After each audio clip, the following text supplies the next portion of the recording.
Hello, everyone, and welcome to SmashBoxxTV's podcast 385.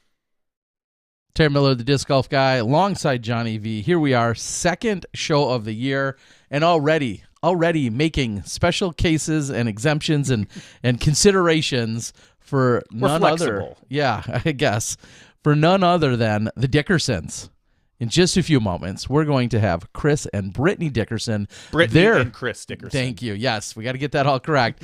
They're going to be joining us. We're going to talk about the big news that dropped today. And I know we kind of teased it out last week. We ultimately saw Chris say that he was stepping away from Prodigy. That left everyone hanging for just a few days. And here we are, fast forward. And earlier today, right on, January 11th, the big announcement came in, a 4-year deal, and we'll get into some of those details. Other big stuff happening, of course, in disc golf. We'll talk about some of those things that are going on that have taken place in the last week. And I know this Dickerson news is big deal, but so was the 19th annual Jubilee down in the C-tier, Fairhope, Alabama, that I had the pleasure of filming for the weekend. So, of course, I'm going to give a full recap on that. Oh, nobody can wait. I mean, should we lead with that story? Just for like a half hour or so? maybe 40 minutes. I did have an incredible time, and I will break that all down much later. But without further ado, we're going to welcome in our very special guests tonight. We, of course, have Brittany and Chris Dickerson coming in from Tennessee. Oh, do we hear a cat too? Some cats, some dogs? Yeah. Welcome, guys. How are you doing? Good. How about you? Good. There's so much talk of contracts and money, real money, flying around in disc golf, and now you're certainly part of that conversation, as you should be, as one of the best players in the world. But man, what's your day been like? A lot of notifications, a lot of messages. That's about it. Yeah. And you've responded to all of them? My phone in.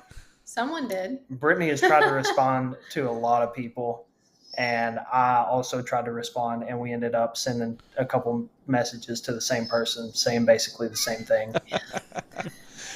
All right, so let's get a few things, I don't want to say settled. We'll get a few things straight right out there. Well, first of all, let's introduce everybody. That's what I was doing. Oh, all right. Yeah, I was going to say, last week, we had Ricky, and then Ricky's tour manager, Ari, and she helps in a lot of capacities. You guys have seen her out there. Tonight, again, another kind of unique situation. We've got, of course, Chris, who just signed, but then Chris's wife here, Brittany. And Brittany, not only are you this great support system and help and wife of Chris's, but you're also a Disc Golf Pro Tour photographer and doing a whole bunch of other things. So let's get started there. What has it been like for you to be on the tour full time, jumping in, and because we see a lot of different relationships out there. You guys are married, so what does this mean for you? Yeah, so I came on the road with Chris in late 2018. We had just bought the camper, and the goal was for me to just make his life easier, where he could just play disc golf and enjoy that. So I basically kept doing that all of 2019. And then when 2020 happened, I realized I wasn't going to be able to be on the course with Chris. And I was also kind of trying to fill a void of what am I doing with my life? Like, I don't have a purpose, I felt like. So I started doing photography for Prodigy, and I did that all of 2020. And then for some reason, the Pro Tour ended up needing a photographer for 2021, which what actually happened was Alyssa decided that she wanted to be involved, but on a not location dependent basis. So we kind of struck a deal that she would edit for me and I would take the pictures, and it all worked out beautifully where she helped me grow my photography skills a lot in 2021, and I was able to get all of my own equipment. So moving forward, I am going to be going back to doing only off-course photography so that I can be with Chris again during his rounds. So I'll be doing little things on the side and mostly just going back to being a good social media manager and all of that stuff. Yeah. So to I guess follow that up a little more, and again, you guys have a very different relationship than say last week with Ricky and Ari in that you're married. Are you officially or unofficially then? Would you consider yourself his tour manager? Or I mean, of course, your wife first, but is she... Okay, Chris is nodding the yes. question with a big nod to the yes that Brittany is the tour manager. Okay, that makes sense. That makes perfect sense. Do you feel like you guys need more people?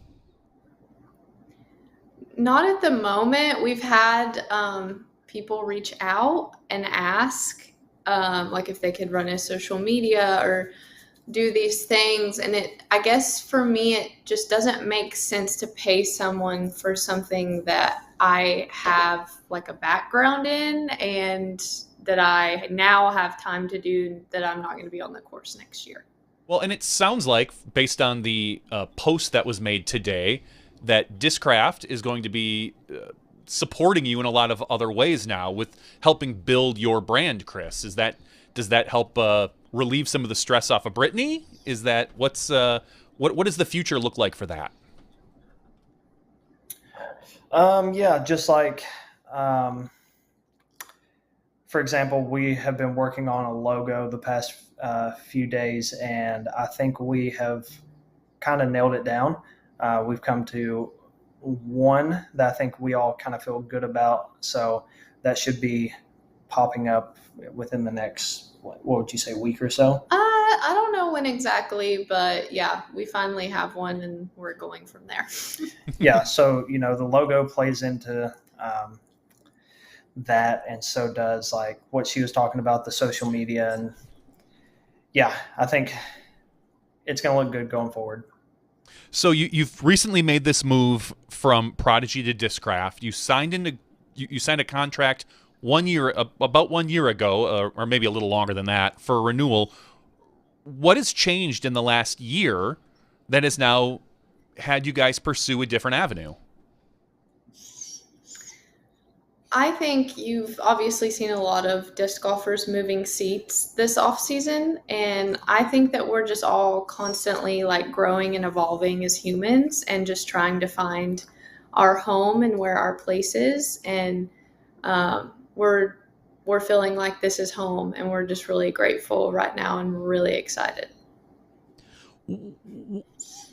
There was a multi-year agreement that you had with Prodigy. Here you're signing into what everyone read as a 4-year agreement. Do you at all hesitate or get nervous thinking about longer agreements, whether it's 3, 4, 5 years? Was there any thought? Well, of course there was thought, but what were some of your thoughts with regard to a length of contract? Kind of similar to Paul's agreement. So he signed, I think his first deal with Discraft was $1 million over 4 years. And that didn't go the full term. They renegotiated, I think it was after the first year. I think it was after two and a half. Either one. So it didn't go the full term. They renegotiated. So, yeah, I did sign for 4 years. So, maybe that'll go the full term. Maybe the contract will be renegotiated before then. But either way, I'm looking forward to it.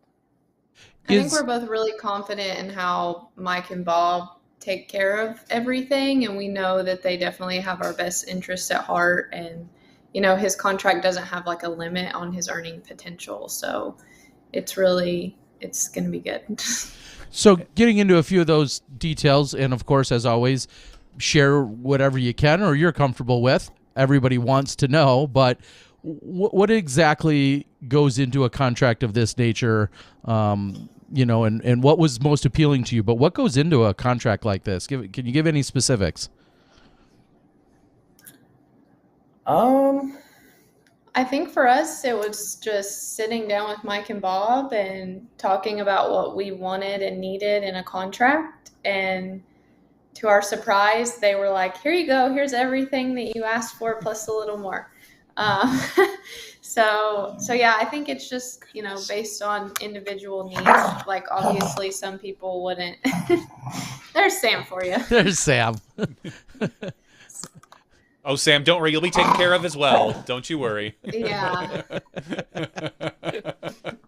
I mean, it has to feel good to have someone. We saw the video. We saw, Paul greet you at the airport or however it was, and then bring you over to the Discraft warehouse. It has to feel good to know that someone like Paul has the confidence in Discraft. And as you said, he renegotiated for what I think everybody would argue better terms after 2.5 years. Discraft wasn't sitting with him and saying, well, let's count out your last 2 years. They decided to re-up, so that had to instill some confidence in you, huh? Yeah. For sure. Is it clearly you're fierce competitors, and on any given weekend you're beating him? Does it feel at all weird to join a team where you have one of the best players of all time, and knowing you're going up and trying to beat him every single weekend? Is there any kind of awkwardness there?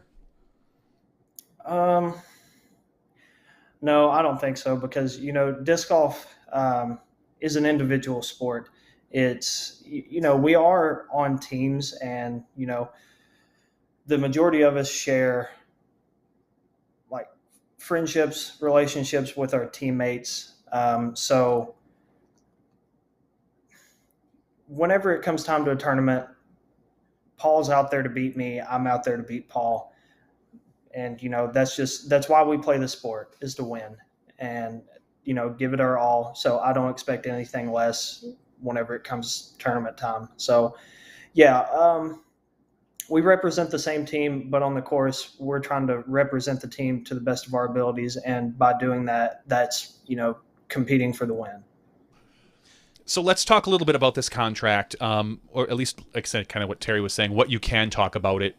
What does it all include? We've seen a lot of things, a lot of different things from manufacturers these days. Everything from your own custom line of discs to tour stamps to travel stipends. Travel stipend. It sounded like, from what I read, you guys got an RV. Is that what? Can you talk a little bit about the RV and talk about what your contract over the next, we'll just say 4 years, is going to include? Yeah, so we were previously traveling in our travel trailer and our truck, and we actually we got stuck at a rest area last year because our truck blew a fuel line. Yep, fuel line busted. So it's an older truck. It's a 2001, and it was getting to the point where I realized we were going to need a new tour vehicle. So we discussed that with Mike and Bob. But that was something that we planned to do on our own. We never expected them to be like, here's an RV. But it's the one that I think Chandler and Tim Barham were in a couple years ago. So it's like 31 and a half feet long. It's a Class A. It's really nice inside. We're super excited about it. Discraft is paying for all the expenses involved with it. So that's obviously very huge for us, just to have that peace of mind and be like, here is something for you to travel in and for your family to be comfortable. And I've noticed that they do that with several players. You can tell they really want everyone to feel comfortable in their own way on the road. So that was a huge thing for me alone. Yeah, and so the first thing when I think about our players traveling around, whether it's in a converted van or a fifth wheel or whatever, I think about some of the we'll just say the gas expenditures, and the fact that Discraft is essentially giving you this unit to travel around and is taking care of the maintenance and of the cost to get it from point A to point B, I think alone is just incredible. And some may say, well, that seems obvious, but maybe it hasn't been for all of these years. Disc golf is certainly growing into those kind of relationships. Did you displace anyone from their home? Did you have to kick out anyone? Did you come in like... Was Chandler still in there? Yeah, like, hey, can you pack up your stuff? The Dickersons are moving in. No, actually, when we started contract negotiations with them, they were like, well, we have this Class A, which is what you were wanting anyway, and it's just been sitting here for a year. So it kind of just worked out perfectly. Mm-hmm. Very nice. Now, Paul specifically has talked about contracts becoming public, becoming kind of helping set a standard, raise a bar, all of those types of things with numbers being out there. Do you guys feel like it's I know what Sam feels. Do you feel like the numbers that everybody wants to know, do you feel like those are in fact should be public information?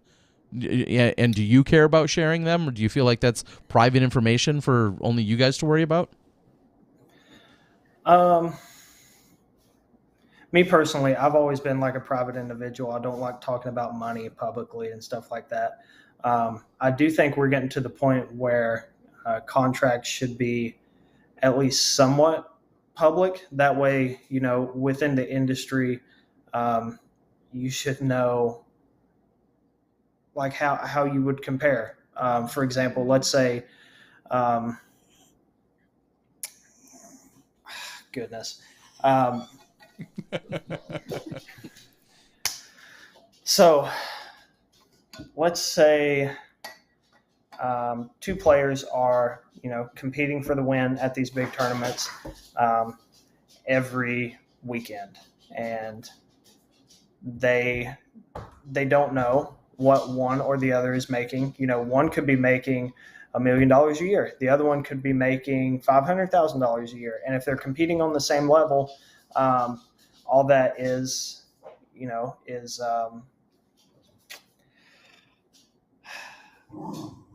I feel like if they're similar skill level and they have the same accomplishments and stuff like that, or at least similar, they probably should be getting paid somewhat similar. So if one is getting half of what the other one is, and they are, basically the same, they're playing about the same, I feel like that's a problem because, correct me if I'm wrong, but I don't think that's happening in the NFL and the NBA. No, as far as on the court or field, I think we know because of the way NBA and NFL contracts and teams work, they've got salary caps and such, so which means all of that contract information is more or less public knowledge. And when you get into sponsorships, like we don't necessarily know LeBron's exact deal with Nike versus Westbrook's exact deal with Nike or Giannis's. Actually, I think Giannis is on Adidas. I don't know. Anyway, we don't necessarily know those exact details, but as far as the on the field numbers, those are very public because they almost have to be in order to make sure everyone's meeting salary caps and things like that. So. Yeah, and I guess my follow-up to that would be then, where does that information start to come from? Is that players talking to one another? Is that a manufacturer saying, hey, here's what we're now paying player X and paying player Y? How do you feel like those conversations come about? How do they come up now even to give yourself any kind of gauge? Because I feel like there's a huge discrepancy between what player X is making versus player A right now. And like you said, they might be competing for the same win, week in and week out. And there's huge discrepancies. How do those conversations even come about to learn these things? I feel like right now we're at a point where a lot of players are not allowed to talk about their contracts. And so that, keeps that communication from happening. So players don't know how they compare to other players. So whenever Paul, comes out with his contract, getting $1 million over every year over 10 years, I think that allowed for the next big contract to come up, like Ricky.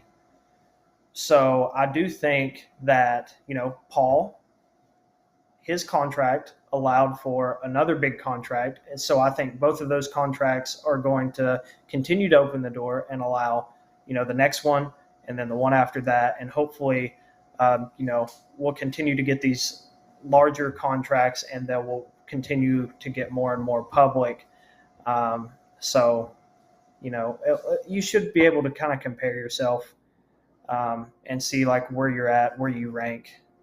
So, I think we're moving in the right direction. Certainly. And one of the things that tends to be in part of these deals is Tour Series discs. Now, you're walking into Discraft and kind of getting the best Discraft disc that might have ever been made. I might be biased. I have a rack of first-run buzzes over there. But how did that come about? Because Paige Pierce had it last year. She declined it. My understanding, declined it this year, or maybe there was some extra knowledge ahead of time. But she went with one of her series discs for her Tour Series. How do you walk in and get the top slot? I think I just got lucky, honestly. Whenever those talks came up, it just happened to be unchosen. It wasn't luck, though. When we sat down with him and started talking about what his disc would be, Mike made it very clear that the buzz is a disc that you have to earn to have in Discraft. And when they followed that up with, and we feel like you have earned it, that was really special for us both to hear. Yeah, you didn't get like the MRV or anything from 2001. So congratulations on the buzz, by the way. I bought 5 myself today, so I'm pretty happy. I'm a buzz guy, so I'm excited to see what your new stamp is, honestly, because the Robot Chicken one that went out today was nice, but I'm really looking forward to whatever kind of logo you're going to be able to throw on them. Did you negotiate at all for like the return of the Typhoon, the Marauder, Cyclone, maybe? Any of those? Did you an Eclipse? Have you thrown an Eclipse? Tracer? I haven't thrown an Eclipse. I've thrown an X-Clone before. Okay. So okay. We actually have one. My dad used to play in college, and he gave us all of his collector discs. So we actually have an X-Clone from a long time ago. Yeah, we've got an X-Clone. I think there's a Hawk. Yeah. So you never know. There might be a premium plastic X-Clone coming out. That was my first ace, was an X-Clone, so yeah. I'd be all over it. I've got a box of them somewhere. Yeah, absolutely. Awesome. Funny thing, my very first ace was with I think it was an Elite X. I might have gotten the plastic wrong, but it's an Avenger. We found it yesterday, right? Very first ace. Okay, well, that actually it kind of touches on a question that I had in the back of my head, which was, talk a little bit about, most players, or almost the world, knows you obviously as a Prodigy player. Talk about your early days. What were you throwing? And then, how quickly did you get sponsored? Kind of break that down for us. Because your history is not nearly as long as a Paul McBeth or some of the other players that we've seen. Right. I've been playing, I think, 10 years this year. And I wish I could say, I've been playing longer, because that would just be more fun. That's one thing I enjoy to do, is just play. So, whenever I started playing, like everyone else, just more than likely a mixed bag. And I had all different kinds of things in there. But I do remember throwing a buzz. I do remember throwing a zone. I know there were some more challengers. And those were like the staples back then, but there were more that switched in and out. I think maybe a Force came in and out of the bag, but the buzz that I actually had right before I got sponsored has went back into the bag. So it's a really old disc. Okay. Those are the best. Now, did you, in speaking to those, when you got started, were you throwing a mixture of other brands as well? You probably threw some Innova discs at some point. Was there a full mix of everything? Yeah, for the most part, it was just a lot of stuff across the board. So I guess the board is blowing up asking the exact same question. So I guess we'll get to it now and maybe keep them a little quieter. You're known for being a putter. When you walk into Discraft, how do you choose your putter? Do you just leave with like 5 of every putter? You got challengers and focuses and APXs and putters, PUTTR, Yep, or possibly R. Yeah, hot item. Yeah, Yep. exactly. It's very hot. Maybe the thumb track one, the putter. How do you decide what kind of putter you're going to use? Do you talk to Paul and be like, this is kind of what I like? Or do you just take a bunch home and practice with them? And then what are you going to putt with? So the way I approached it was I got an idea in my head, what, should the putter flight be like for me? Everybody has their personal preference, whether it's a super straight disc, whether it's a disc that has a lot of fade, or it has a slight fade, or a lot of glide, not so much glide, just, a lot of different things factor in. For me, I do like a putter with a little bit of fade on it. So my first instinct was the Challenger OS, and got one, started practicing with that a little bit. And, I thought I was liking it, but it was in CT plastic. So I like stiffer putters, but not like the stiffest putters ever. So I kind of got away from that. I worked with a few more. Didn't really like the flight. It didn't line up with what I was looking for. And then I got a hold of some putter line Challenger OSs, and those are doing it right now. So I'm really looking forward to getting to use those. All right. And it's going to be exciting to see, because when someone's so proficient at putting like yourself, it's going to open everyone else's eyes to, oh, hey, this is his tool that he's going to. And yeah, it should be exciting for a lot of people. Of course, Discraft has got to be excited about the idea of, hey, here's another one of our runs that may get some new exposure. Mm-hmm. Is there anyone else on the team that's using that particular putter that you know of? Off the top of my head, I can only think of one, and that's Chandler Fry. Mm-hmm. Okay. That's what I thought. Yep. Okay. And then when you're taking a look at the plastics, the molds, of course, since way back when, before you were sponsored, there's been, quite an evolution of the discs that have come along. What is jumping out at you? And I don't need a full in the bag, but what are some of the things that you feel like are jumping out at you right now that will likely make it in your bag in one form or another? Let's see. So the staples right now are the Force, the Undertaker, the Buzz, the Zone. Then there are more that I have a pretty good idea that they're going to make the bag, but like you said, you don't want an entire in the bag. So I will say the Buzz I'm very excited about. The Undertaker also very excited about. And the Force and the Zone are, two great discs. So I would say those 4 are like the ones that I'm really looking forward to. Is there a particular run of the Buzz or plastic of the Buzz that you're really liking right now? Is it like the Z, the X, the Crystal Flex? I don't know. Discraft has a lot of different versions or whatever. of it. Yeah. Yeah. Mm-hmm. Right now, I'm kind of messing around with the Z, the ESP, and the titanium. I don't know which one is my favorite between the Z and the ESP. For me, the titanium seems like it's a little more understable than the other two. So maybe better for woods and, holding straighter longer, maybe even hyzer flip to turnover shots, depending on how beat in it gets. So yeah, still working at it, but I really like the Z and the ESP so far. Excellent. So Brittany, I've got to ask, since I don't see you out there playing often, do you sense is it newborn excitement for you? I mean, the contract is great and the new some of the new things that go along with it, but do you sense and feel the excitement for Chris in terms of like this whole new adventure that obviously you're going to be, intimately involved with. Do you sense that? Do you feel that?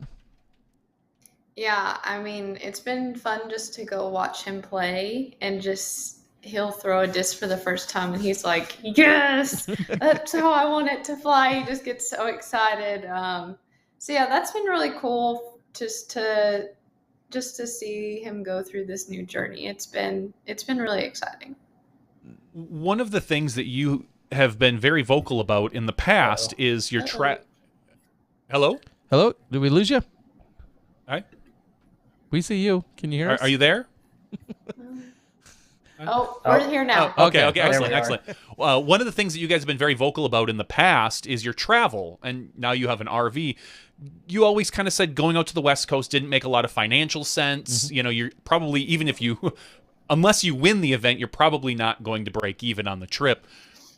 Is this going to change? I mean, do the numbers that you're now seeing from your contract, does that change your perspective on a West Coast trip? Because ultimately the bottom line doesn't change. You're probably still not making money, but does it soften the blow? Are you going to change your tour plans to go out west now with the RV? Yeah, so we are going to go to the All-Star. So we're leaving for 9 weeks at the beginning of February. Our previous longest trip was 8.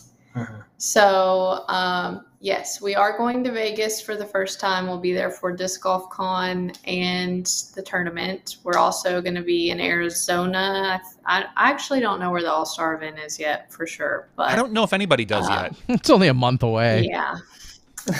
But, yeah, so we are still not going, and I know people are going to be upset about this. We're still not going to Stockton, OTB Open, and we're not going to, what's the other one? Portland, Beaver State. Yeah. It's just, I think our sport's getting to a point where we're going to have to start picking our tournaments, The Pro Tour only takes your points for your 10 best. Mm-hmm. So why would you go to every single one, So for us, if we don't go to those 2 tournaments, we get a month and a half to 2 months at home for skipping 2 events. So why would we bother, Mm-hmm. Driving out to Vegas and all that makes sense because we loop out and then we come back home. But that doesn't make sense to drive all the way to California, then Oregon, then drive straight back home. Yeah, no, it makes sense. I've said on the show multiple times that the Pro Tour card, with as many events as we have, whether it's going to be 14 or 16 or 18 in the future, if they're only going to take 10, it might start making sense for your Pro Tour card to only cover 10 events, and then let the top players pick the 10 they want to go to, and then start filling the rest with players. So with other players that maybe are on the up and coming.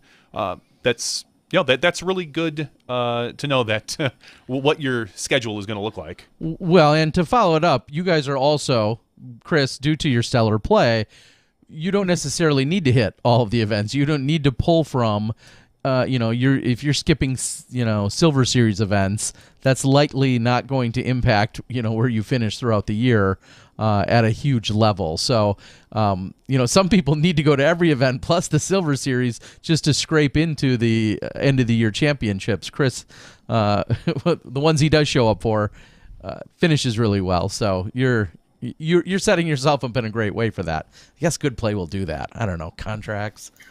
Jeez. Yeah, I think we're only going to 2 Silver Series, Okay. and it's just because it makes sense on our 9-week trip, or we would just be sitting there doing nothing. But we're also not going to Europe. Was actually talking to someone, I think from Finland, a couple of days ago, and they were telling me the restrictions are getting more so again. We also don't really have someone to watch Sam when we fly right now, so that's a big concern for us that we have to think about because he's our child. But I don't want to go to a place I've never been and have to worry about getting stuck there to quarantine or something crazy happening. So I really want to go to European Open, but it's not going to happen this year, and hopefully it'll happen soon. No, and that makes sense. And the way things are going in the world right now, I mean, we're in January. Who knows what's going to be in June or July? I mean, things could be much better, or they could be much worse. So it's and those are decisions you need to start making soon if you want to not pay a ton of cash for for plane flights. Now, Chris, you've said it before, and you alluded to it earlier, even tonight. You just love to play golf. It seems like, find me a field, as in a competition or a competitive field, and sanction it however you want. I'm just ready to play golf. Is that going to slow down at all? It'll slow down a little bit. Last year, I think I played the fewest tournaments that I have in 1 year to this date. Besides, obviously, like, I think my first year playing, I played 2 events in 2013. Maybe one of those fell under my PDGA number. I think I played the first one without it. But, for example, I signed up for a C tier today in Knoxville at the end of the month. So I'm itching to get back out and to play. I'm excited to, learn these new discs. And I think, that's a smart thing to do, is play a couple tournaments, or at least one, see how, your discs are going to fly. Obviously practicing, you are going to have a good idea, but whenever it comes to tournament, nerves kick in. More times than not, you'll see like worse conditions during a tournament than all of your practice rounds you've ever played on that course. So yeah, just putting yourself in a tournament situation and trusting the disc to do what they've done in practice.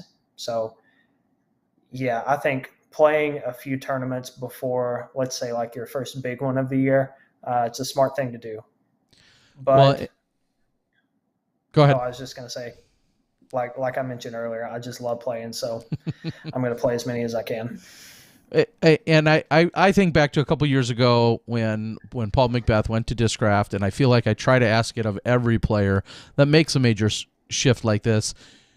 Do you give yourself any grace period? Do you, and you kind of are touching on that, do you feel like, hey, I'm going to let myself get comfortable with these discs, and maybe I don't win or don't perform quite as to my potential, but do you give yourself any grace period, or do you feel like, hey, by the end of January, I should still be able to win this tournament that I'm going to go play in the C tier? I'm going to say no to the grace period. I think, whenever you get those discs, for example, I picked up a disc today from the local store. We went out and ate dinner, and by the time we were done, it was like 45 minutes to an hour before sunset, and I went right back out to the course to practice throwing that specific disc that I got today. So I think whenever you receive those discs and you start practicing with those, me personally, I'm going to put in as much practice as I can to learn those discs, to get those flights down to, so I know exactly what the disc is going to do every time. So I've had a couple months to kind of get an idea since the last tournament of 2021. So yeah, not much of a grace period, I don't think. It sounds like you're a no excuses kind of guy. Yeah. Yeah, I'm going into the next tournament and I expect to play, on the same level. Will that happen? I guess we'll see. But that's where my expectations are, is, to pick up exactly where I left off, if not better. And if I don't, I'm just going to practice even harder to get back to where I was or above that. Yeah, and kind of, we'll say the blunt answer that somebody would throw out, I think in the comments, is they just say, well, it's your job. And it is, but that doesn't, everyone still struggles. Your first day at a new job doesn't necessarily mean you're going to pick up everything and be off and running. Clearly, you're a skilled thrower, but there's still some nuances to, learning every individual disc. And then for people like you, I mean, how do you feel about working in a disc? Because you're going to have discs that are obviously flying different when they're brand new versus when they get worked in. are you throwing any against a tree or a wall or anything like that, or are you just going to let them all naturally wear in? How are you going to go about that process? That's a good question because I did that today. Yes. Specifically, so I have a Meteor that I'm trying out for hyzer flip to turn shots, and it's a little more stable than what I like or what I would like for that shot. But that's a good thing because, you can always beat a disc in. You can't stable up a disc. So I realized, it's not doing what I wanted it to. I need to hit some trees with it. So I picked out a pretty good grouping of trees on one hole. They were probably 75 feet or so away. I threw it. I split every single tree. I didn't touch a thing. And You're too damn good. Stop. It's the Meteor. Well, It's not Chris. It's the Meteor. well, I mean, I was trying to hit the trees and I missed them. So I picked it up. I threw some more shots and I got down to that disc in my bag. And I was like, okay, I'm going to hit these trees. They're good sized trees. I'm going to hit them. I threw it again. I hit the same exact gap and I didn't touch a tree. But, I'm going to continue to beat that disc in. I'll get to, right up on the tree if I need to. And that's how I've beat some discs in the past. Throwing them and letting them beat in naturally is good. But if you need to get a disc to very understable quickly, nothing like some hard throws into a tree, a T-pad, or whatever else you have. See, Chris is lucky because much like you, many years ago, I did the same thing with the Meteor. I loved it. It was just a touch stable. And I thought, well, if I just hit a tree or two, which I'm more prone to do than you are probably, and I had it flying perfect for about 2 weeks, and then you hit one more tree, and now you're like, oh, man, But I don't think you have that is nearly as bad of an issue as I do with that. Yeah, you have 1045 rated problems. Oh, I couldn't hit a tree even when I was trying I to. couldn't hit a tree if I tried. Gosh. Jeez. So with the new contract, you guys are in a relatively new house. You've been there for, is it over a year now or not quite? Okay. We moved in May when we finished construction, yeah. And the house is probably to your liking for the most part. Is there anything with the new contract that you can now look at and be like, well, I think we can afford the nicer, couch that we wanted? Are you going to get any extra amenities for the house? No, we built an 806 square foot house, and it was a custom house. So like the island that we're sitting at right now, Sam's crate is also inside of it, and it has like a little barn door. So there's a bunch of little custom things that we had done. I wanted a small, nice house, and we bought all new furniture before we moved in. There's a few things our builder has to come back and fix. But besides that, yeah, the house is good. I built a small house, so I couldn't put a bunch of stuff in it. And we're both very frugal and like to save and invest and do smart things with our money. Well, any Bitcoin? I mean, was that part of the deal? Not yet. Talk to Ricky. He'll get you set up. Yeah, I guess this would be a Smashbox exclusive. We did buy a car to tow behind our new RV. Tell me, is it a Mustang? No. Nobody tows a Mustang ever. I've never in my life seen someone tow a Mustang. I know. I just know Brittany has very particular taste when it comes. They both have particular tastes of the cars. Go on. He's referring to Worlds. Yeah.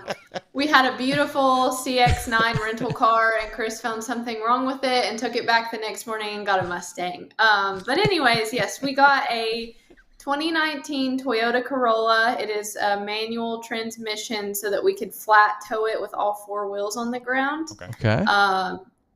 Paul and Hannah have been a huge help with trying to find a vehicle, answering all of our silly questions. We were actually looking at 2020 Corollas and pretty close to buying one. And I was texting with Paul about, I think I asked him, when you flat tow, does it like put miles on the odometer? And he sent me this little thing from Toyota's website, and the 2020s that are manual transmissions are not flat towable. So we would have been in big trouble. So we ended up finding a 2019 through CarMax, and they shipped it to our local CarMax. So yeah, we're super happy with it. CarMax, not a sponsor of Smashbox yet. No, but they could be if they want to be.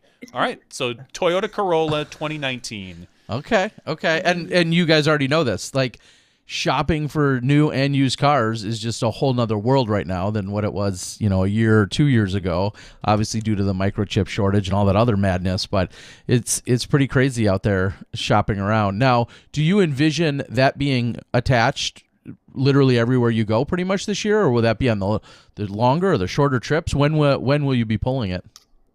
Yeah, we're taking the RV everywhere this year, and we are taking the car in this week to get fitted for all the things that it needs to be able to be towed behind the RV. So yeah, it'll go everywhere because we have to leave the RV plugged in for everywhere. So for Johnny, who's not familiar with RV driving and all the details, what Class A stipulations, special permits, license, what do you both have one? What's required, what's not? Break it down for us. So you don't have to have a special type of license for an RV that I know of anyway. I believe that you have to get your CDLs whenever you are what's the way to put it? Maybe transporting goods and stuff like that. So obviously tractor trailers, you have to have a CDL. I think maybe even bus drivers. I would assume bus drivers of all sizes need their CDLs. Just certain stipulations. But yeah, I think no matter really the size of the RV or even a fifth wheel pull behind trailer, I don't think you need any kind of special license. At least I haven't been notified of that or anything. No one's caught us yet, so we're good. Don't worry. The state right. trooper will notify you if needed. Yeah. They will certainly. Now, will that impact who's driving? Or does that normally fall on the shoulders or the foot of one or the other of you? Yes. One of us will be driving 99% of the time. I will probably take the wheel only on the interstate and only if he has to get up and go pee. Okay. Honestly. Okay. Yeah. So we'll see how that goes. Driving the RV home, I noticed it's a decent amount wider than the truck and trailer that we were pulling. There's only about a foot to a foot and a half on each side in between the lines. So it took a little bit of getting used to. You said you got flipped off within 20 minutes. I probably did. So yeah, anybody that's driven to Michigan that's from, another state, they put a lot of salt on the roads up there, and, that doesn't react the best. It eats away at the roads. It's the worst roads ever. They're not the best roads. So that mixed with driving a bigger vehicle and getting used to it, probably didn't stay inside the lanes 100% of the time. I like to think of it as, they were just waving, but congratulating anxiously. You. Like, hey, look, there's the Dickerson. Yeah, it's like, oh, look, the Discraft RV. Well, he did. So he went up there by himself. He flew up and drove the RV home. And we had, 3 to 5 people message us and say like, hey, I saw you on the road. Congrats. I won't say anything. So shout out to those people. You're Absolutely. amazing. Yep. Y'all did great. For letting us announce on our own.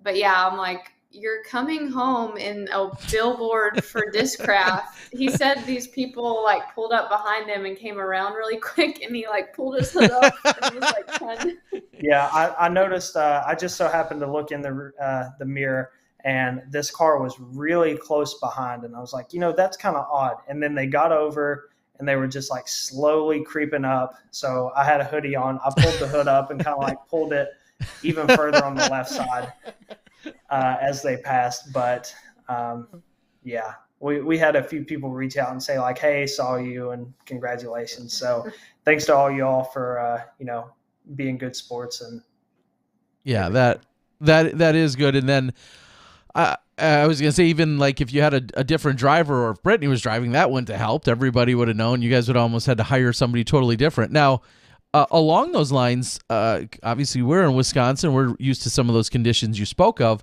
but I ended up being kind of laid over Friday night into Saturday in Tennessee, in Nashville, due to the snow that you guys got. And somebody told me that usually you guys get roughly, at least in Nashville, roughly 5 inches a year, and they had gotten 6 in one night. So clearly Nashville wasn't ready for it. So my question is, what was it like coming down? Now you're driving this massive, RV. How were the conditions for you? Yeah. So in Michigan, there was, snow on the ground already, and leaving, besides the roads having potholes and stuff like that, they were clean. There was no snow. There was no ice. Let's see, down through Ohio, same thing. There was snow in the grass and stuff like that, but the roads were taken care of. Now, once I got into Kentucky, different story. So we're getting closer to Nashville, like what you were talking. I actually stayed with little Zach Arlingus. Sorry. You don't know how to say your friend's No, last name. I did, and I corrected myself, obviously. So I stayed with little Zach, and once I left his house and started home, then that's where I ran into the worst road conditions so far. There were 3 lanes of traffic. 2 of the 3 lanes were not completely covered with ice, but there was solid sections of ice in 2 out of the 3 lanes. So everybody, moved over to the cleanest lane, and it was moving at a slow pace. But after a little while, roads cleared up again, and it was smooth sailing. But was it were you, I mean, you can be in a 4-wheel drive car and ice doesn't care. Yeah, exactly. So I guess, were there any scary moments for you? I mean, you were probably slow, but was there anything truly scary? No, the only thing that made me a little nervous was it wasn't gradual whenever the ice started, showing up on the road. It wasn't like, oh, here's a little bit, and then it just kept growing and growing. It was just like, it got to a certain point, and it was almost like, one county did their job clearing the road. We changed counties, and it's like, we'll just get to it whenever. It's going to melt tomorrow anyway. Yeah. Who cares? Yeah. There was one part that it just showed up out of the blue, and I was just like, oh my goodness, what are the odds? So, slowly and safely make your way to the open lane. And okay. Yeah. Good to hear that the travels were safe and that for the most part people cooperated. It sounds like there was a leak or 2, but for the most part everybody cooperated, and you guys got to have this really big moment today. There was, of course, the murmurs and the rumors and everything that went around, but I think by and large most people were either reaffirmed or even flat out surprised today, which is great. Yeah. Back to the contract end, or I'll say philosophy. I feel like you guys, as you said, you're frugal. You built a brand new house that was intentionally under 1,000 square feet, and you guys don't put off this vibe of bling and worrying about all sorts of other just really ultimately materialistic things. Do you feel like that hurt or helped maybe some negotiating in your contract? Do you feel like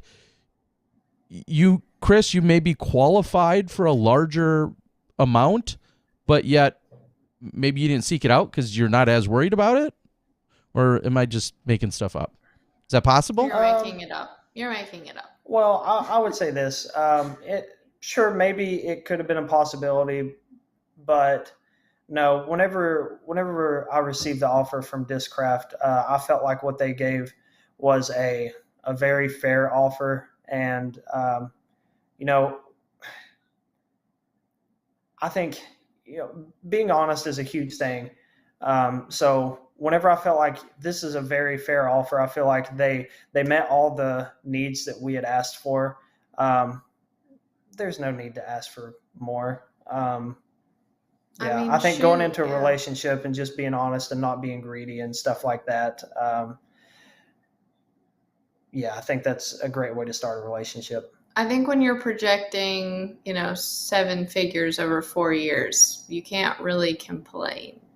No, you can't complain at all. Some could, and that's why I asked. If you win the next 3 world championships, your thought process might change on that 4th year. But we'll see. I mean, we wish you the best of luck with that. Yeah. But I think that, what we watched Discraft do with Paul with updating his contract, if we got to that point, we have no doubt that they would absolutely do the same thing for him. So you left your old sponsor, but you also left behind your VII sponsorship. Was there a particular reason for that? Is this a Discraft thing? Because one of the posts you made, you are also, clearing out some of your old clothing, which included your, what we say, like iconic red and black plaid. Are we going to see anything like that in the future? Is there something else coming up? Fill us in a little bit. We're working on it. Yeah, we're working on it. Things are, still kind of falling into place. But there was a reason that we parted ways, and I'm not sure if I can really discuss that or not. But we'll see what happens, and you all may end up being surprised. Yeah. All right. Well, sounds to me like they're gonna buy VII and become the new owners. I don't think so. Take it over, That's and then it. it's going to be all the It's all the plaid. CDEC line. Everybody gets plaid. You want to be sponsored? You have to wear plaid. And you have to wear it to work every day. Okay. Some would say there clearly this year, maybe more than ever, because of all these moves, lots of conversation goes into the player, how you're performing on the field, how you're performing on the course. As you said, you played the least amount of tournaments this year. It looks like roughly 34. Oh, wow. 34. Geez. I know. You missed a few weekends there. for about $50,000 in payout. But then there's also all of these sponsors and sponsorship negotiations also look at your social media presence, your overall presence, and lots of those factors. Was there any conversation about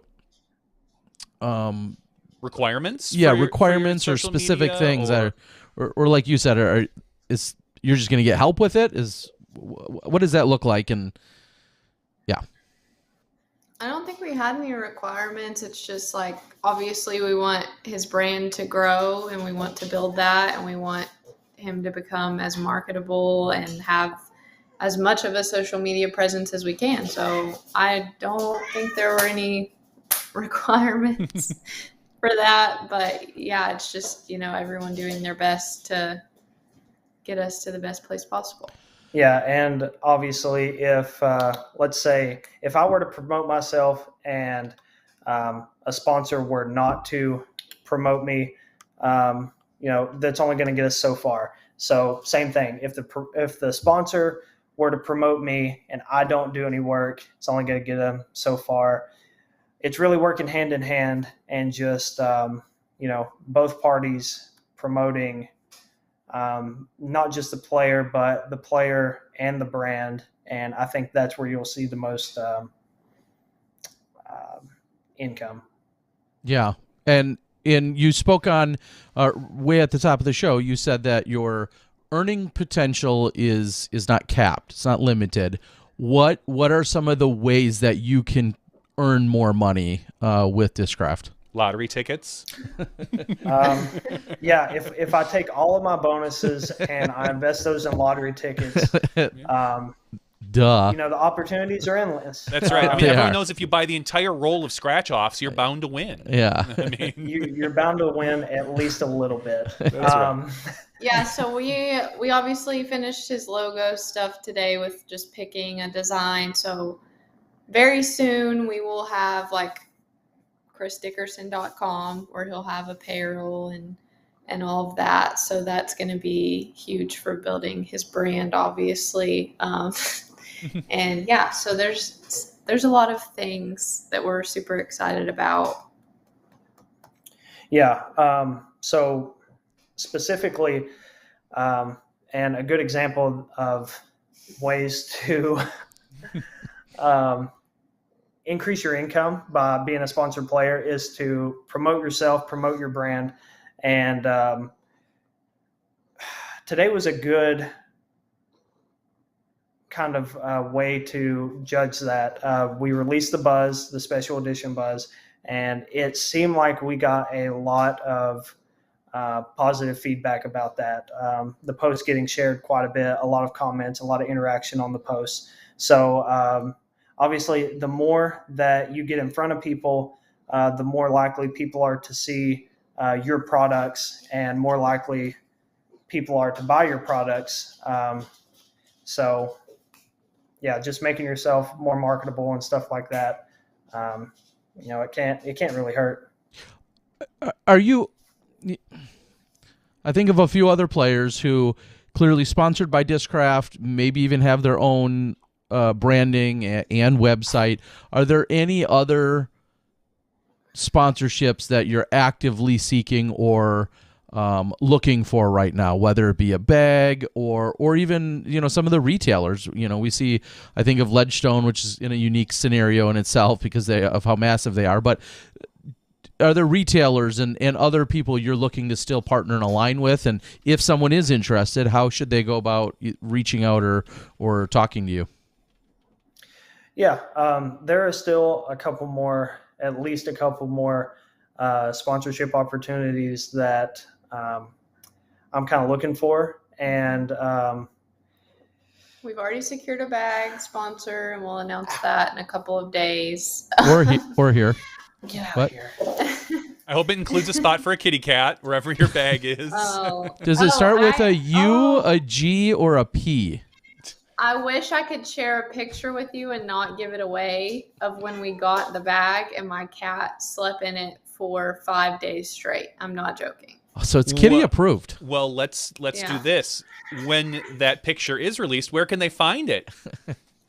Yeah. Maybe on your Instagram? I guess your Instagram, Oh, yeah, the picture, it'll be on Instagram, Facebook, those two platforms. But if anyone wants to contact Chris about a sponsorship, you're welcome to do it on Instagram, Facebook.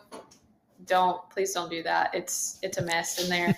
Or you can email him at chrisdickersondg@gmail.com. Okay.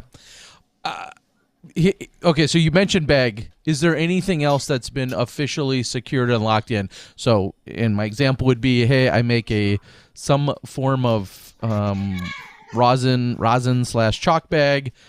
Do you already have something like that secured, or no? Is everything up in the air?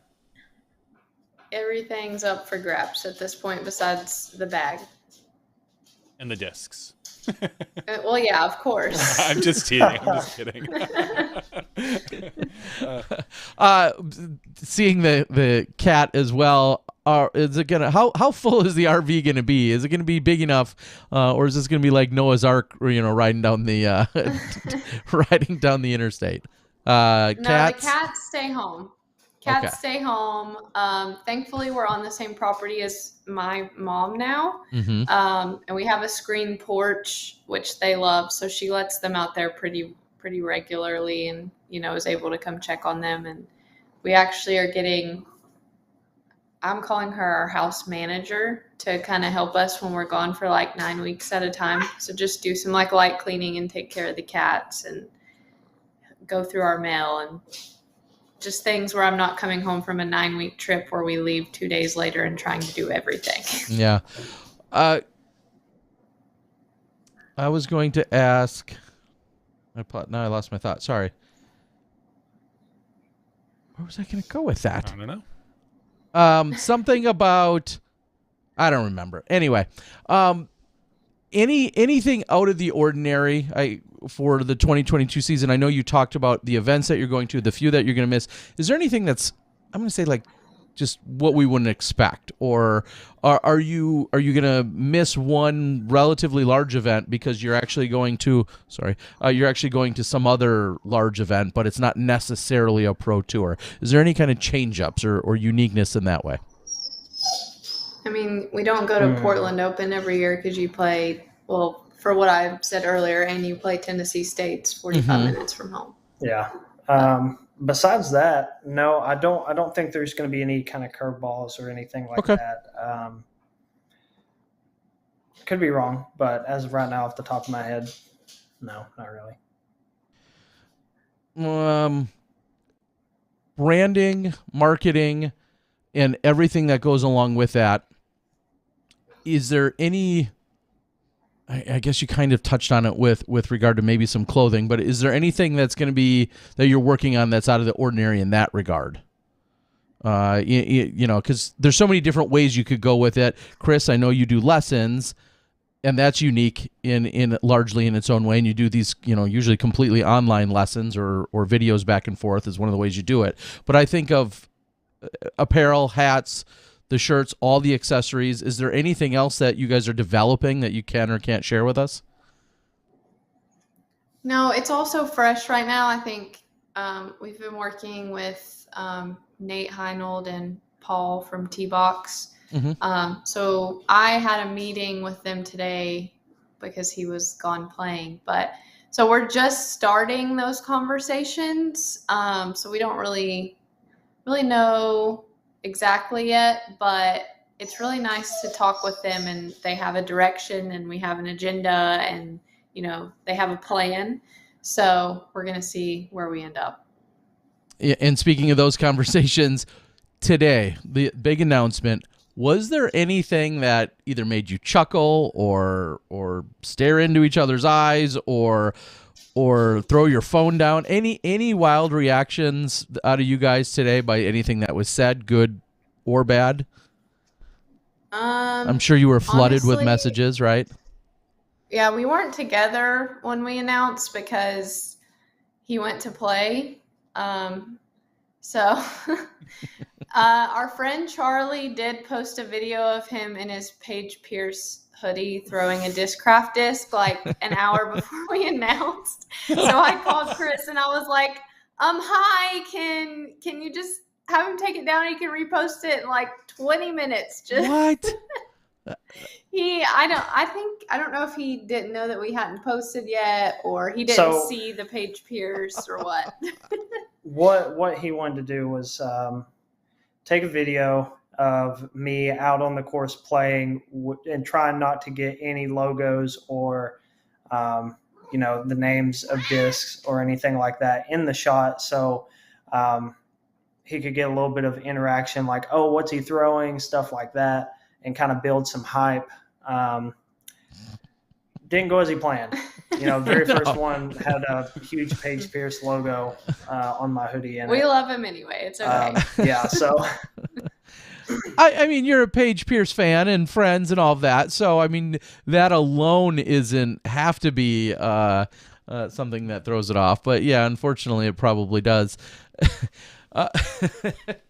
Ricky, speaking along these lines, Ricky talked about like just trying to go out and practice. Kona talked, maybe it was Kona too, or both of them, or one or the other, talked about like trying to go out and play golf and then stay under the radar.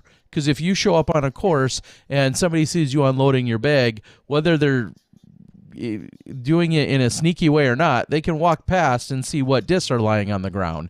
Did you have some of those challenges, or were you just did you just practice on your own property? What did you do? I didn't really have challenges like that because most of the time I go and play, it's early in the morning. People haven't made it out to the course yet. But whenever I play multiple times throughout the day, or people happen to be there whenever I'm there, I feel like everyone that I encountered was very respectful. You know, they could have been curious. They could have just been wanting to play around together. But they're like, hey, you know, are you playing by yourself? Can I play with you? It's like, well, kind of can't. I'm sorry. You know. We went last night. Was it last night to the course? And this guy was like, hey, Chris. And we waved at him. And he goes, is it rude if I ask where you're going? And we were like, you'll know soon. Yeah, I was like, no, it's not rude to ask, but you know, it'll probably come up within the next day or two. Yeah. So yeah, just keep an eye out. So I was lucky enough. People were very respectful whenever I think that kind of thing came up. So yeah, it was good. Did you get any advice from anyone, and whether that's a Paul or maybe even someone outside of disc golf? Was there any advice along this huge transition and journey in these last few months? Was there anything that sticks out to either of you? And it doesn't have to be golf related. It could be literally about anything that applied here, though. Paul gave you some good advice yesterday. So two things that came to mind. First, Paul reached out to me and said, like, hey, since you're going to be throwing new discs, one thing that I did whenever I transitioned over was I tried to make certain discs fly like discs that I was throwing. And he said that kind of set him back for a little bit because, the discs aren't going to fly the same. Mm-hmm. You've got to learn. It's a completely different mold. You've got to learn how this disc flies and, throw it how it's meant to fly instead of trying to use it in a spot of an old disc that you were throwing or, something kind of like that. So that was some pretty good advice. And some advice I received a long time ago was from Nate Doss. And, I still think about it every now and then. And he said, it doesn't matter who you're sponsored by. If you're good enough, you can throw every disc. You should be able to compete with every disc. So, as long as you put in the time and effort. So those words of wisdom have kind of stuck with me for a while, and I really appreciate him taking the time to reach out and, say those things. Did he get your name right when he have you talked to Nate since the signing? I mean, he was such a big Discraft person, but obviously he's a little bit more removed in the off season. Have you had a chance to talk to him at all, or no? Is not. No, not yet. He did message Bob though, so Bob sent us a little screenshot from what Nate had said today. Mm-hmm. So great.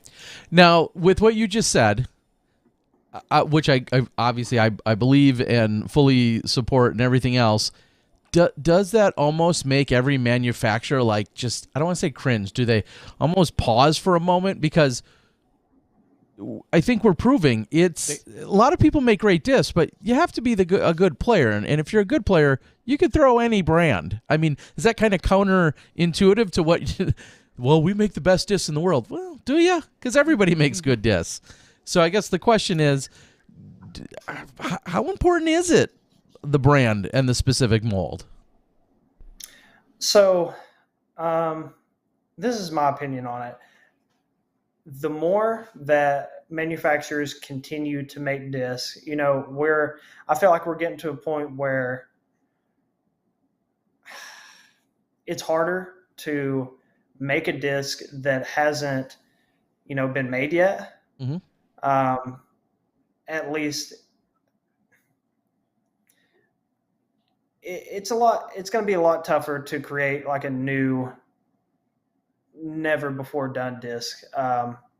Discs are going to be kind of similar to one another, unless they change the standards and guidelines and stuff like that. But with so many companies emerging and with so many companies making many discs, that's covering all, most, if not all, of the shots somebody needs in their bag. So I would say 10 years ago, sure, maybe 1, 2, 3 companies would have had a leg up on the rest of the competition just because they had more molds and a little bit more diverse flight chart.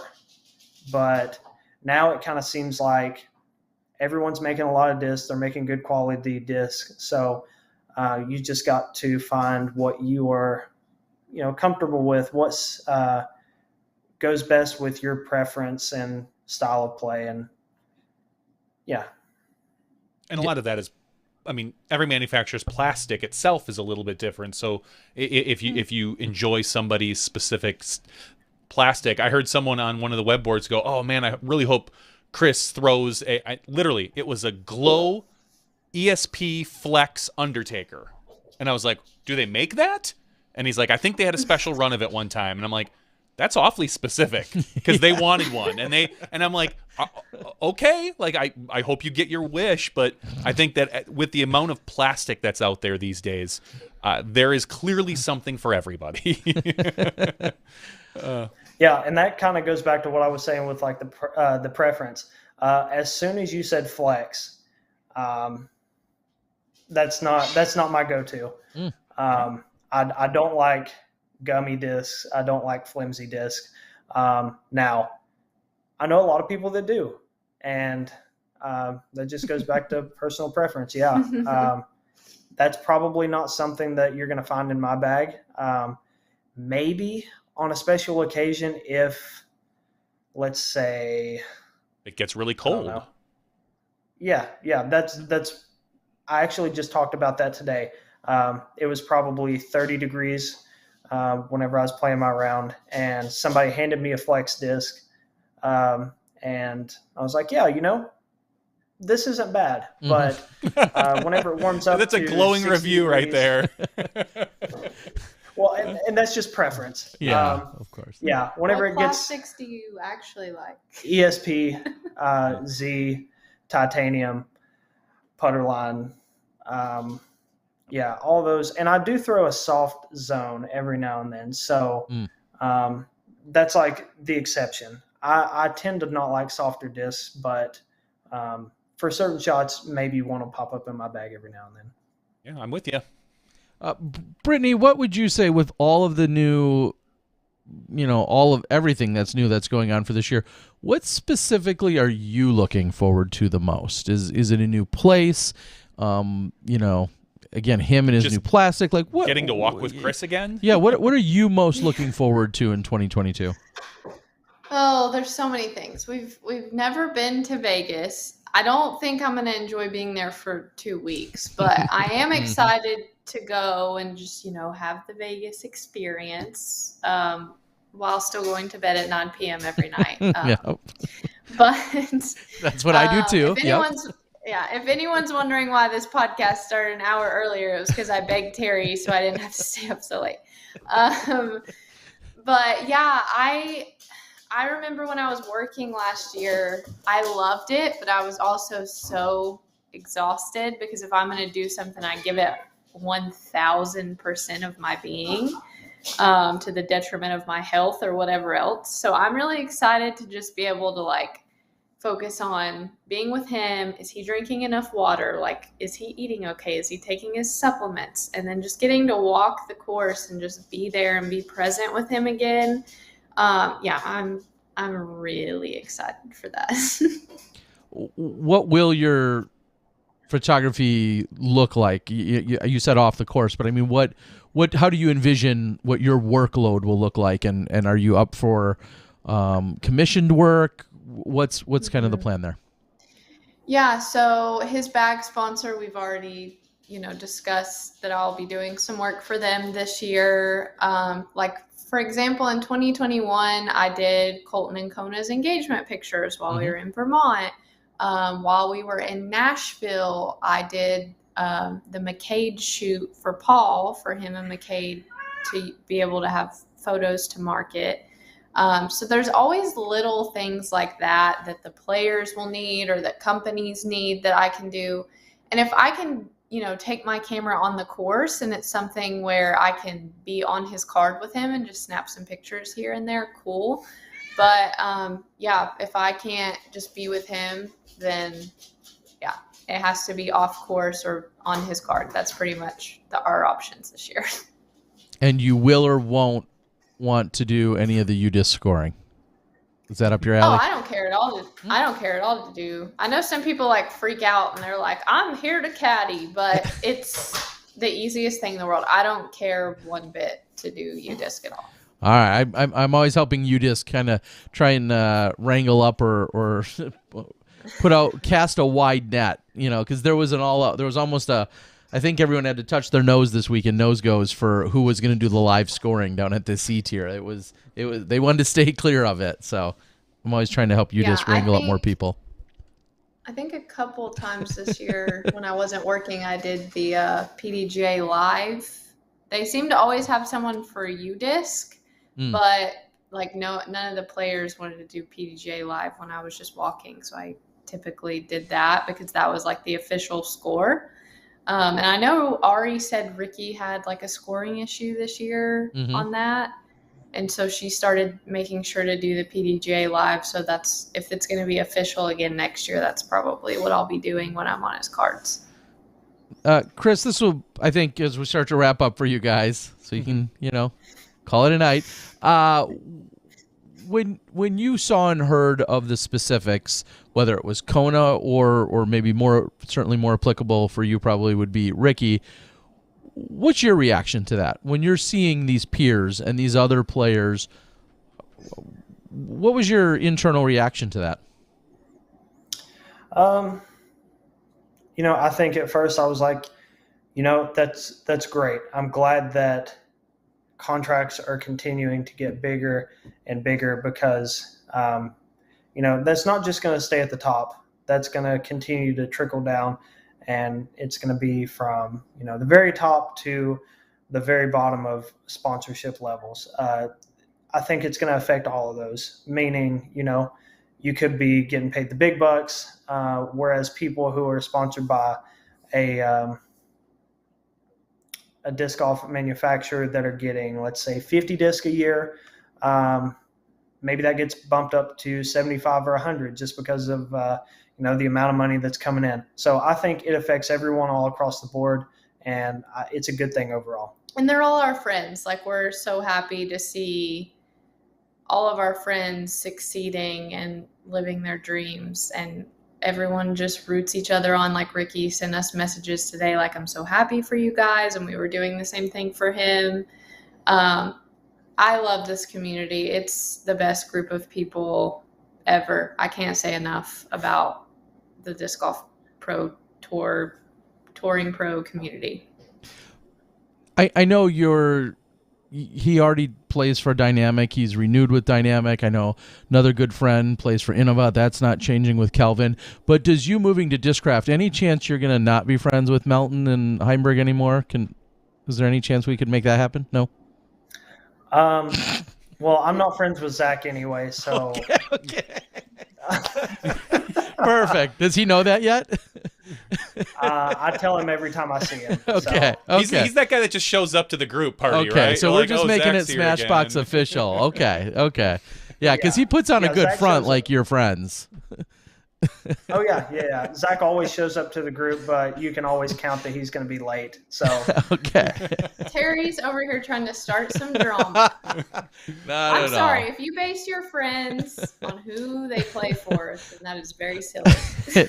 It's certainly, and we find that within the disc golf community that to echo what you guys just said, that so many of our top players literally will go play pickleball, or we'll go rafting, or we'll go enjoy a Monday at a theme park or whatever. We see that every single week, or at least behind the scenes, it goes down, and that is absolutely beautiful. I mean, like you said, Chris, it's an individual sport.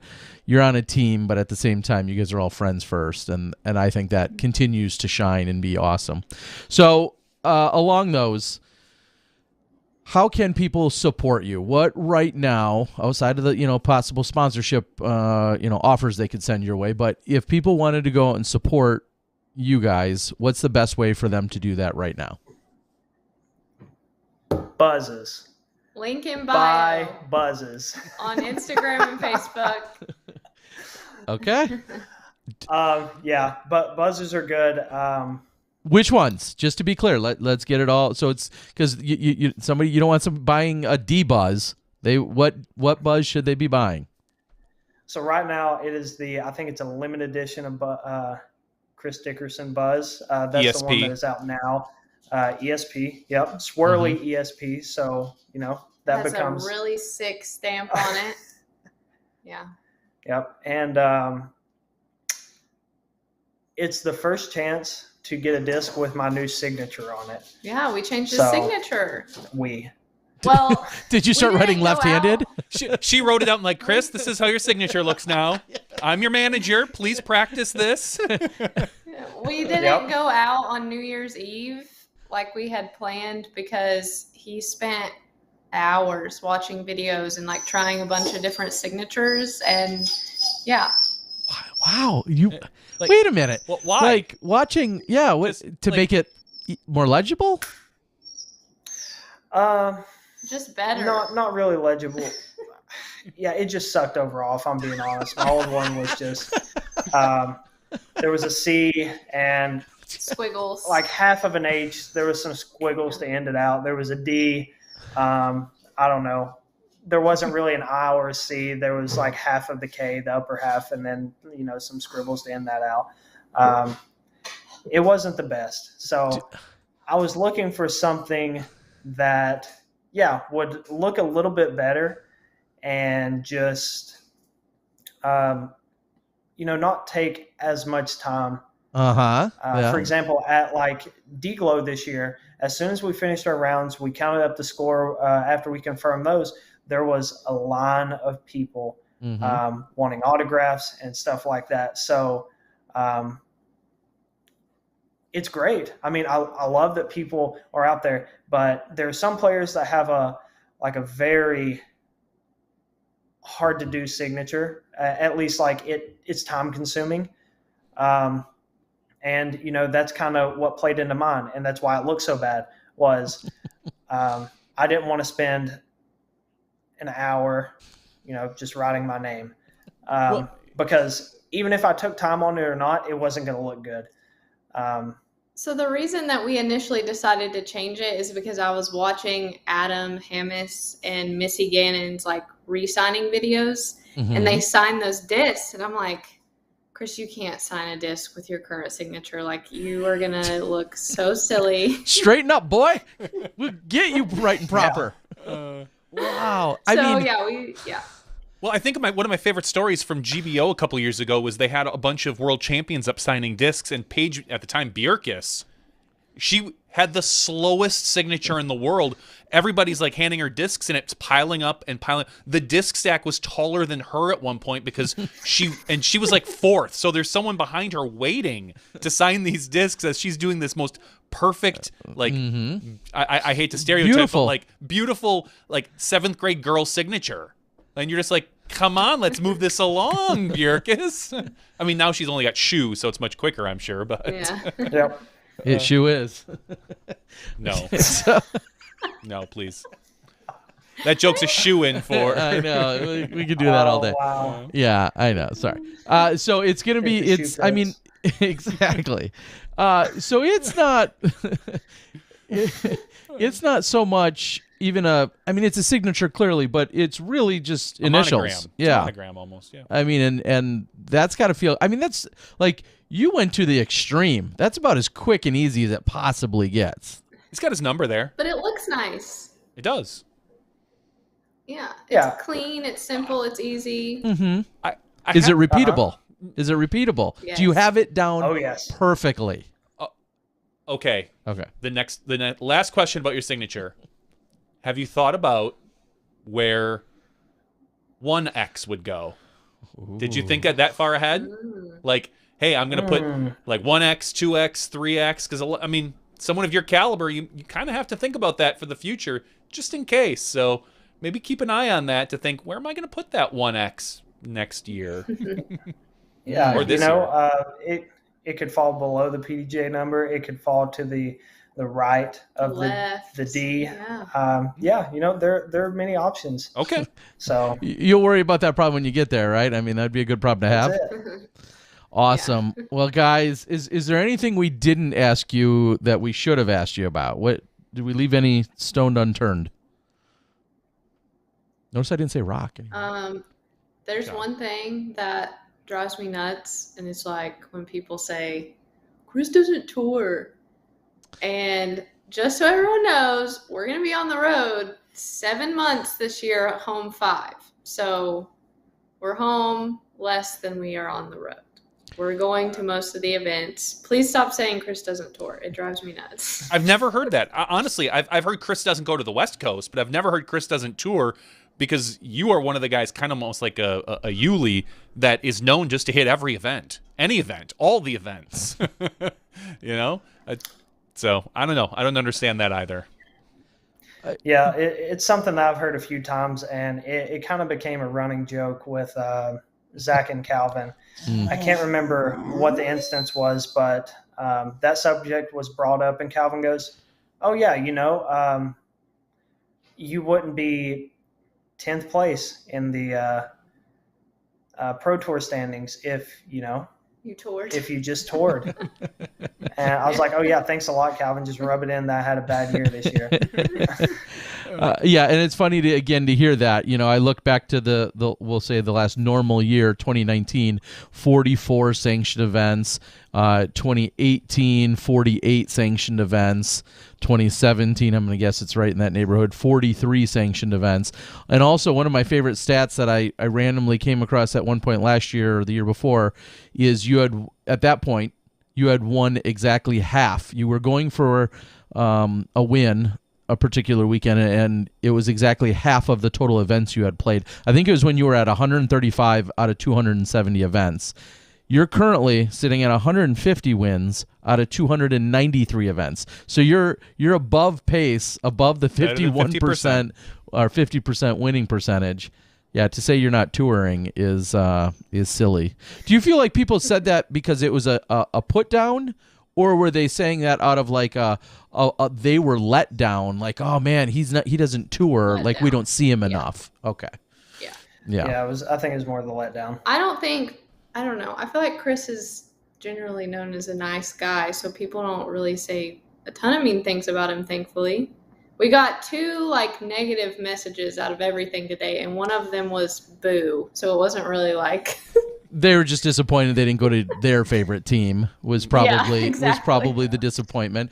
What was the other one? Was it nasty? No, I don't even remember. Oh, what did it say? I told you. Oh, it's a shame to see the direction that disc golf is heading. And we were like, wait, what? Huh? That could be taken so many ways. Exactly. I hate that all my favorite players I like to watch are getting paid now. It's such a shame that they can support their family and not be scraping by. Oh. Yeah, or that they get to tour around the country and see the entire beautiful country this year. Oh, I hate that. That is such sellouts. It's all going downhill. Yeah, that's silly. Back in my day, so much support for sure. Like as you so much love and support, and we're so very grateful.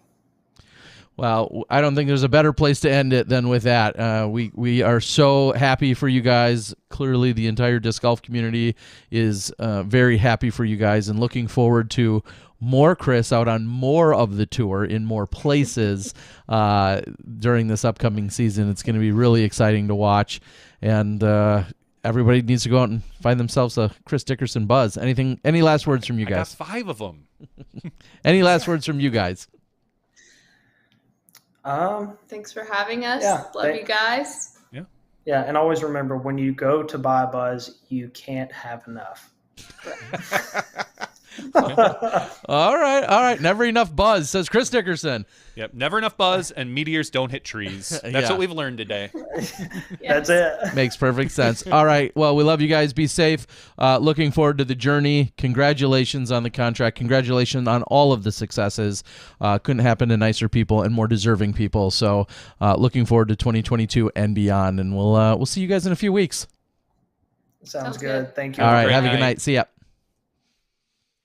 The Dickersons. I mean, if that's not a new show on Disc Golf Network, I don't know what else would The Dickersons. That would be a great show. I mean, is that kind of like a tiny house meets Full House? Oh, come on. Don't go to the Bob Saget card too soon. Rest in peace, Bob Saget. Rest in peace, Bob. Ouch, Johnny. Too soon.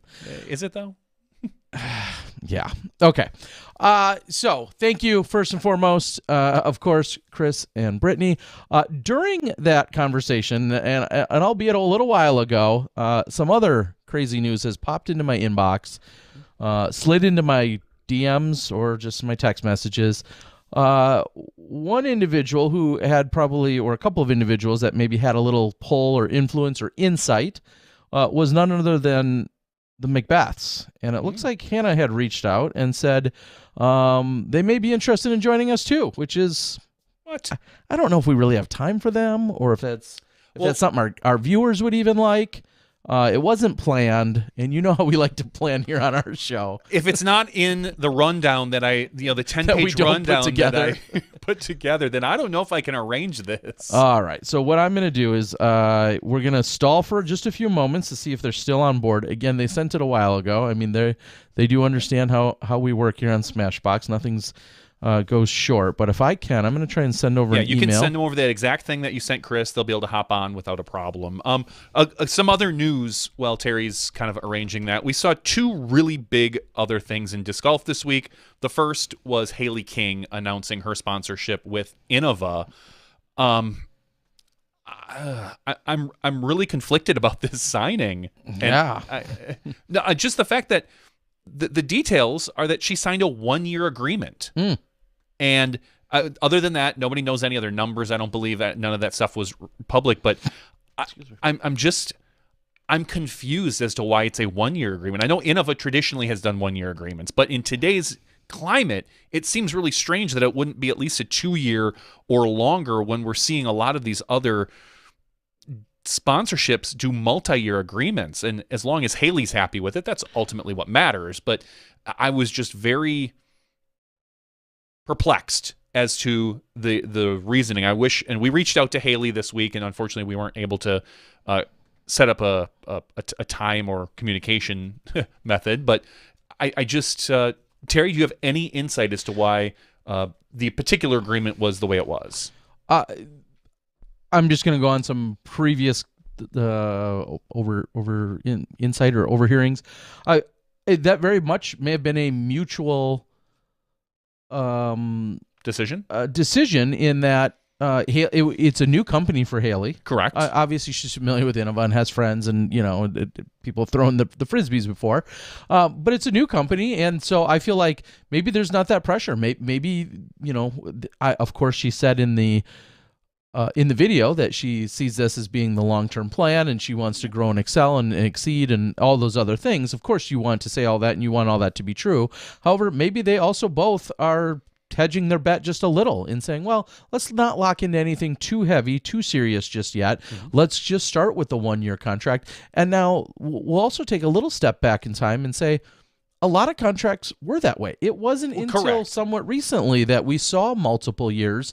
So I wouldn't consider it out of the norm, or really that crazy, in my opinion. Clearly, there's more to it than you and I even know. But I think, I believe there has to be, and I just overall don't think it's that crazy. I don't think it's crazy, especially with what you were saying, how each side feeling the other one out as far as whether the relationship is going to work. I was just a little surprised with our recent signings that we've seen in the FPO and MPO division, but specifically the FPO division, with the multi-year agreements for people that are moving sponsors that have not had a relationship before, that they are, we'll say, jumping in feet first to these sponsorships, and Haley didn't. So either that's one of two things. That's either very mature of Haley and Innova to say, we're going to take it slow and figure it out, or it's very naive of one of the other to not try to lock the other one in for a long-term deal. But ultimately, I think, like I said, as long as Haley is happy with her status, there's not much we can really argue or say about it. Well, and maybe, as someone pointed out in the chat, maybe again, either a manufacturer and or a player is a tad gun shy on a multiple year deal, just knowing that there might be significant challenges if one or the other doesn't want to continue the relationship, depending on how it's crafted in the first place. And I also don't think it's a secret, or maybe it's not a well kept secret, that Innova largely works in 1-year deals. Yeah. I mean, we've seen Coling, you've seen Sexton. No, Sexton just up. I know, that's what I'm saying, as multiple year deals. Okay. A lot of the other announcements that you see from Innova players are not often multiple year. Calvin had a 2-year agreement, I believe.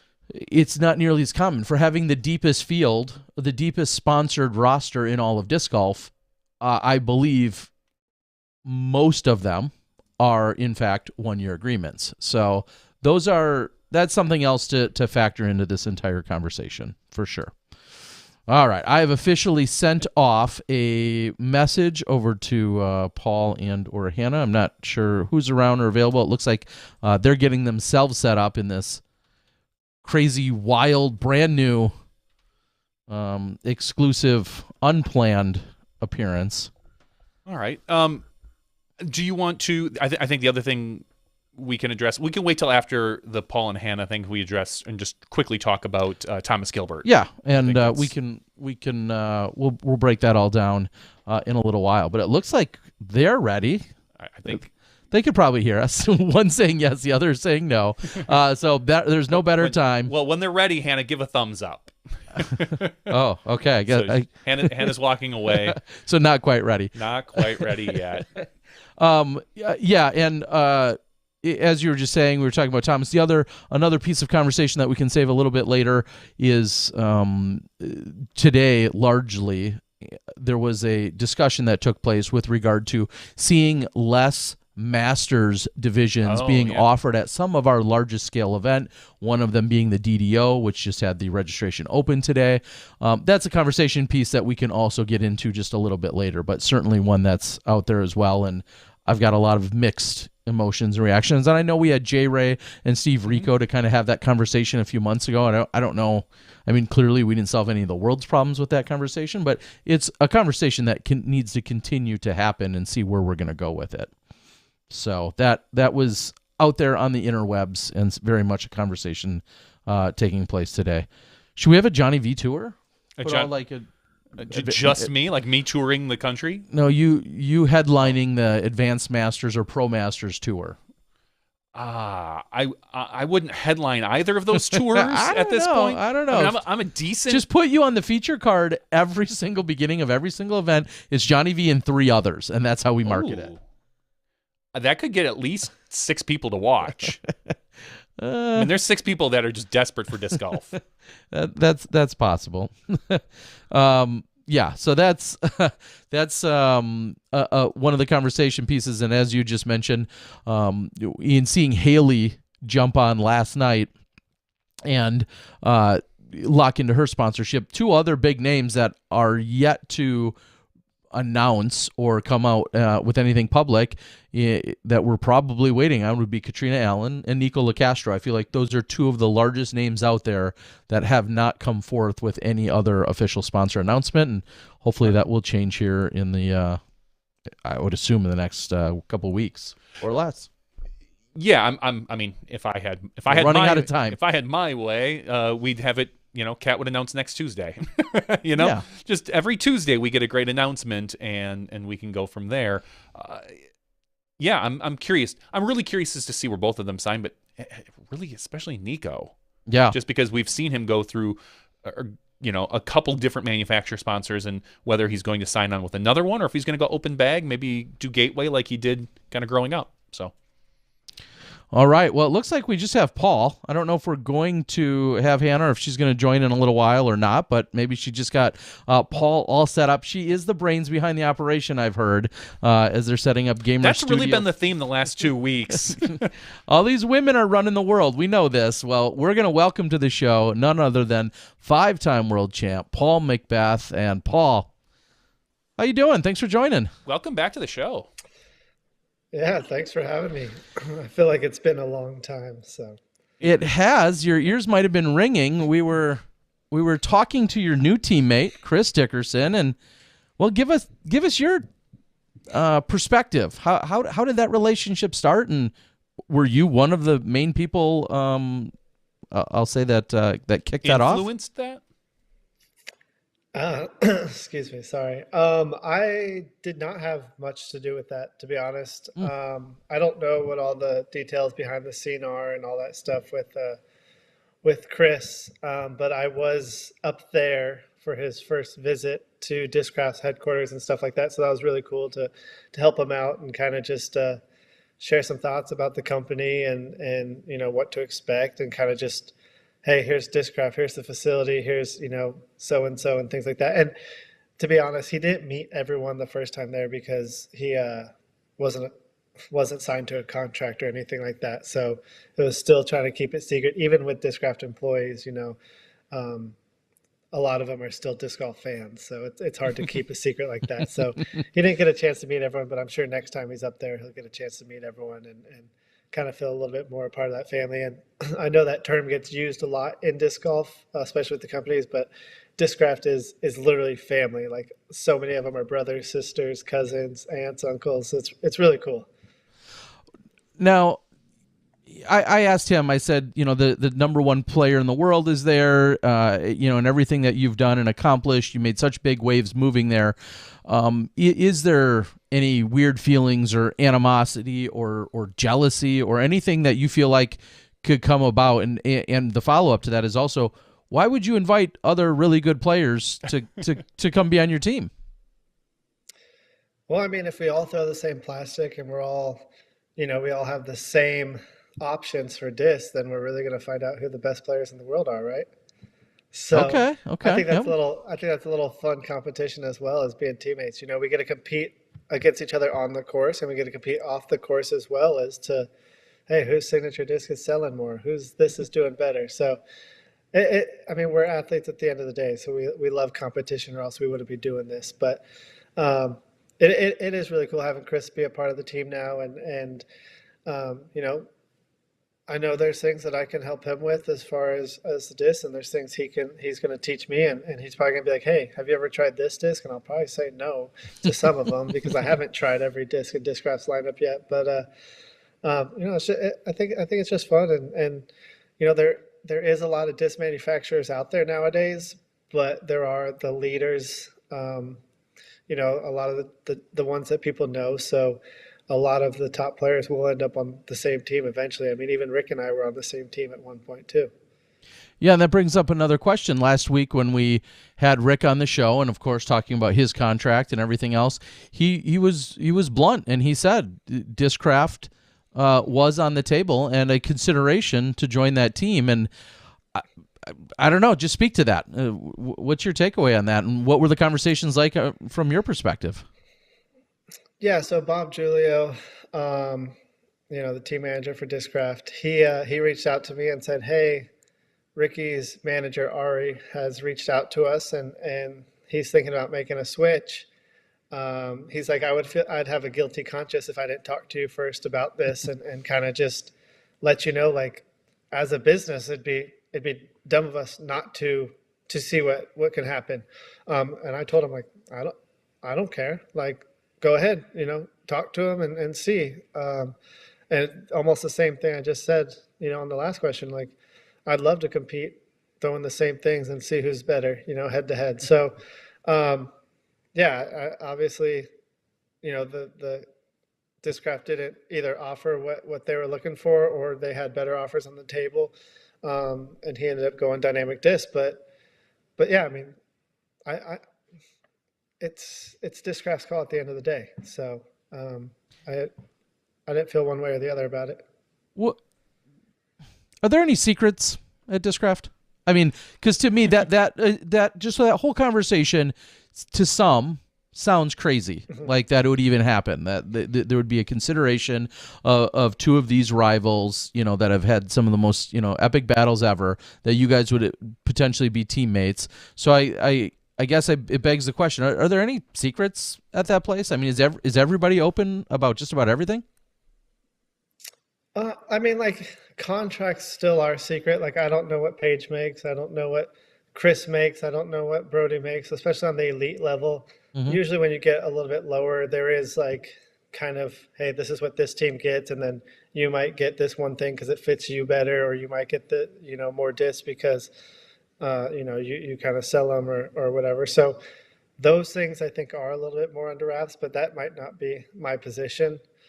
But as far as a company, Discraft's very open, with a lot of things. And that's what I love about being there is they are so open and they allow me to put my hands in multiple things that they have going on over there. So I think that's one of the most fun parts as well, because I do love designing discs with them and having the the drawings here and be like, hey, what if we change this angle of the nose or put this kind of bead on this disc and tweak things around.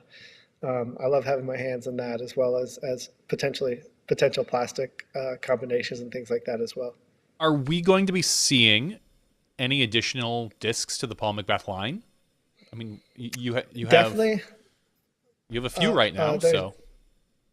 Yeah, I have 5. I have 5 in my line right now, but there'll definitely be more. I don't have a timeline on anything. We just added Chris. Adam Hammis is definitely developing into a great player. You got Yuli, you got Paige, you got Missy, you got all these players. So at the end of the day, I'm just one of them. So they have some other players to make happy. So my time will come. So with that disc, whenever it happens, or multiple discs. So. I would love for it to be next month, but you're realistic, which is great. Yeah, exactly. Well, as I just thought of how I asked you about the secrets, I'm calling out Bob Giulio, who I know frequently watches live. So Bob, I'm calling you a liar. A couple of weeks ago, when we had a brief chat, Bob and I did, I said, any big changes, anything else coming down the pipe? And, I had heard rumors of Chris and whatnot. And Bob, no, nothing else going on here. So, Bob, I might be media, but don't lie to me, bro. I'm on to you. NDAs, man. He can't. Yeah. So this kind of goes hand in hand with a few years ago, you wanted your contract to be public. Discraft said, yeah, we're good with that as well.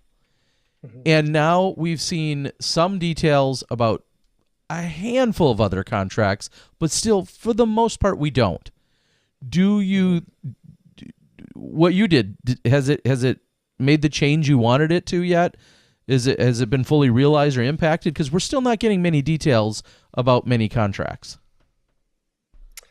Well, I mean, you got to start somewhere. So it's definitely, we have 4 total public. Even Chris's, is kind of, he let out a figure of numbers. So it's definitely gotten a lot of eyes on the sport. I feel like, with my deal when I signed the 10 years, and then Ricky's with his 4-year, like there's news outlets that would probably not talk about disc golf for other reasons than just the money side. He just did a Bitcoin interview as well.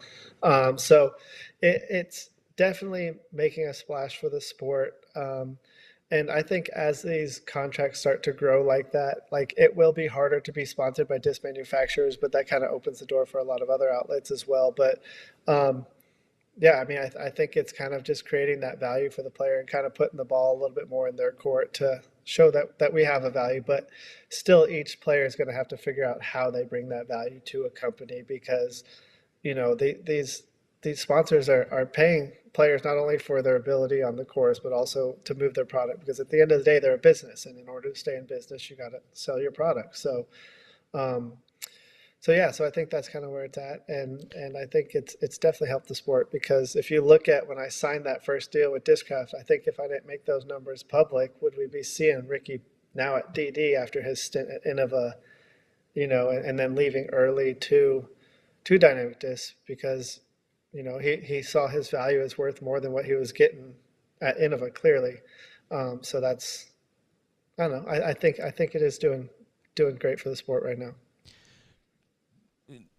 Would it be fair to say that you think some manufacturers are more generous than others, or does it come down to just dollars and cents and like shrewd business tactics? Like, why are we seeing some really big contracts at a few companies, but not necessarily at the others? Is that just their books and that's their business?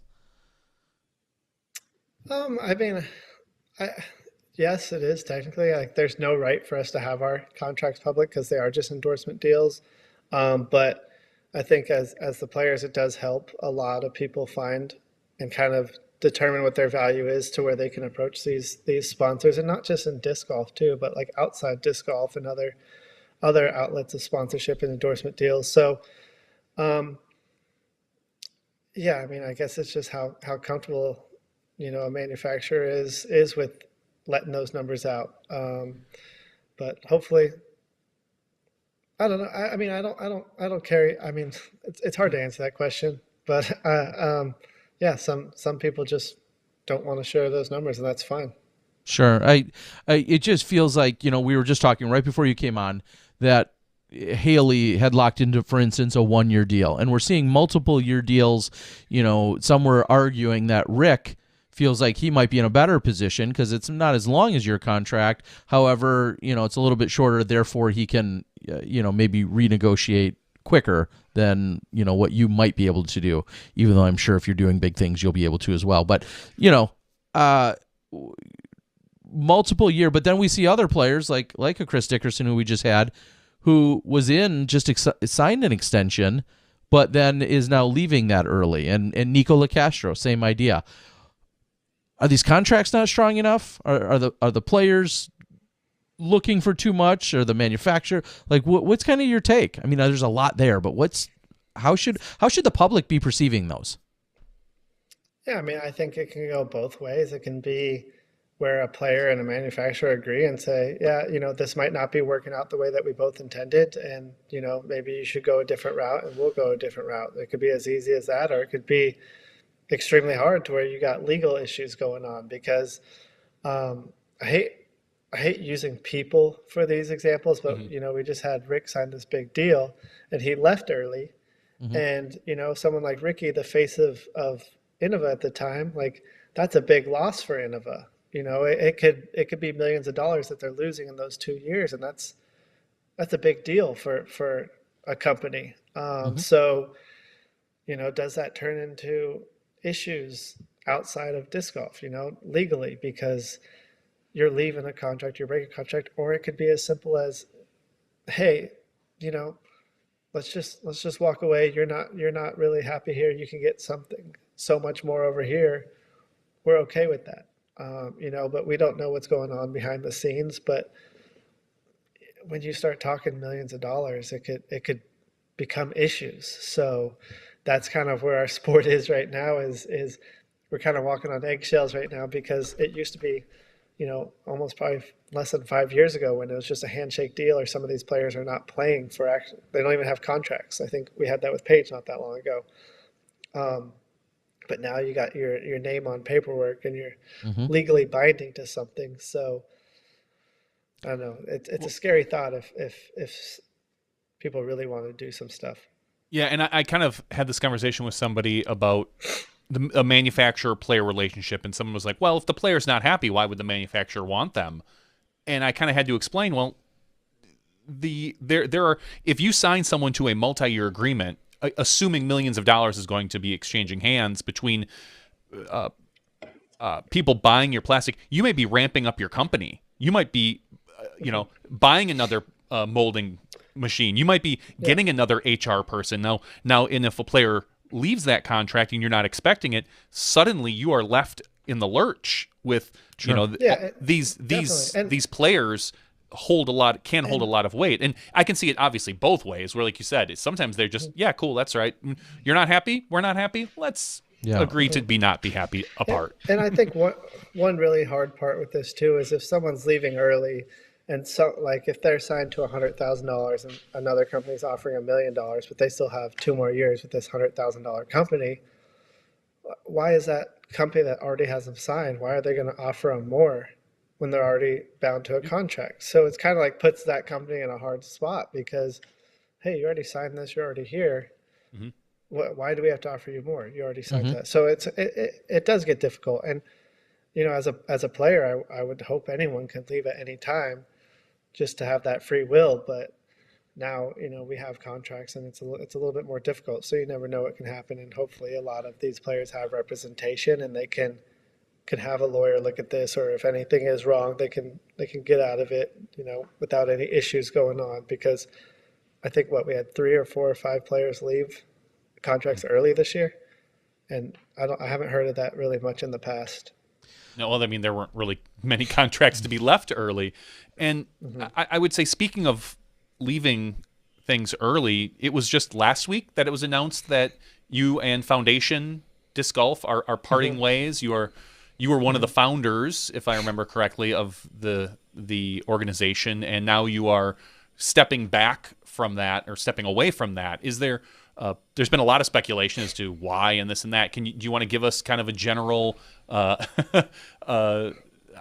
read posts and whatnot, but this is maybe a different crowd. Yeah, no, it's funny because it seems like it's been so long ago. Yeah, I mean, I'm so busy with getting ready for the year right now. The Paul McBeth Foundation has been incredible. We actually have we're actually all coming together right now this weekend to do some meetings and stuff and just prepare for this year. And some other things going on. Like I was just up in Michigan last week. I'm gonna go get to some warmer weather to go get out and throw some more.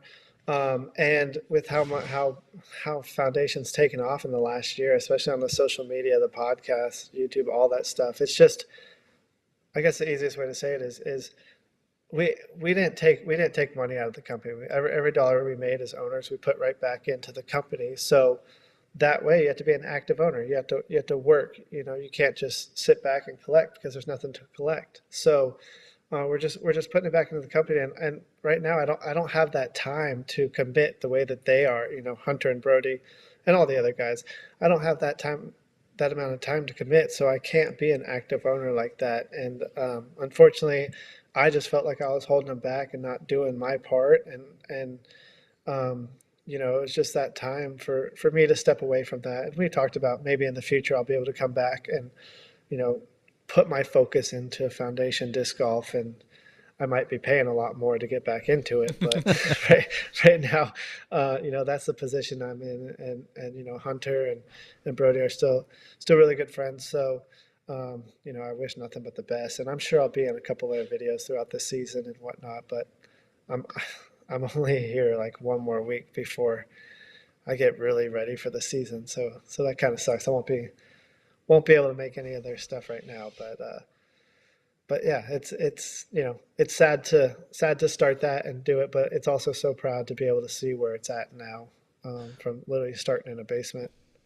Yeah, and not to be confused, because when I originally read the snippet or the post or the headline or whatever it was, I very much read it as Paul McBeth leaving the foundation, as in your own foundation. I'm like, this just got weird.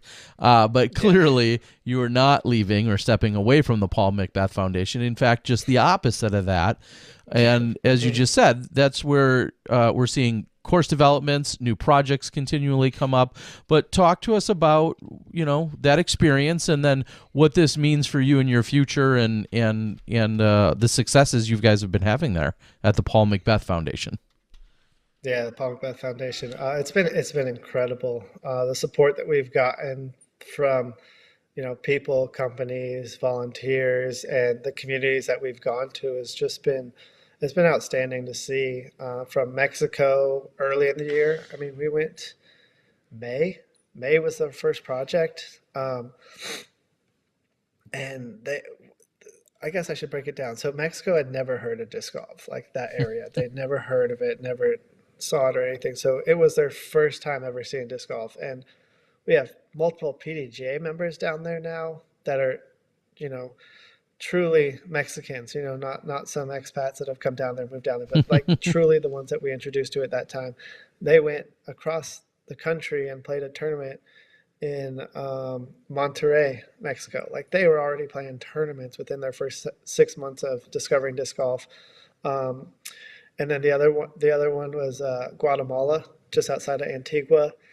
And I didn't realize Guatemala was the most beautiful country ever. That place was incredible. Like just watching volcanoes go off like 24 hours a day. Like you just see lava spewing out the top of this thing. And it's a golf course that they built a disc golf course on 9 holes, and they got another 9 potentially. But it's right next to this indigenous Mayan village. So like straight out of history books. Like these people just look like Mayans that you see in history books and stuff when you're in school.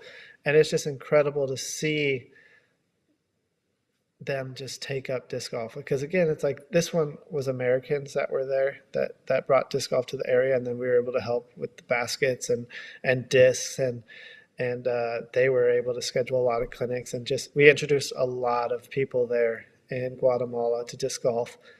And then Colombia, which had they had a really big, I think, ultimate frisbee freestyle scene. And when COVID hit, they kind of that kind of went away. So they got into disc golf and they started their own club, but they just didn't have the funding for baskets.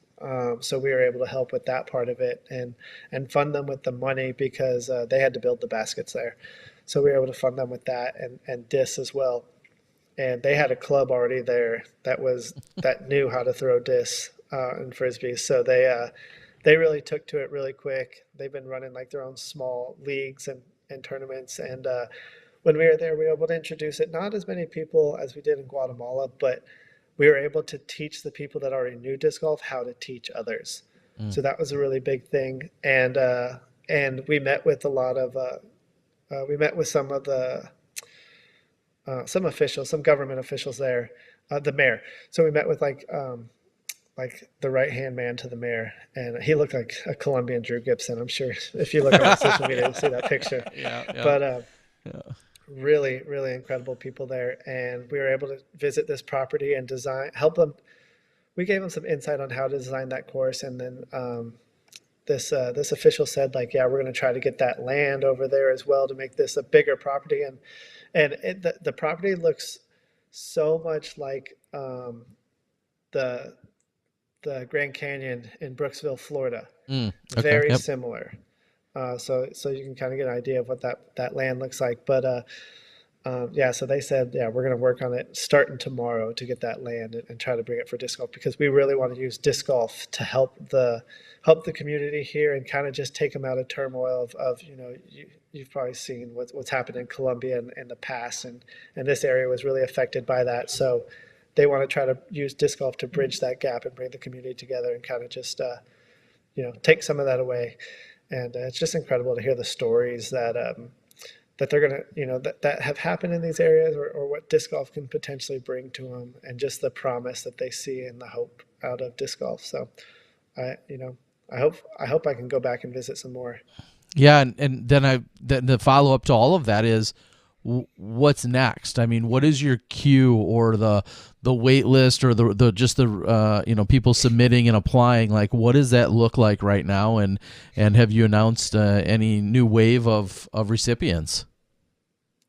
Well, we're having that meeting this weekend to finalize it a little bit more. So I maybe if you have me on this time next week, I'll have some more answers to that question. But definitely, when we first announced last year, early in the year, we had hundreds and hundreds of emails of just like, hey, we'd love this, but you do have to filter through them, because just because you don't have a course within 5 minutes doesn't make you qualified.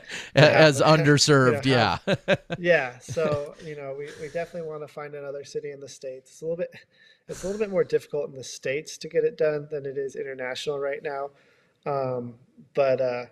But yeah, we definitely have some projects in mind, but we're going to have to look through it a little bit more. And the foundation has such a solid team behind it that they're able to go through these and get in touch with, the ones that kind of stand out a little bit more, the venue, shouldn't say venues, but the properties that stand out a little bit more, so we can make sure they're going to be sustainable. That's the biggest thing. We don't just want to put baskets and discs in somewhere that they're just going to sit and get grown over. We want them to actually be used and utilized. So that's the big goal. Yeah, if I know people in either the Twin Cities or Charlotte area saying, hey, I need a course, I actually have to drive 6 minutes to get to mine, you guys are automatically disqualified. To them, that is underserved. I know, that's what I mean. I don't have one within 15 minminutes of my house, so this is a real underserved area. I will say, if you're from the Twin Cities, you can definitely help. So yeah. you can still help out. And speak to that, of your partnerships, your collaborations. How are people helping you? I mean, I'm doing my part. I keep buying Double G jerky, that of course supports you. So I gotta get in where I fit in. But what are some of your collaborations and partnerships where people can intentionally or unintentionally help? Yeah, the notable ones, I'll just go in order from the projects. Like Dynamic Disc was a big supporter. They got their baskets in at Mexico. They got 9 in to start, and then it was our first project, so we're like, let's see if this is sustainable and if it's going to work. And it absolutely blew up. And I went down there not that long ago and designed the back 9 for them. So they're going to have 9 more baskets. They're going to have a full 18. So when people go down there to the Cabo or La Paz area, they'll have a full 18-hole course. Guatemala, that was Discraft. They donated baskets. They donated a bunch of discs. And I don't know if they're. Oh yeah, Ledgestone was Colombia. Ledgestone, so they were a big partner. Grip jumped on at the end. UDisc was a big help with the match. 10,000 to this, and they would match it up to 10,000, and we hit that number. So thanks everyone that hopped in on that. And then I know there's going to be a few I left out, but you mentioned Double G Craft Jerky. A good chunk of that goes directly to the Paul McBeth Foundation when you buy one of the Paul McBeth signature bags. I don't see a dime of that. That goes straight to the foundation. And then, oh man, I'm trying not to mix them up because I know there's a lot already lined up for next year as well. Are you leaving out yourself? You donated your winnings. All of your winnings this past year went to the foundation, the Paul McBeth Foundation. $89,000, like $203 or something like that. Roughly, yeah. About that, yeah. And are you planning on repeating that this year? Is that going to be a regular or? That's awkward. SmashBox exclusive. No, I'm gonna talk to him this week and see if that's the right move again. Okay. Hopefully, I can hit 100,000 this year in earnings. But yeah, I'm gonna talk to him this winter or this weekend and double check and see if that's what I should do again. But I mean, I would say yes right away, but. Well, we'll find out more in the next few weeks then. Yeah, and I understandably, your heart may be right there, but with regard to everything that's going on in terms of just overall, not just tax implications, but just overall funds and everything at the foundation, there's probably advantages to maybe 1 year versus not, and so on and so forth. So, and to be fair, clearly you're doing amazing things and you're going way above and beyond. I don't know if it should just be assumed or expected that every year you're putting your check there. So I know that can be kind of an awkward. And honestly, I don't even know how it works as far as tax. I'm still talking to my CPA about that. Like, is it all a tax write-off? Is it better if I just do half and put half in the tax? I'm not sure yet. Sure. So I need to figure that out with him too, because he might just say, yeah, do half and the other half will go here. So I'm not sure. I still got to figure that out. Yeah, I mean, Harrison's got to eat. I mean, you're going to have to keep a little of that money. So is there anything is there anything that's wild or crazy or out of the ordinary, whether it's the foundation or yourself as a player and a promoter, anything that 2022 is like might raise someone's eyebrow that you think is coming? Or seem Paige's documentary. Yep, okay. Pretty wild. Okay. Some of the behind the scenes stuff with that, especially with Carly Lloyd is doing the voiceovers and stuff for that. Yes, I believe even today as we speak, I think she was flying to Philly today to meet up with her. Instagram. Yeah, she put some clips on her Instagram story with her with Carly Lloyd behind the mic. So that's pretty cool. That's awesome. Yeah, that absolutely is. And then also in her name, Charlie Meade, I believe, had put together the nomination for Paige to become is it like an athlete of the year or sportswoman of the year? Is it the World Games? World Games athlete. Oh. Yeah. I feel like I should have that at the tip of my tongue, voting. but was that today or yesterday? I think it like opened yesterday, so to speak. So that's something else that's pretty cool to see, for sure. Vote daily for athlete. Yeah. Yeah. I don't think I have anything wild and crazy right now, just besides a really busy winter. I do want to go to Europe for 6 weeks, but we'll see how that's going. Like, that's one of my really big goals. I want to go over there, hopefully do a foundation trip as well, and maybe do a course install or just whatever I can with the foundation somewhere over there in Europe. I don't have any place picked out or anything like that, but definitely want to do that. But I just want to play better next year. What do you? I mean, I saw you, putting in the basement, and you got the air mattress behind it. I mean, I don't know if that's a lack of confidence or just trying not to neck up a wall, but no, seriously though. Cut-throughs only. Okay, what were you missing last year? And then how are you going to fix it for this year? I think, at times it was definitely confidence. There was times where it was confidence, but I think mainly just consistency. Just didn't get the same amount of reps that I have in previous years and winters. So definitely want to get the consistency down, and that's really it. If I feel like, man, I don't know how else to say it, but if I feel like I can make the putt, then I have all the confidence in the world that I'm gonna play well, because that's the biggest thing. If I feel like I can make the putt from anywhere, then I don't care where I'm throwing the disc. I'm gonna go out there and play well. So that the putting confidence leads to so much in my game, because it allows me to take a lot of pressure off the drives and stuff like that. And when you have high pressure on the drives, that's when you usually shank it. You either pull it or let it go early, or turf it for some people. But when you can just relax and throw the disc and know you're going to make it from anywhere, that's a big thing for me. So we saw you play with your form.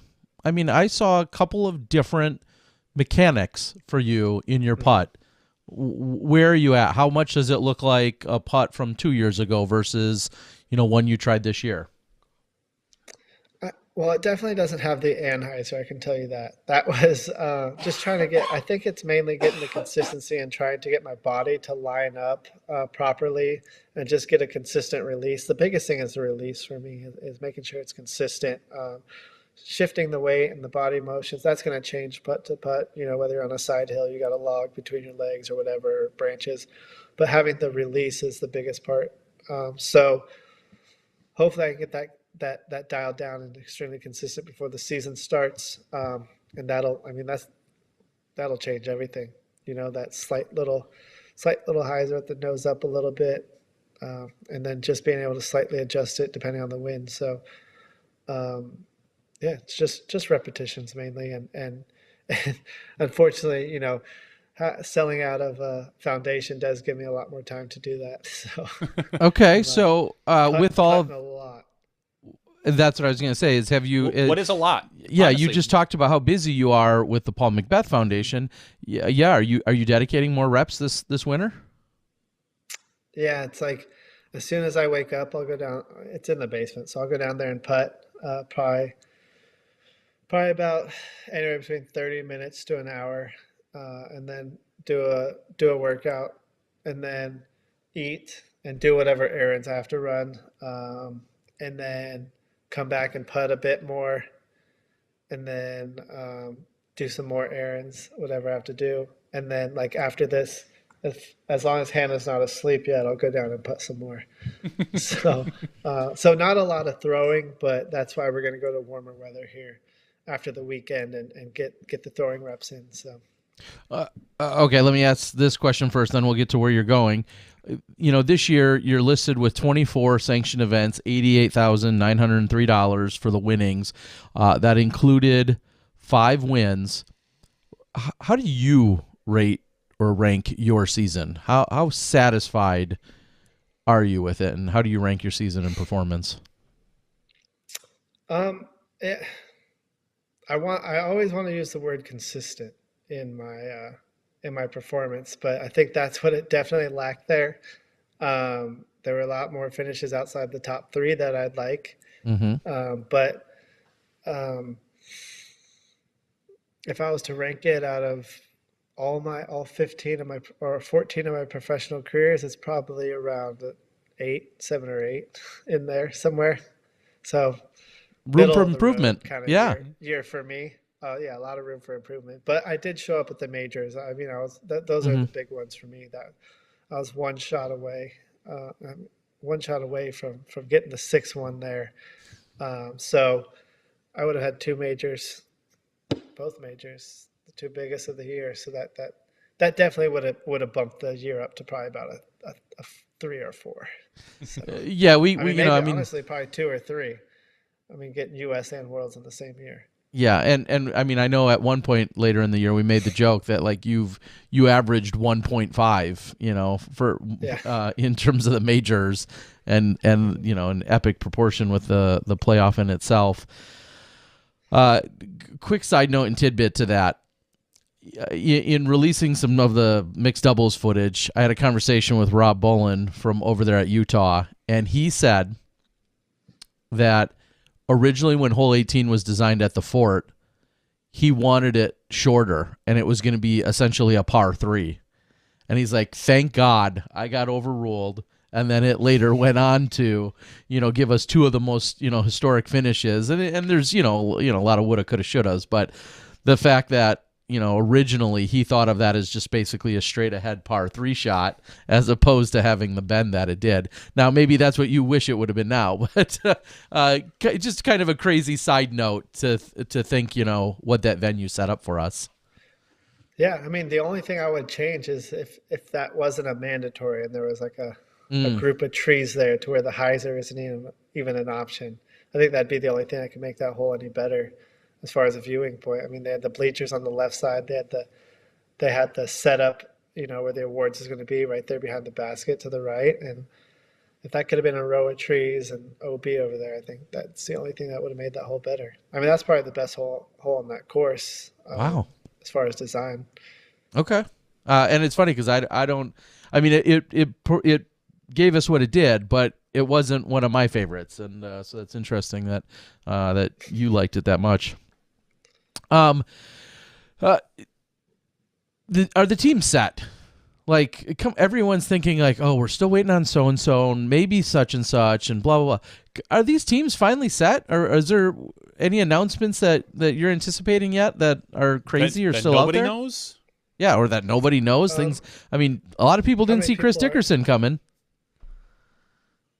Yeah, I mean, it's hard when they still have years left on their contract. I think those are the last people to really announce too. Rick, Chris, Haley, and then what is it? Nico and Kat are still left. Yeah, we So don't. Nico still had a year left on his, and I don't know what Kat's was.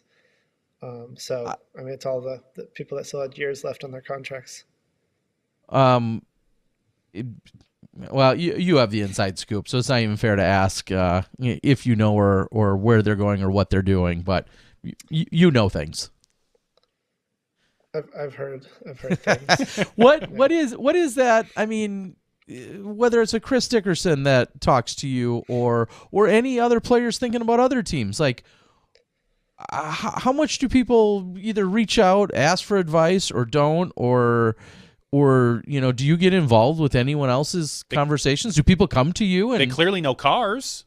I mean, we heard all about the Corolla conversation you had with the Dickersons about what's best for towing and.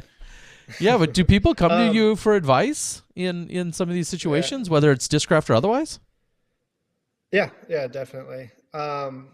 They do, and I like to tell them all the same. I think I've told Discraft this. I'm always player first. So even if like Chris was like, hey, I'm stuck between Innova or Discraft, like, what do you think? And it's always like, hey, it's what fits you best. It's what your needs are. And you notice, with his contract, he said a lot of it's for his family, and I need to look out for my family and this and that, to where some people don't have that, to where this sponsor might be a better opportunity for them. If Discraft is offering them an RV and this and that, and they're like, I like my van, I like this and that, so I've always been player first with a lot of these. So I do get asked a lot for Harrison, he was dreaming, walked right into that door. But yeah, it's don't worry, Hannah's there. Hi, Hannah. Hi, Hannah. He was asleep there and he just started dreaming. But yeah, so a lot of players do reach out, and I think I forgot the second part of that question. Sorry. If I was talking about if you're giving advice and how many people are reaching out to you, and you answered that. Yeah. Yes. Oh, yeah. The thing I was going to add is, I mean, I'm going into my 15th year as a professional, so I feel like I've been there, seen a lot, failed, succeeded in a lot of things, so I can kind of give that advice to a lot of these players and things like that. So, I welcome anyone that reaches out to me and asks questions, because I am open about it, because it is tough, if especially if you're your own representation, it's really hard. So I do encourage a lot of players to try to find representation, because it makes it so much easier to have someone else speaking for you and representing you, because I mean, they can make you sound like the number one player in the world, even if you aren't, but that's their job, is to sell you. So yeah. We've seen, I'll go down that route then. We've seen player management groups and representation, LWS or Schaefer Sports specifically, also the disc golf management group. And we've seen some others in the past, some that you've been involved with. Where are you personally aligned with any kind of management? Do you have any representation? Yeah, I do. I do. And I don't know if that's going to be public yet or not. I'll find out here soon and see what the deal is on that. But yeah, as far as, you brought up what I used to have, DGI, Disc Golf Initiative. So they were my original agent. When I first switched over to Discraft, they kind of went and talked with Innova, talked with Discraft. I think those were the only two. And kind of did that negotiating, and I learned a lot from them, because I wanted to know the ins and outs of contracts, because I'm that stuff, is interesting to me, because it kind of helps me know what my value is and how I can help a company, and how I can also maximize my sponsorship deal, and just kind of the ins and outs. And that's how we were able to come up with the 4 years, $1 million original deal. And finding out how to make Discraft happy and how to make myself happy, and meet in the middle while maximizing the contract at the same time. So Sam Hassel was negotiating that all, doing all the talking. I was never in a meeting with either. I was never in a meeting with either of them until it was my time to tell Innova that, all right, I'm going a different direction. That was the first time I had a meeting with them about it, was when I was leaving. So it made it so much easier on me. I could just focus on playing, and that was the year I was able to win USDGC, my final year, because I was just focused on playing and let him do all that talking. And then yeah, that kind of went under after that. They had some internal issues go on, but it is a really hard thing to find someone that you trust to talk about you and look out for the best, your best interests. So it is a hard thing, because you do have to trust them and hope they're going to do the best. But yeah, if that does, for my representation, go public, I'm sure, we'll talk about it the next time I'm on here. Yeah, and I do have. Well, like I said, I was saying to Ricky and Ari, and having that kind of conversation, because obviously she's acting as the tour manager, and then he's going to have, ultimately representation for sponsors. Seems like sponsors largely that are outside of disc golf, which I feel like is kind of this interesting caveat that a few of these relationships have been. It's like, I have a sponsor, but I want you to go get sponsors that aren't disc golf related, and and act on that behalf. I think we're just kind of wading through, like, what's the right mechanism. But you bring up a great point about trust. These people need to know you intimately and work in your best interest. But there's probably still this awkwardness of, there's a lot of people that just want to be fanboys and get to know you better, and will say or do anything to feel like, hey, maybe we can, work out a deal or represent you. And I worry that that's a challenge that we have in all of disc golf right now. No, yeah, it's definitely difficult. I mean, in every sport, you True. hear all these horror stories of how people got taken advantage of. They let their best friend be their manager or their agent, and they were taking $5,000 a month and putting it in their So I mean, there's horror stories. True. You could look any which direction and find it. So hopefully that doesn't happen in disc golf. But disc golf's gonna be around for a long time, so I'm sure someone's lifetime we'll have our own disc golf horror story. So. But yeah, it is difficult. But I think it's something that's going to be needed, especially how we were talking about these contracts and things like that. It's going to be big. Like, I had a manager this year, and well, when I signed my new deal, when I signed my renegotiated deal with Discraft, like, first thing was like, all right, we're going to put this money here.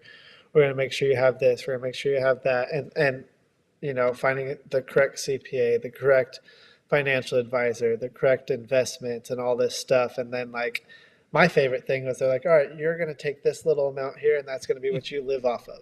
Like, that's going to be your personal. The rest is going to go into this, taxes, blah, blah.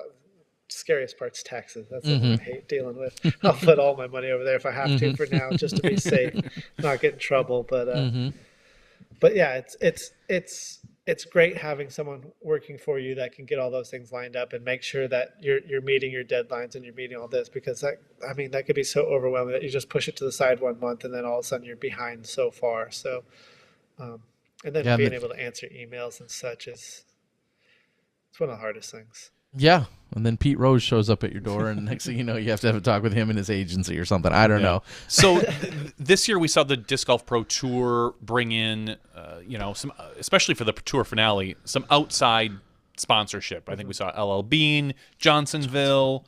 There was one more big, Guarantee Rate. So those are like the three big ones. Do you see 2022 being any different for the players? Because we saw them sponsor the tour, but still we have not really seen a huge outside sponsor coming for some players, have we? If Johnsonville sponsors you, we're talking brats. All right, we're gonna have a podcast. I'm driving weekly, up the road to Johnsonville. We're gonna be talking brats. But yeah, do you see outside sponsorship coming soon for players, or maybe you have an announcement? Talking brats. No, I don't, unfortunately. I don't have an announcement. It would have been such a good setup, Johnny. I tried. Yeah. I definitely think they will. I think the reason the tour is getting these sponsorships right now is because they have the right people in the right places. Sean Jack is really good at what he does, and he's out there, I'm sure, reaching out to these companies and being like, hey, this is the tour that I have. Look at what we have here. These are the athletes that are competing in it.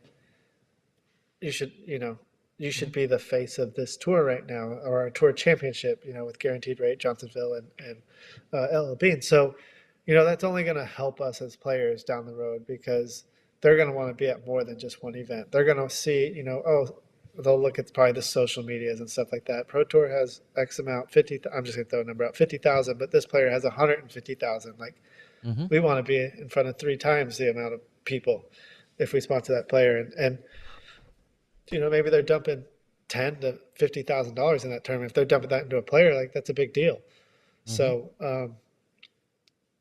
I think it's only going to help the players. I don't know if anyone's in contact with anything, but what is that LWS you were just saying? That's the accounting side, and then I think Schaefer Sports is also then his company that's working on the player agency. Paige, Ricky, Missy, I think all on board. Yes. So that was once an outside the sport company. So no, I was just going to follow up outside the sport. You showed up at I guess specifically USDGC this year, sporting some new threads. Brittany talked about doing some of the product shoot for that. Well, where does that stand? And do you have any updates one way or another? Is that partnership continuing? Is that something you're still exploring? Or are you negotiating? Or where does that stand? Break it down for everybody. Well, we're still exploring, definitely. So McCade and I, we had some talks this winter, and they sent me an offer, and we kind of sent a counter offer, and it looked like it was working out. And I don't know if the demand from disc golf was too high, but they said that pretty much we won't be able to meet the demand. So we're going to have to step back from this because we don't have the infrastructure to keep up, essentially, to make the product. And I don't know what's going on. They're in Sweden, so I don't know what's going on over there. But so we kind of just were like, all right, if things change, we'll talk. But they do still. I think they still have an offer that's acceptable for maybe some other players. I was just going to say, if you're too big. So, yeah. So I think that door is still open for some other players. So I think my management will reach out to some players we think that'll fit with. So hopefully that can work out for some other players. And to be honest, I'm sure I'll still wear McCade at some events. I'll still wear Nike or Adidas unless I land something else. I'm not going to be brand loyal to anyone. I'm going to wear what I want to wear. and it doesn't have to be a diss by any means, but what's the wildest or crazy offer or opportunity, I'll use in air quotes, that has crossed your desk recently? I mean, somebody just with the, I don't know, give us something wild or out of the, maybe, or wild or unique. Has there been any, anything like, hey, I own a limo service. I'll drive you around the whole country in a limo, which would be crazy, but anything crazy? Oh man. A shoelace Think of sponsor. anything that's I mean, No, nothing. no. Shoot. Doesn't get much wilder than beef jerky. Okay. I mean, that's definitely one of the most interesting for sure.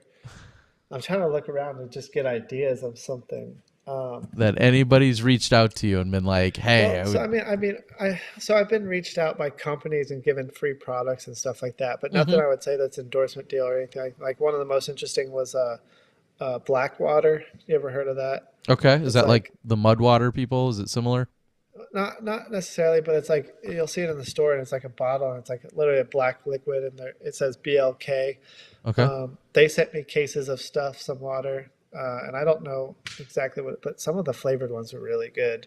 But like I mean, I get hit up on Instagram a lot and they'll like send me products and things like that. But I can't think of anything wild. Are you anywhere with Celsius? While you think about that, are you anywhere? Is it Celsius? Are you in any conversations with them? Do you just enjoy their product right now?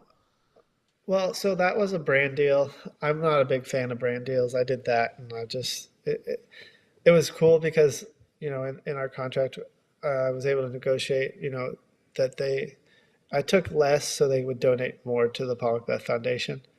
So I kind of put that in our deal, but no, I mean I like the product, but we're not any further on anything as far as a sponsorship or contract. I know they were kind of switching through people at the same time too. So the one that I had connections with when I did my first deal with them is gone now. So it's like trying to re-get that connection. It's kind of difficult at times. That's one of the things I think becomes the hardest, because that's where Adidas and Adidas Terex was when that originally happened. Was Diane ended up retiring, so now all of a sudden you lose your connection there, and you have to start all over and find the right person, and now you have to make that connection with them until it's like, well, do they even like me?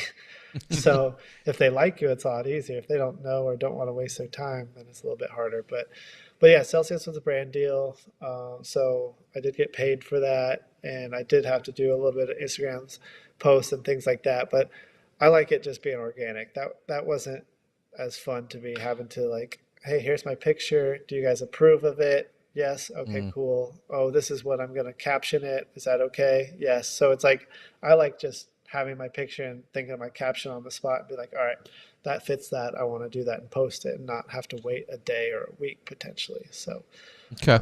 not fun for me. But, Yeah, I but mean, there are definitely those opportunities for a lot of people. yeah. Do you see those becoming more frequent for, even if you don't like them, but like you just said, maybe for other players that would jump on that? Do you see those are popping up and becoming more of a thing for other players?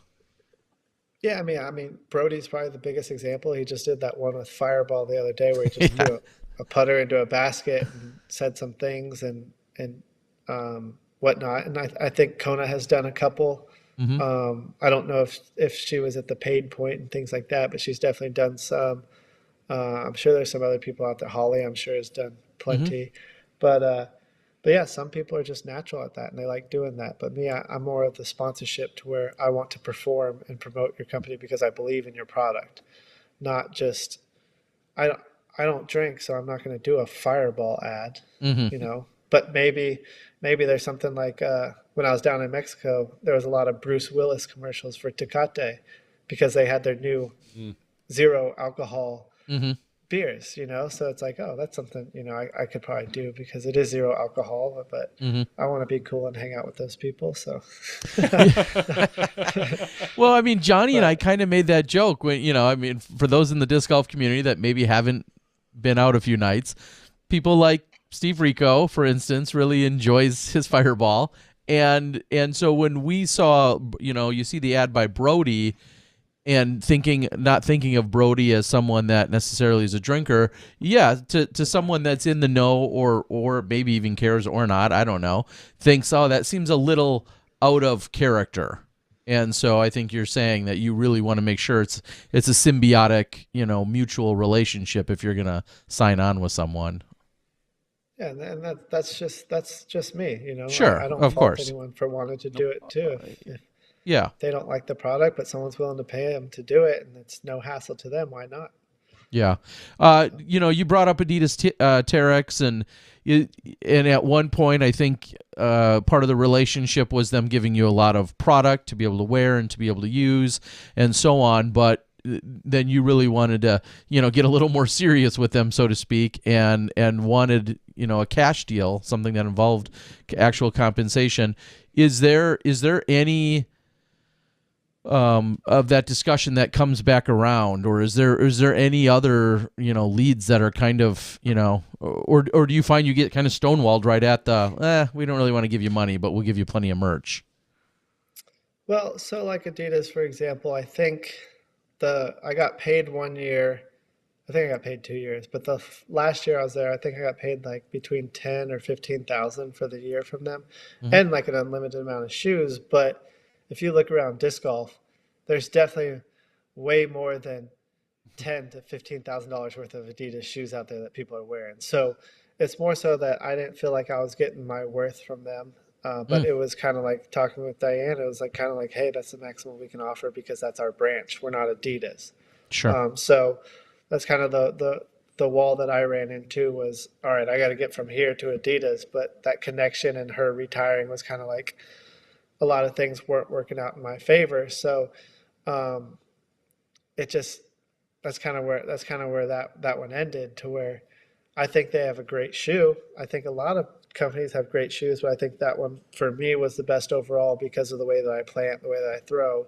It was just built and designed the way for my throwing style, to where a lot of people that kind of like, you'll see Calvin wears the fly knits, to where that's the shoe that works for him. That's the one he goes to, is work the word? Is work? Does it really work for him?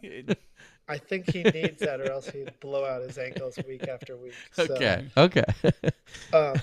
So I mean, that's some things that I've personally ran into, and it's like, at some point, I think my value is worth more than $10,000 to $15,000 with them. So I have to walk away. I can't, I can't take that. And I've said this other times, but if I take a sponsorship I'm just going to go lower. If I take a sponsorship for $5,000, being one of the top players in the sport, that means the maximum we're going to pay someone is $5,000, because that's what the number one player in the world's getting.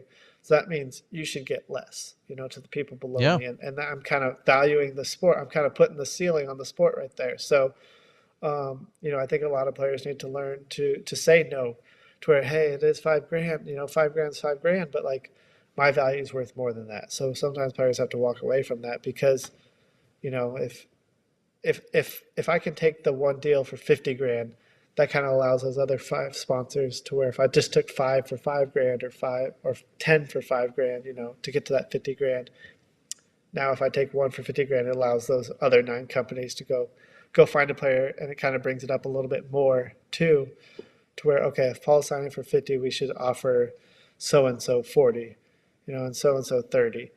And that's my opinion. Sure. Is it the truth? Who knows? But that's just kind of how I like to look at it, is sometimes you do have to walk away from that to for the better of the sport. Yeah. And I think maybe early in the season in 2022, right before we get started off at a big event, it's the lead card, and maybe just before the crowd and Jeff and everyone is quieted down the stands, you could just turn to the rest of the people on the lead card and say, hey, Chris Dickerson and KJ and Calvin, I just want you guys to know, I turned down $10,000 last night, and I did that for you. All right? I'm doing that for you guys. I don't think that. No. Okay, no, but you're the way you're looking at it makes perfect sense, and it's the exact same concept, really, of your contract with Discraft being public, because you then are kind of officially setting a bar or a standard, and if you set that bar low, then presumably everything else will be below it. So when you have that new bar set, it raises it's a new benchmark. Yeah, and I mean, I think that's kind of notable with when I signed my first contract with Discraft. I don't know if I said this already, but when I signed my first deal with Discraft, when the 4 years, $1 million, like that's, I mean, Ricky could still be at Latitude for all we know if those numbers weren't public, but he sees his values a little bit higher now. So maybe I should go shop the market a little bit more. And maybe he got more at Innova. And then, now I signed 10 years, 10 million. He's like, wait, my value is worth way more than what I'm getting here at Innova. Maybe I should go shop the market some more. And now he's getting $1 million a year, the same amount. So, I think with the numbers being public, it's definitely made a shift in that point, because now who knows, maybe Ricky was making 50, 70 grand 4 years ago, and now he's here making 7 figures a year. So, I think those numbers being in public do definitely help. Does someone like a Simon or an Eagle, who, again, I don't think all the details were released necessarily, but they locked into a contract a couple years ago, and that was pre-COVID, pre-big disc golf boom and burst. Are they at any disadvantage? Is it fair for them to be upset, or do you feel like maybe behind the scenes they actually did renegotiate now that we've seen such an explosion, or is that something they just may have to ride out? Are they underpaid? So one thing I really like to look at is other sports contracts, especially baseball and things like that. Like in baseball, it's really popular to have a player option. You have your guaranteed 3 years, and then maybe you have in your contract where you have 2 years of a player option after, to where if you're like, hey, I really like this team, I like the money I'm getting, I'm going to take this deal again where, I make the same amount or more, but I'm here and I'm in this spot, and then so on and so on, to where with disc golf, I think for us, we're going to have like renegotiation clauses in our contract, to where, after my first 2 years maybe it was just a year. I think first 2 years with Discraft, we renegotiated and had another contract. And then, maybe after this coming year, we'll renegotiate again, to where my contract can't go down, but it can go up depending on the number. So it can grow with the sport and things like that, to where depending on who was a part of Eagle and Simon's contract, you never know what theirs says. If they had someone representing them, they're going to look out for their best interest, because if they're getting a cut, they're going to want to maximize this contract, to where, hey, we're going to renegotiate every 2 years, or we're going to evaluate it and renegotiate after every year, to where someone that's representing you and gets a cut of your contract or a percentage, they're going to want to put that stuff in there, because they know that sports can grow. And even if it dips, they're going to put in like, it can't go down. It can only go up, so that's kind of what these agents and lawyers and whatever else, you have or whoever else you have representing you will do. So who knows what Eagles and Simons is, and I think Dismay is probably one of the hardest to get any numbers out of, or things like that, to hear any behind the scenes stuff. And that might just be because they were a part of Innova. Innova, you don't hear any numbers ever coming out of there. So maybe it's just something they've taken over as well with them. A little bit of the culture, possibly. And I throw out the disclaimer every week that I have no rights or deserve to know the numbers. We like to know them because we're nosy and because that's human nature. I still don't feel like I deserve to know what you're making. It's honestly not my business, but clearly I think sports goes in the way that we, that it's going that way. Yeah, no, I think the same thing. No one deserves to know what we're making, but it definitely helps bring eyes to the sports, or eyes to the sport, from the outside world. I think, they see that number, and it's so weird that people just wow over money, but you hear like someone's making $1 million throwing a disc in a park right now. Can you believe that? People are gonna get interested and just look over at it and see. Maybe they get hooked. Maybe they're like, what is that? But they at least looked over there and saw us playing disc golf. So in some way, it's one way right now. So you're in this position, maybe in theory better than most. There's always a conversation, and it's in the chat board right now, so I'll bring it up. There's always a conversation of so-and-so should be getting a portion of the company, a share of the company, a cut. Part ownership is usually the phrase that gets thrown around. And specifically, Cody just said that about Eagle and Simon in Discmania. Is it fair to say that is absolutely not commonplace in disc golf, and it's just kind of funny that's an easy go-to solution for a lot of people? Or is it happening? Yeah, I mean, do you own 68% of Discraft now? I mean, tell us. No, I don't even think I could buy a portion of them if I wanted right now. Okay. But I don't know where that's even common practice. Yeah. Okay. I don't think it's common practice in any company or any business, so to speak. I don't feel like it is either. But it's funny that disc golf, So- people said that of Kenny. People said that, well, maybe of a Barry, in his heyday. And I mean, does it go back to the Prodigy days? Like, I mean, you ask a Prodigy player if they saw any money from that. yeah, I don't know. I'm not sure. I don't Yeah. know how it worked. I was never a part of them, so I don't know. But yeah, I don't. you weren't good enough to be on the team, I heard. I heard they passed you up. I don't need that. We've been on the air for 7 years, like almost like right around the original, just after the original Prodigy stuff. We don't need to rehash that. Go back to episodes like 5 through 10, probably, folks, if you want to talk about that. What's Dana Vici's percentage in SmashBox? Oh, good call. Good Awkward. call. Yeah. Ooh. He's sleeping. No, but I mean, as far as players, I mean, I look at it as like we're privileged to have sponsorships, in disc golf. Like as a player, we don't deserve to be sponsored. It's a privilege to be sponsored, because I mean they're willing to put their money and invest it into us because they feel like we're good representation for their companies. So I've never looked at it like I deserve this. It's always been a privilege to me. The only thing I deserve is if I get a first place trophy after shooting the best, score at the tournament. So, but yeah, I don't understand the ownership part. Okay, it's just a common and I for some reason it's a very common thing said in disc golf. Yeah. I don't know why. I mean, Yeah. One thing I was gonna add too is as players, we're athletes, we're disposable at the end of the day. That's why that's how it is. The Discmania, Discraft, Innova, they're gonna be around when we're done as players. They've been here before we started. They're gonna be here when we're done. So I don't see any reason as a player. Maybe if we can help in the company in some way, sure. Maybe down the road we get some ownership, but that's going to be off the course stuff. Well, and that's where I think even maybe that original conversation always came about with a Ken Climo over at Innova as, was he the Michael Jordan, to Nike? Was Ken Climo that person at Innova as he was racking up, a dozen world titles? He clearly was helping put and keep Innova on the map and in the forefront of disc golf.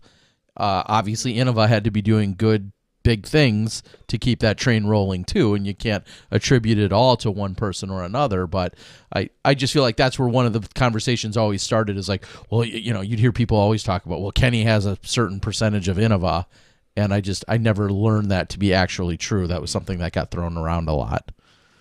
So here's the flip side of the question. As we talk about sponsorships, we have so many players, and you just said it's a privilege to be sponsored. Are we at a saturation point where everybody thinks they deserve not only a sponsorship, but B, like real money? A 6-figure sponsorship. Six-figure, even whether it's 20 grand or 50 grand or 70 grand, like those were numbers that were unheard of 10 years ago, and now I think everybody thinks they deserve 50 grand just for being on a team and running, and traveling around. Has it ballooned? Has it blossomed into, or is it? Yeah. What's your take on that? Yeah. I mean, if I was to put like my business hat on, like I'm a manufacturer now, I want to sponsor the player that's going to bring me the most value to my company, whether it's as a spokesperson, whether it's as a player, getting in front of the media, who's going to represent my brand the most, my company the most. Because if they're bringing me in a lot of dollars, that means I can give them back a lot, and make it in make it in my sponsorship to them. So, I mean, I guess, yeah, it can get saturated, but I think I've said this for many years, that there's too many people sponsored in disc golf, in the sense of some of these teams had 300 plus people on them, to where, let's just say you have $1 million and you kind of just flatten that out between 300 people.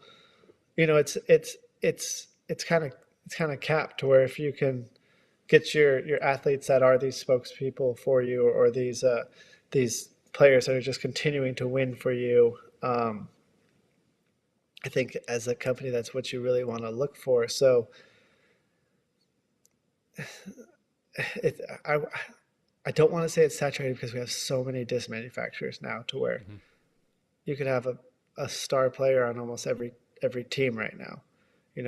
A name that you've heard of on every different team, to where maybe a company we've never heard of is offering to pay a player 6 figures or something like that. We don't know what kind of money there is in all those other ones, but I think as these manufacturers continue to come into the sport, it kind of just shows that there is money in the sport if people are willing to invest in making a disc, because they do see a return in that. That there is money in the sport. It's just, if everyone goes to one company, then yeah, it might get saturated. But as people start to spread out, I think it kind of shows that there is a possibility for a lot of people to make a living doing this. And as long as, to me, I look at it from a manufacturer, as long as a player is serving a purpose or serving a profit. I mean, not every sponsored player has to bring you in a particular profit, but that would help. But I think your big players should. I mean, we've seen smaller, like the Discraft Underground. Is your average underground player bringing in a profit? Maybe, but that's very difficult to tell. Yeah, if you just want to look at like stocks or things like that and compare the players to that, you're going to invest in the one that you think is going to bring you the most return, not one that you know is going to sink, but you really like that company, or you really like that stock. You're not just going to put it there to take a loss. You're going to want to get the one that makes the most profit. So that's kind of how I look at it as well. They're a business at the end of the day. They want to be successful and they want to make a lot of money. And yeah, and I think about it, and this is of no disrespect to anyone, but I think of and the bar continues to be raised, but your 930 rated FPO player, insert whomever's name, whatever, and your 1018, your 1020 rated MPO player, like, they're clearly good. They clearly could potentially win on any given weekend.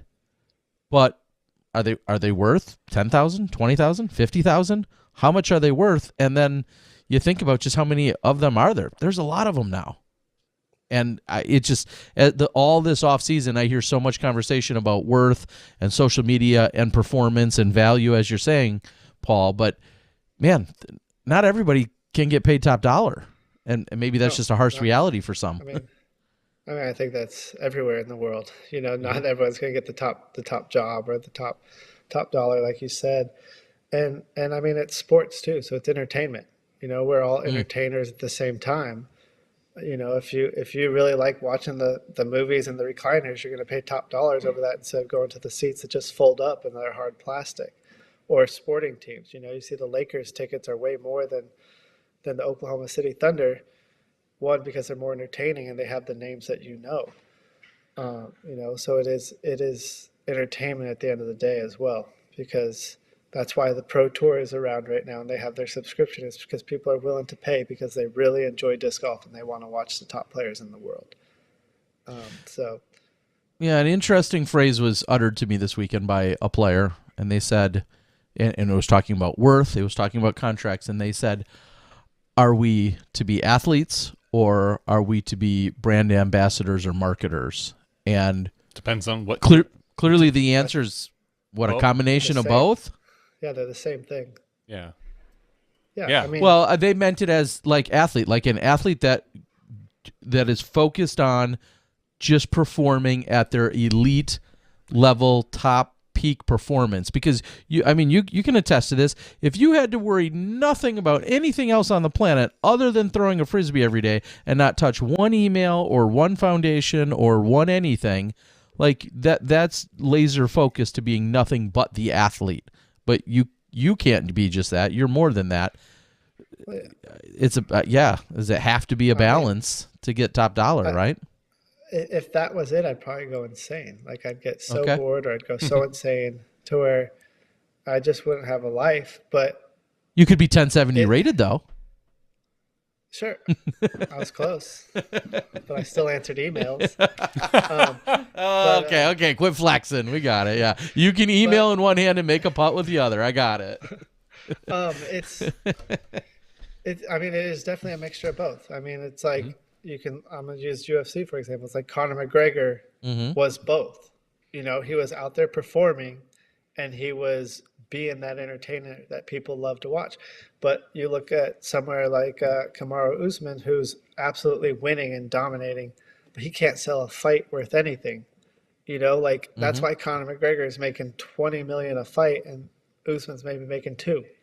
You know, like if you can be both, that's what's going to get you the most. If you want to just be an athlete, you're going to probably just get an athlete contract. If you want to be just an entertainer or whatever, like you're probably just going to get that. But if you can do both, then you're going to get both of those contracts. So it is a fine line. And it's really difficult, but that's where I keep going back to this. That's where the agent, the manager, and all that become so important, because maybe they hire someone to help you with social media. Maybe they hire someone to do all these emails, to where now you can focus on only being that athlete because you have someone there helping you do all this stuff, to where, you know, it's not fun to spend money like that because you don't see that money come right back, but you're able to be that athlete even more and hopefully land more endorsements or sponsorships.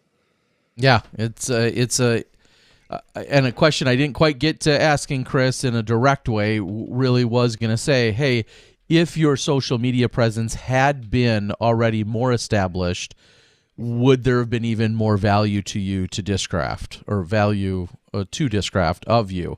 You know, Chris is on social media, but he's not super active. Yeah, but the answer is yes. I mean, if he had a huge social media presence, we know that he would have been worth even more. And his goal is to get to that position. Yeah, if I had 2 million followers on Instagram, I'd probably make more than I make now. It might not be from Discraft, but probably somewhere else. So what, you don't have to name names, but how many, unless you want to, here's your ask for the flex. How many, like, would you say legitimate celebrities and or legitimate sports figures have you bonded or had relationships with that, you know, are like a real relationship? I know you have some with, a number of players, including everyone that was at the Pro-Am, but how many top level athletes would you say that you have some form of a relationship with? Like honestly friends with? Maybe not quite like friends, like you're gonna call each other after a round, but yet, because that's not weird to say. Okay. So like, I mean, like obviously the ones from the Pro-Am, I talk a lot to Ben, Julian, and stuff like that. But outside that, Lowry Markkinen, super cool. Yep. Like you saw, Drew was just at the game yesterday. I'll be at his Charlotte's game on the 4th.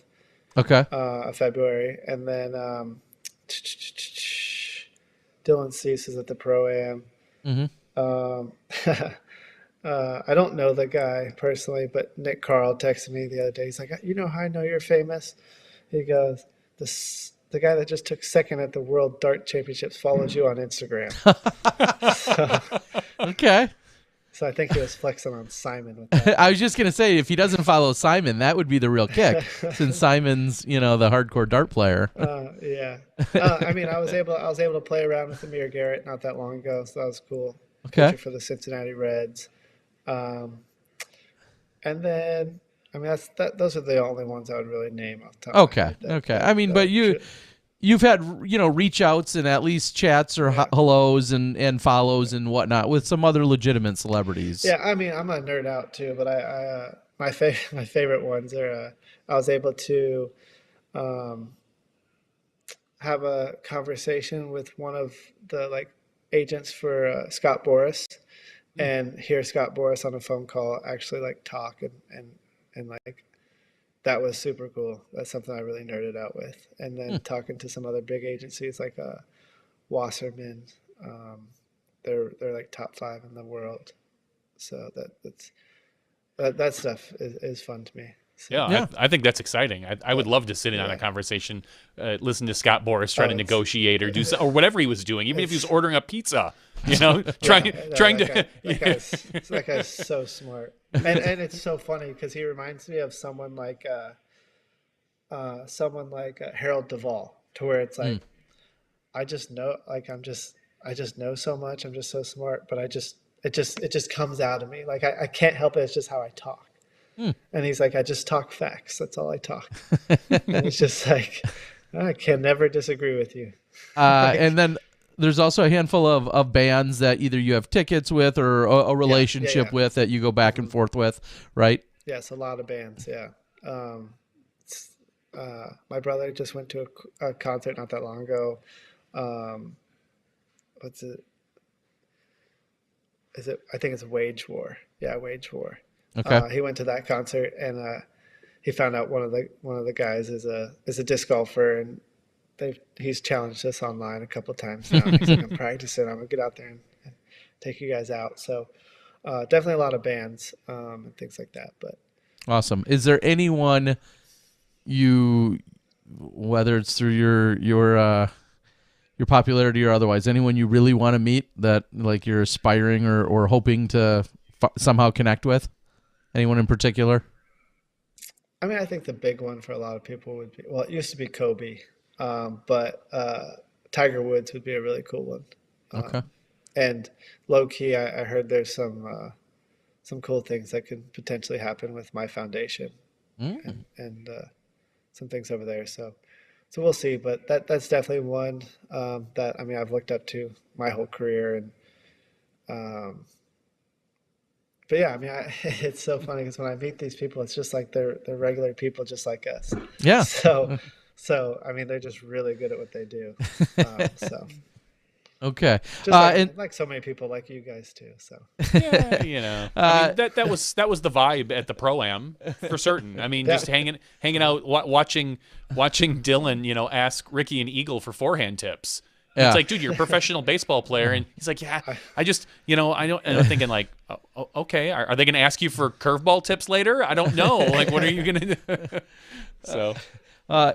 Also speaking, and we're going to start wrapping it up, but speaking of people that are really good at what they do, there is a lot of disc dyers out in the community. Pastry Dyes is local and is a huge help to me and to getting footage and whatnot. But you and Dylan did a little bit of a dye contest / fundraiser. Break that all down for everyone. Yeah, so Dylan and I,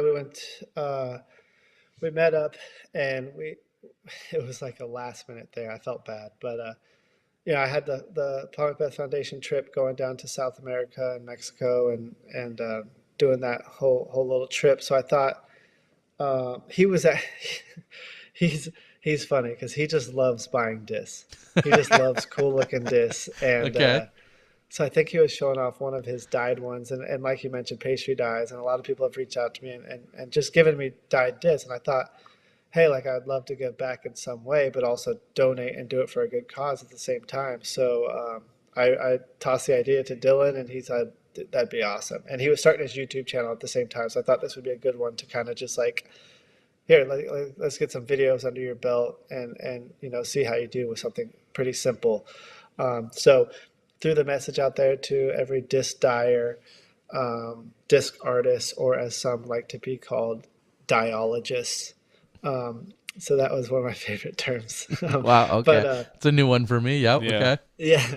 But, so we just kind of threw it out there and said, hey, we're going to do this contest. Dylan and I, we're going to open up every package live or not live. We're open it up on camera and talk about what we think about it, what we like about it. And maybe some just might just be like, what is this? But, we didn't run into many of those, but, just kind of like, hey, we want to showcase your art because this is art, this is, it's incredible work that they do. And so we opened those up and we did a bunch of videos. He still has one more to drop, a fourth one, but unfortunately, him and his family got COVID. So they kind of went away for a little bit. But so we opened up hundreds of packages and just kind of showcase a lot of these dies. So if you do want to see, it's on Dylan Cease's YouTube channel. And not only did we open up all these discs and kind of just showcase these artists, we were able to take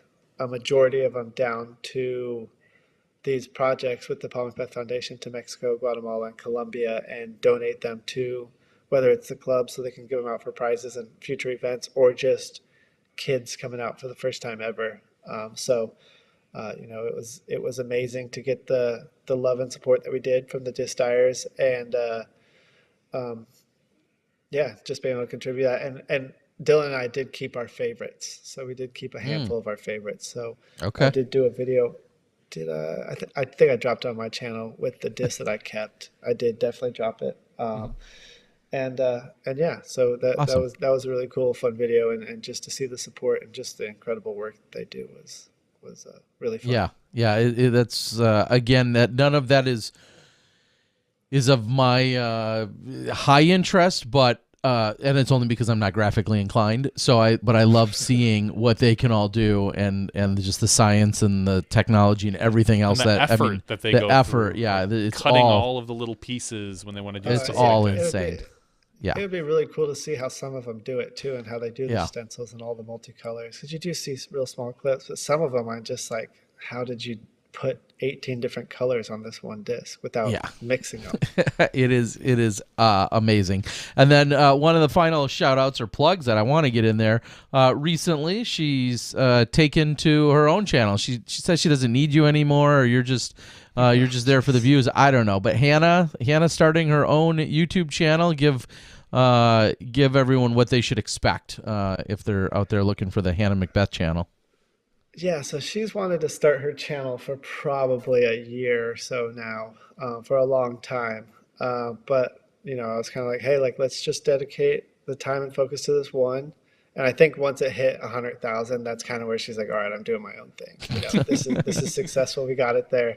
Let me do my own thing. But I think she's going to be all over the board with her content. But right now, a lot of them are the behind the scenes kind of documentary of her trip when we went down to Guatemala. I think she's working on one from Colombia. But I mean, I hear she's going to do from that to cooking, baking. I don't know what else, but she's got a list of ideas. I mean, she does her own. She does the podcast already, the Party podcast with Christine Jennings. So I mean, she does a lot of stuff on her computer, a lot of work with the Disc Golf Pro Tour and things like that. So I have no clue what all she's going to put on it, but she is going to continue to make stuff and just, share her personality with everyone, because she truly loves editing videos. You can see the effort she puts into the videos on my channel. Well, I should say our channel, but you see the effort that she puts into them, and she does make really good videos, because I can tell you the video that we dropped today, my brother and I were terrible at it, and she made it fun and entertaining. Awesome. We were miserable out there. She made it look like we had a good time. So. All right. Or she's just really deceptive, one of the two, or she's really good at it. She's good. And she was I follow her on Instagram, as everybody should, and she was extremely happy and proud about her new purple light. She said, I feel like a real streamer now. Yeah. That you've got, the same light that Terry maybe has. Yep. It's not even purple. It's blue now. She changes it all the time. So that's it behind me. So it's got 100 colors or something. Getting all wild and crazy over there at the McBeth house. Yeah, all right. She actually did. She did blue to match you guys. Oh, thanks. Oh, Hannah. Thank you, She is Hannah. so sweet. Thoughtful. Oh, she's changing it. She's in the other room. There's the purple streamer. Yeah, this is the color of my truck. Okay, so I have to say, of course, thank you. You guys had reached out and volunteered to come in and share so much of this. Probably you didn't even plan on sharing this much, but thank you so much for joining us. And you're right, it has been long. I mean, normally we have in the off seasons it's big changes, and during the season it's wins.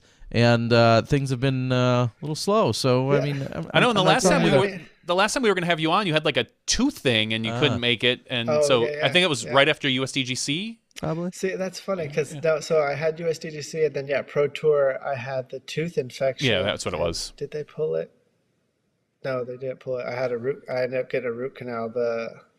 2 days after the Pro Tour finals. So yeah, during the Pro Tour, I was all I don't take pills of any sort. Like even aspirin is like a lot for me, and they had me on some stuff that week. That was Okay. I don't ever want to do that again. But yeah, to get through that event. But yeah, I was like, yeah, I didn't do many interviews after USDGC or Pro Tour. And then like after the season ended, I did not want to touch a disc for a long time. I was so burnt out from disc golf, the most I've ever been in my career. But Wow. I'm excited to get back into it now. Yeah, I think it had to do with the COVID stuff, and then what the year was like. Going from like a 14 tournament year to back to a full tour. It just it did not seem like it was ever going to end. So when it did, I was done. You were for done. about 6 or 8 weeks. Yeah. Well, and that's awesome to hear that you recognize it, and that that in turn will likely rejuvenate and reinvigorate you for this 2022 season. Someone on the comments did have the great question and said, "Where are you going?" You said earlier you were gonna go to some warmer weather. Are you gonna head out to Cali with some family? Or are you going to get warmed up somewhere? Practice? Yeah, definitely jumping around the country for a little bit to go get to some warmer weather. I don't want to say where because I don't want to get bombarded. Okay, just in case, understandable. At the local area, but yeah, my tour is going to start later than most too. I'm not starting until March. Really? I did take that long break, so I want to make sure I'm ready for the season. So Memorial will be my first event. Okay, so, What? so you're missing out, or you're choosing to skip the Vegas event and gonna go. And Memorial is the week after Vegas, is that right? Yep. The first weekend, and then Yep. So from no there we go. All-Star, no Vegas. So Wow, interesting. no disc golf con. we'll see. Maybe I'll make an appearance. All right. Okay. Interesting. I Well, won't this put out- is I won't put out a question. The question I wanted to ask you. Originally, when you had released your tour, and this can be our last question, your tour Yeah. schedule, you had said you were not going to play the major. Well, now the PDG has kind of done the little change to their format. Are you going to play the Champions Cup? I am now. Yeah. Okay. I definitely put that out there and was like, I'm gonna make it public that I'm not playing this. Like I've told them multiple times, like I'm not gonna play this format. I'm not gonna win a tournament and then go and win it again. Like that's my biggest fear is you go and win the tournament and then it's like, we're just kidding. Let's play some more disc golf. Like let's start over. Because that would suck for anyone. Yeah. What's the point of winning the tournament if you still have to play again? I just was like, I'm not gonna. I think I might have said it, like I'm not going to be made a joke out of this. Like I want to go and play a major. If it's going to be a major, like let us play, let us compete. Okay. The way that disc golf should be. I'm all for if it's a straight up match play event, then that's fine. Like it's a match play event. Don't try to make them a weird format. Some hybrid. So I did talk to some people at PTJ and let them know, like I'm being serious. I'm not going to play this. Like I already got approval from my sponsors, made sure and check everything. And they're like, yeah, if that's how you feel about it, that's okay with us, and we're behind you in that. And they changed the format. So I'm not saying it was just me. I think a lot of players had that sentiment towards the PDJ, and that's what it was. But I might have been the only one to actually go public and say that. well. So Now we're going to see I will be at that now. Yeah, the straight up stroke play and the Champions Cup taking place, and looking forward to it. I mean, if they want to try that format in some other tournament, go for it. Don't just do it first time ever in a major. Yeah. Okay. Maybe it is a great format. We'll see when they test it out a C tier like they suggest. Sure. Good call. Fantastic. All right, Paul. Well, we're going to let you go. I know you got putting to do and stuff. She's still awake. You see? Yeah, She exactly. is. She's on our board. She's definitely awake. Yeah, she's out there. You can get just like 50 or 100 more putts in. Yeah, and big shout out. Thank you, Hannah, who I know has been lurking around on the board and helping out. So thank you, Hannah. And Paul, we wish you the best and safe travels. And one way or another, I think I'll probably run into you in one of these warmer cities. I'll either see you at Disc Golf Con or Memorial. We'll see. Okay, or maybe both. Anything's possible. Fantastic. All right, everyone. That is 5-time world champ Paul McBeth. Thanks for joining us. Have a good night. And as you know, you've got the special McBeth phone. You can call in anytime. We'll take your call. I appreciate it, guys. Thanks for All having right, me. see ya. Thanks, Paul. Good night. And well, that was a nice surprise. Yeah, and in all honesty, I mean, obviously we maybe would have promoted it, but he just. I heard that helps when you promote Paul McBeth coming on your podcast. More people watch. Apparently, but for us, we're already so big. We just secretly have him on. Yeah, keep it low key. No, in all seriousness, it was them that reached out in the middle of talking to Chris and said, they would he would jump on and give a little update and insight because we haven't had him in a while, and we obviously appreciate it. Big shout out, Dan Harback comes in and says 2022 Player of the Year, 6-time World's champ. Man, I mean that could be Juliana Korver, that could be Paige Pierce. Paul McBeth. That could be Paul McBeth, but I think you're pulling for the last guess. That would only make sense. So, very, very cool. Oh, it's called a cameo. Thank you, the sidekick. We appreciate that. Awesome. I think with that we can call the regular show just so we can take a breath for a moment, and then we have plenty of other topics that we can more get disc into golf to talk in our after show. But it's been a heck of a night. We have so many viewers that are all in here taking it all in. Thank you guys for joining us. As always, do all those YouTube things we request, like, share, subscribe, whatever you want to do. We appreciate you guys all being here. So, and if you're not, smash that subscribe button, ring that bell, destroy it, smash it. That's what they say. Yep. Okay. In all seriousness, here's how the format normally works. If you're new here, typically we have one or two guests on for what is our regular show. Then we will kind of wrap things up just for 90 to 2 minutes, 90 seconds to 2 minutes, where we'll officially run some credits, and then we come right back. You don't have to click on anything else. We come right back. We have what's called an after show. That's where we even more enthusiastically react to things that come in from the chat boards. We also have a giveaway. Every single week we have at least a giveaway. We'll be doing that tonight as well, as always. And in the after show, sometimes things are not disc golf related, and that's okay. So if you're not signed up or on board for that, well, then you can just sign off now. But you'll stick around because we'll probably say something stupid, or at least Johnny will. 100% guarantee one of the two of us will say something stupid or offensive. All right, we're going to close it out. Huge thanks to Brittany and Chris Dickerson, getting some insight and knowledge and what 2022 has in store for them and all the exciting opportunities and this newest contract with him. Just love to hear the details. So thank you. And of course, again, thank you to Hannah and Paul McBeth for joining us here in the show. Stick around. We'll be back in just a few minutes for the after show. For Johnny V and Terry Miller, the Disc Golf Guy, we'll see you in a moment when you step inside the Smashbox. Thank you to our $2 and above patrons. Your name is listed below in the credits. If you are interested in being listed as a producer in the SmashBoxxTV credits and supporting this and other fine podcasts, please visit patreon.com/SmashBoxxTV.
Hello, everyone, and welcome to SmashBoxxTV's podcast 385's After Show.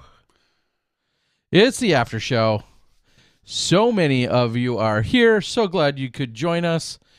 Wow, and I'm checking out the chat, and it looks like it is also on fire. So good to see. We just wrapped up the regular show, and of course we had two planned. of the biggest stars in our sport on tonight. Yeah, what's the average rating of our show tonight? Well, we definitely bring it down. Well, yeah. Are you including us? Like no, absolutely Mr. not. Like what, 940, Yeah, 950, I would and not me 935? Certainly 6? no. I'm talking about, of course, Chris Dickerson and Paul McBeth. I think they're each about a 1,000 rating points ahead of us. Just 100. McBeth is currently 1050, and I think I saw earlier Dickerson's 1045. Okay, and what's your rating right now? Oh God, I don't even know. It's probably like 930 or 9. I think I'm still been a while. 934. Not that I care about it, but you go to C tiers with not very many. C tiers are known to wreck your rating. No, I mean a C tier means nothing. But if you go there and there's not a lot of, we'll say, high caliber rated players, that's what kills you. I mean, you could be at a B tier that 933 currently.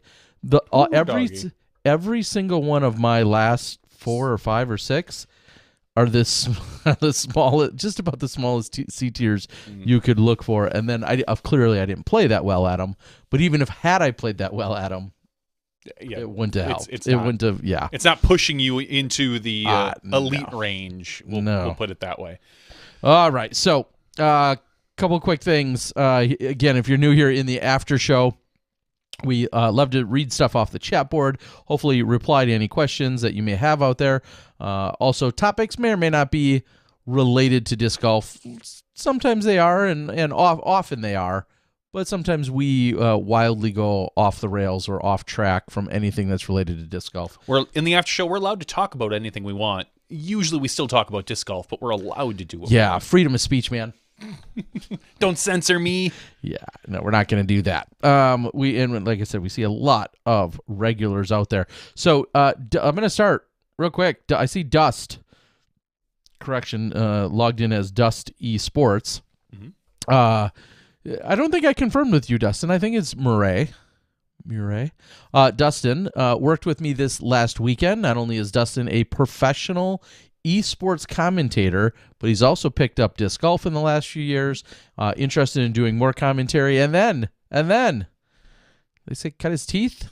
Is that the phrase? At working a camera this weekend as well. So really trying to jump into the disc golf media. Normally he's here Tuesday nights, as he is tonight, lurking on the chat board. But Dustin, I want to say thank you.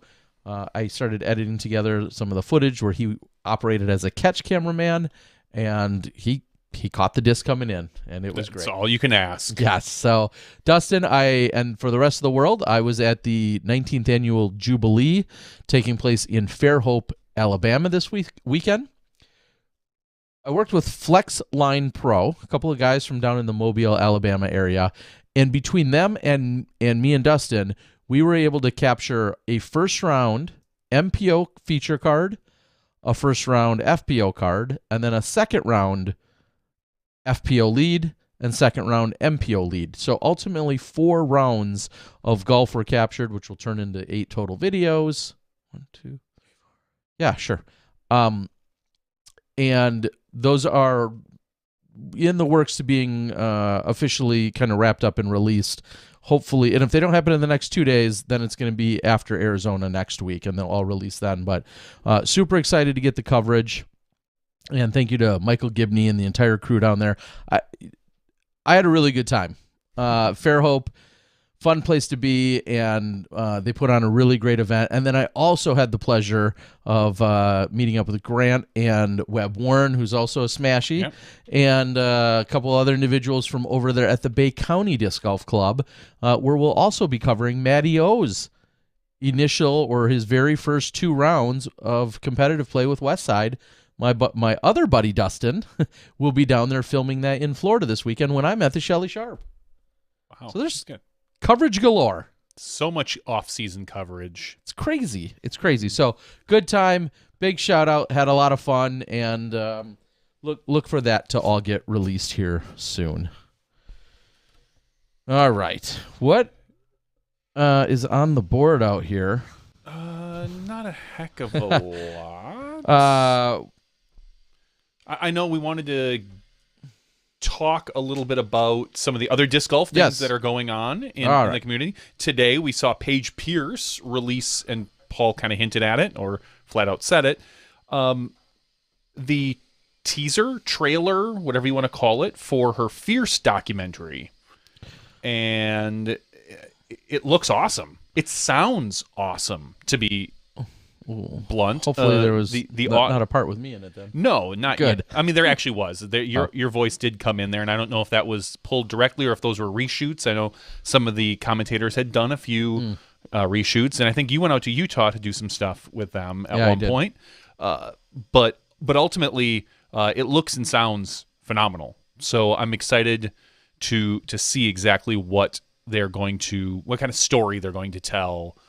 You can kind of get a general idea. It sounds like it's really her.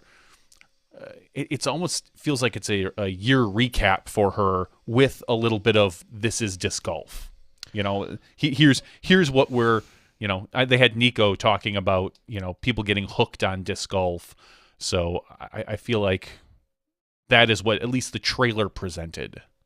Yeah, I know this is going to sound silly. I didn't see it today. I've heard everybody now talking about it. I have not watched it. So the second we log off tonight, that will be the first thing that I do, because I've heard now people reference it, and I don't know how it slipped past me today. Maybe I was just in hardcore edit mode or fighting on Twitter mode or whatever. But yeah, I did not see it. I knew that she was in fact flying out to Philadelphia, and she was going to meet with another narrator.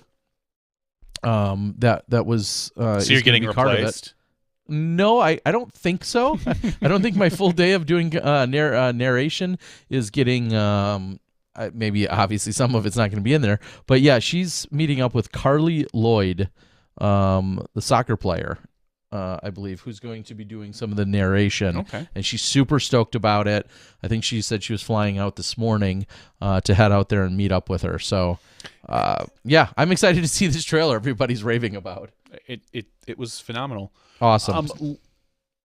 Sticking with Alabama, I believe you were at an event. Was Paige Pierce there as well? She was, and that kind of snowballed this entire weekend to make it even that much more fun and unique.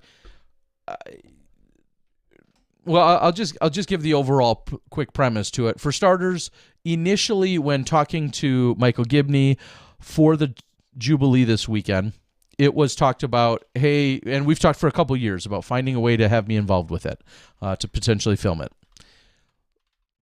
The story continued to roll on that we were going to likely see Matty O have his West Side debut at this event. He's played here before. He lives right near there, all of that. And we kind of got the wheels in motion for coverage to happen. That was the initial premise. And then it was discovered that Matty O was not going to be around this weekend because he was going to Disney World. Now, I believe his significant other has a few children. I'm thinking that was part of the tie-in, or maybe he just loves The Little Mermaid, as I think I posted somewhere.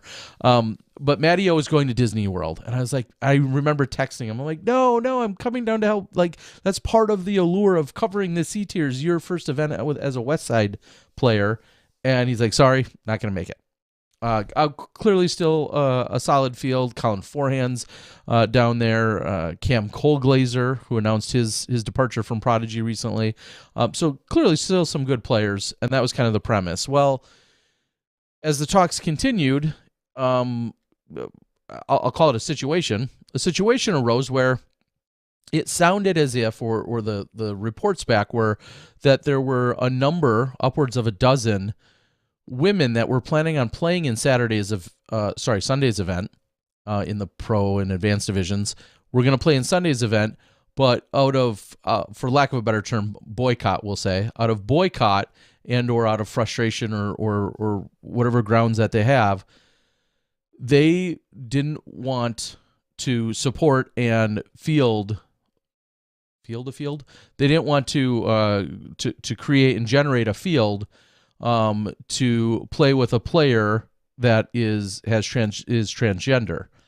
And it sounds like that's a heavy sentiment by some down in that area, at least for this particular event it was. And so in doing so, I think there were upwards of 10 or 12. I heard 12, Really? I heard 13, Wow, whatever the number that's is. a lot. Yeah, they had then opted to play in, say, the recreational division on Saturday as opposed to playing on Sunday.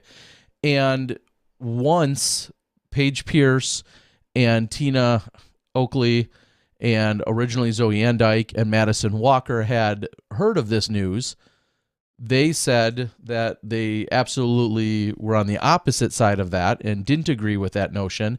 And so in order to show support and in order to have a field and everything else, they all, I don't want to say banded together, but they all collectively decided, hey, let's go and let's play. Let's make sure create that there's a division.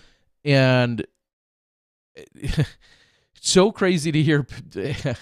I'm going to spoil my own coverage, but to hear Paige say, you know, as I said to her, Alabama, C tier, January, three words you just wouldn't string together when you're talking to Paige Pierce. No, typically. that's not her. It's the off season for a lot of our players who are often just taking it easy right now and still kind of relaxing and prepping.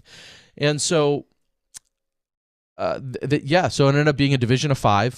Zoe Andyke ultimately wasn't able to play, but they had 5, which were how the cards were. It was 5 sums anyway, so it worked out. There were 5 total women, along with Emmy, I believe is her name. She is awesome. So in working in conjunction with Flexline Media, like we said, all of a sudden I had an MPO card that I was kind of planning on covering, but then we have this incredible FPO card, which, by the way, had 30 to 50 gallery participants watching and 0 watching the men, which it's not really funny, but it's funny. It's just such a difference. You don't normally see there be more spectators That's the for point. the women than you do the men, but when you have Paige Pierce, she draws a crowd. She draws a crowd. I mean, along with the rest of those women. And so it became my initiative, and very much so, that said, hey, I want to shine a spotlight on FPO and also shine the spotlight on MPO. So in working with Flexline Pro, we were able to capture, like I said, all of those rounds, and they're being edited and will be put out very soon as a result of it. So that's kind of the story. So when people are saying, Paige, huh? C-tier? Paige hadn't even played the course. No. She didn't even practice the course. She played it blind during round 1. I think her scores maybe reflected that, but she was there in support. That was the full story. She's a leader, period. I mean, they're phenomenal.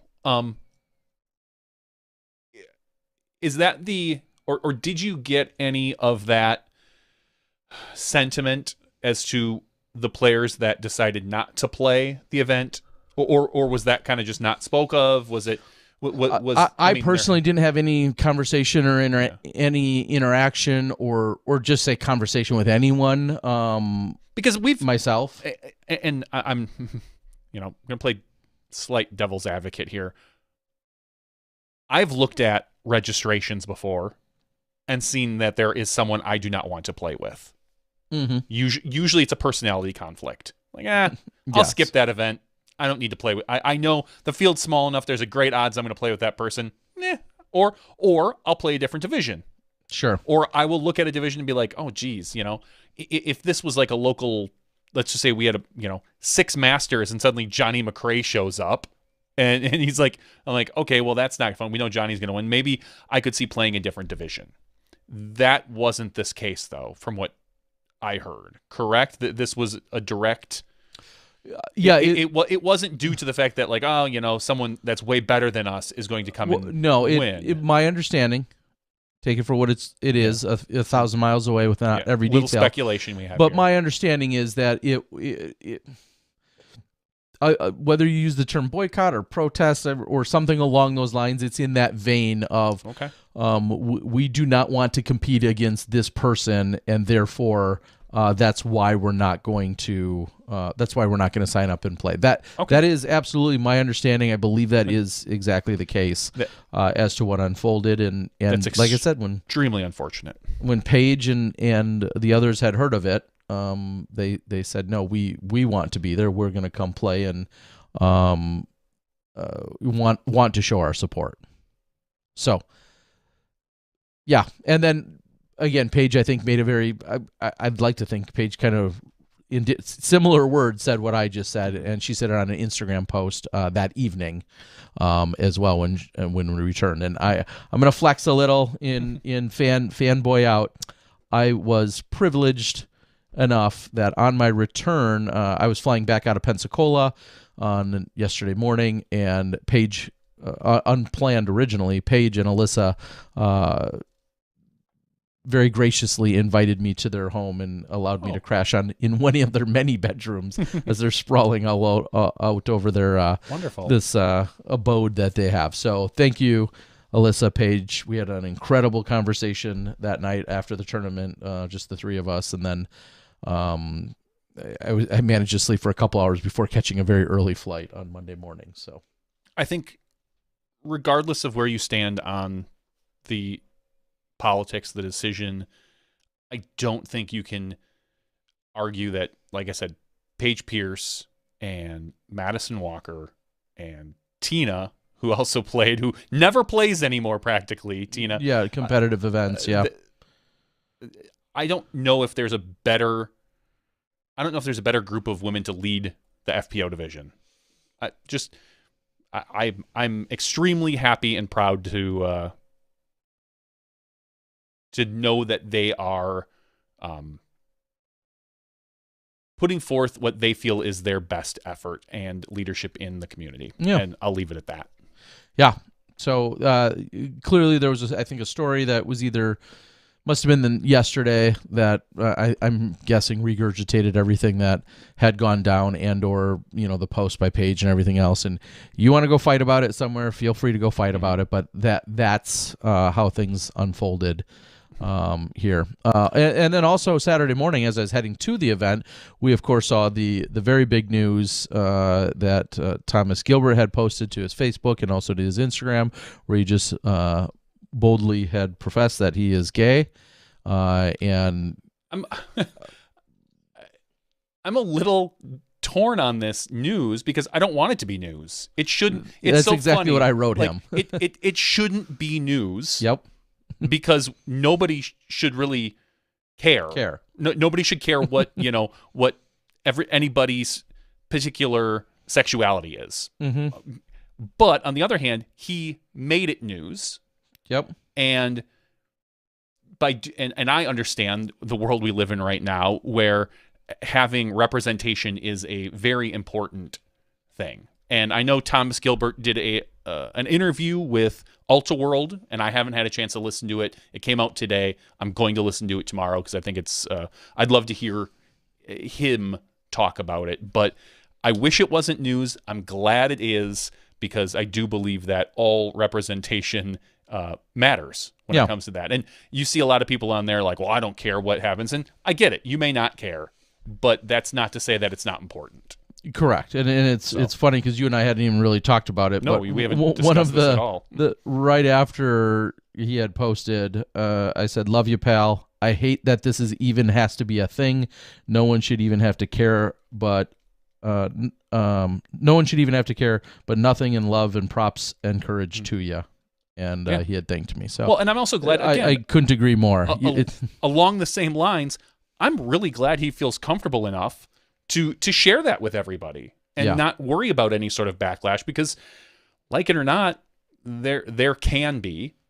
Oh yeah. And we've seen it in the past, and I would love to believe that we're starting to move past things like that, but that's not always the case. So shout out to Thomas Gilbert, and awesome. Yeah, and as he already knows, we absolutely love and support you, and we're super proud of you. And I will say, though, the picture, everyone's saying, very memeable, So be on the lookout for Thomas Gilbert memes throughout the season. I mean, because it was such a good-looking picture of this iconic backdrop just a of perfect Hawaii picture and with enough space above him where you could probably put anything you wanted as far as text.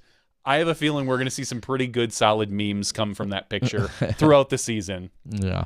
Well, again, proud of you is what we can say there. So you know, and that'll follow in a very similar but yet different way into, you know, another hot topic that we lightly did dance around, or actually briefly touched on during the regular show as well. Just talking about our Masters and age protected divisions largely feel. This is the controversial. Well, they largely feel either disrespected or disregarded or not represented or not respected is maybe a good summation of it. We're seeing that some large scale events are not offering age protected divisions and spots or the division even at all. In certain age divisions. And, you know, Dynamic Disc Open is one of them. There's others plenty of others that are also doing it. Dynamic Disc Open is one of them. And I think it's also largely because, you know, that's the example being made because some of the registration for Dynamic Disc Open today. Yeah. So hence this conversation was very timely.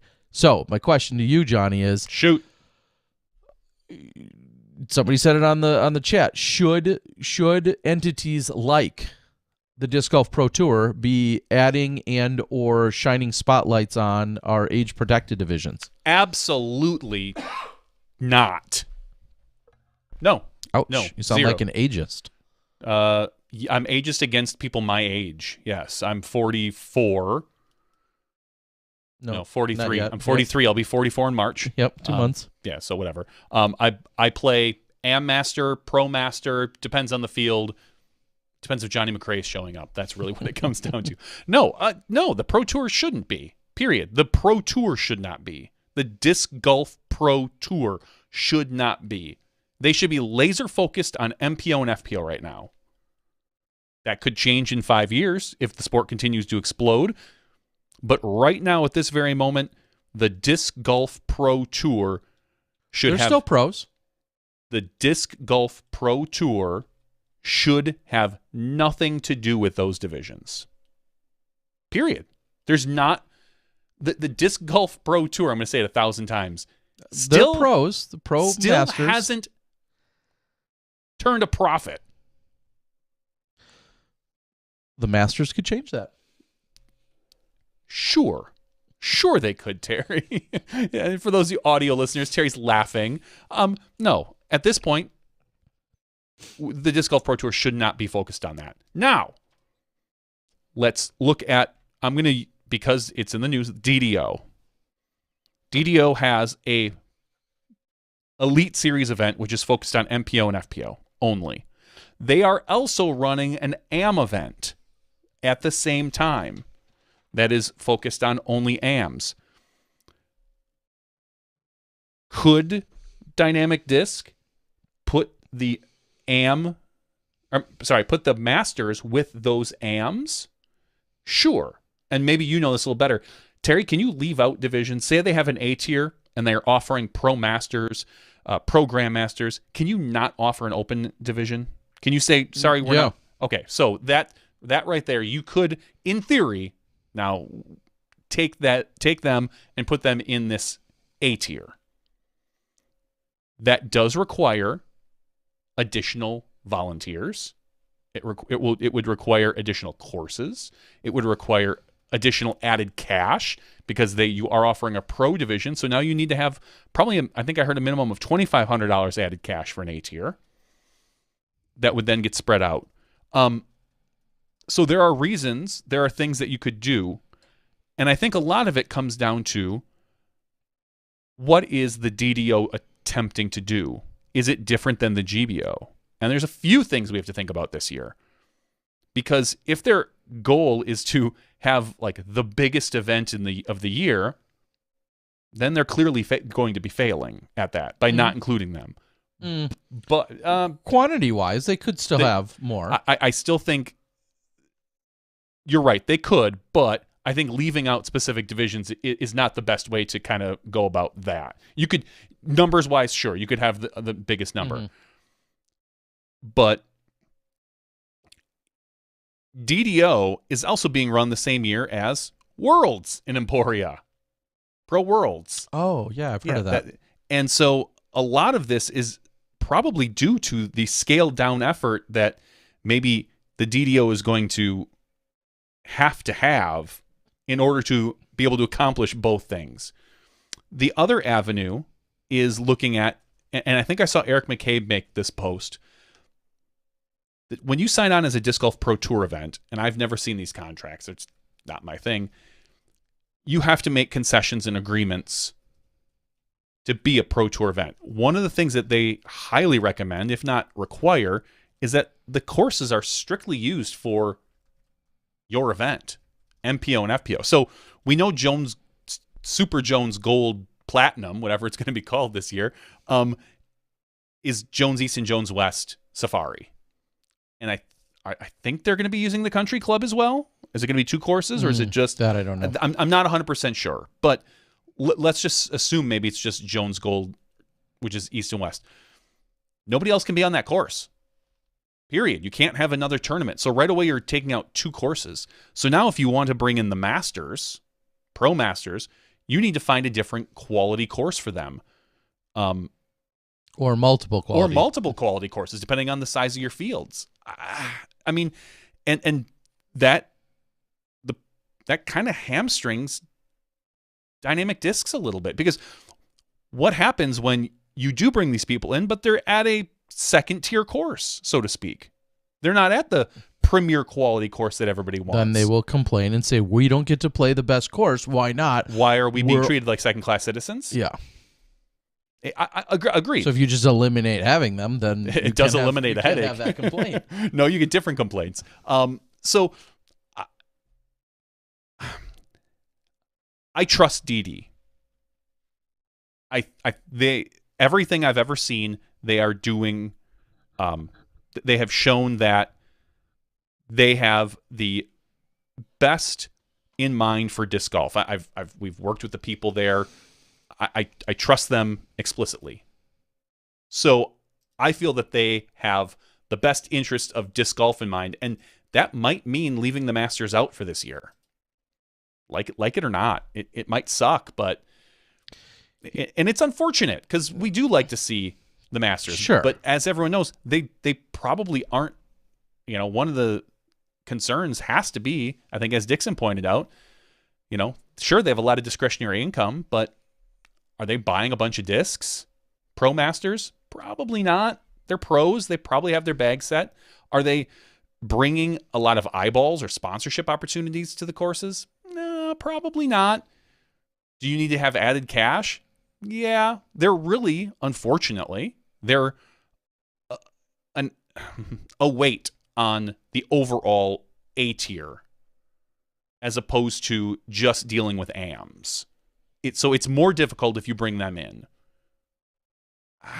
I mean, there's no right answer. It's just, this is the answer. And here it is the fact that we're seeing it on the board right now. People are, of course, frustrated that they're not offering some of the age-protected pro divisions. They're not offering enough of this division, that division. Someone has said there's 8 spots in FA1. And I'm just simply playing devil's advocate here. There could be 28 spots. That might not be enough. Mm-hmm. There could be 16 spots in now it's called MA60, and that might not be enough. And I don't have the numbers. There is no magic formula. Disc golf has gotten so big that you can't just have unlimited divisions in all the divisions that you want. Now, could someone argue that there should be 8 versus 12 or 12 versus 24? We could all make those arguments, and the people that are going to be the most frustrated about that are usually the ones that they're directly impacted, but you might be part of an overall minority. If they're going to, And Ryan Pilcher even says that even the AM fields are half the size of what they normally are. So this event isn't to recreate what GBO was. Maybe we get that next year. Maybe when Emporia doesn't have to deal with Worlds as well a few months later. Yeah, I mean, if they're doing a scaled back version or a slightly reduced, scaled back is the best. I don't want to diminish any of their efforts clearly, but I think if they're just scaling back in overall size, can you blame them? Are you mad? I mean, I guess here's the kind of the biggest takeaway is there is no longer any super high quality event that just simply has unlimited spots to play in. I mean, you could take this argument and we could apply it to dozens of other events. I mean, do you want to fight about BSF, about Beaver State Fling some more, and how what that's like to try and get into that every year, or when the Masters Cup, for instance, has this big fight every year because so many people want to play these really good events. Mm-hmm. There's not a perfect solution. There's just not. No.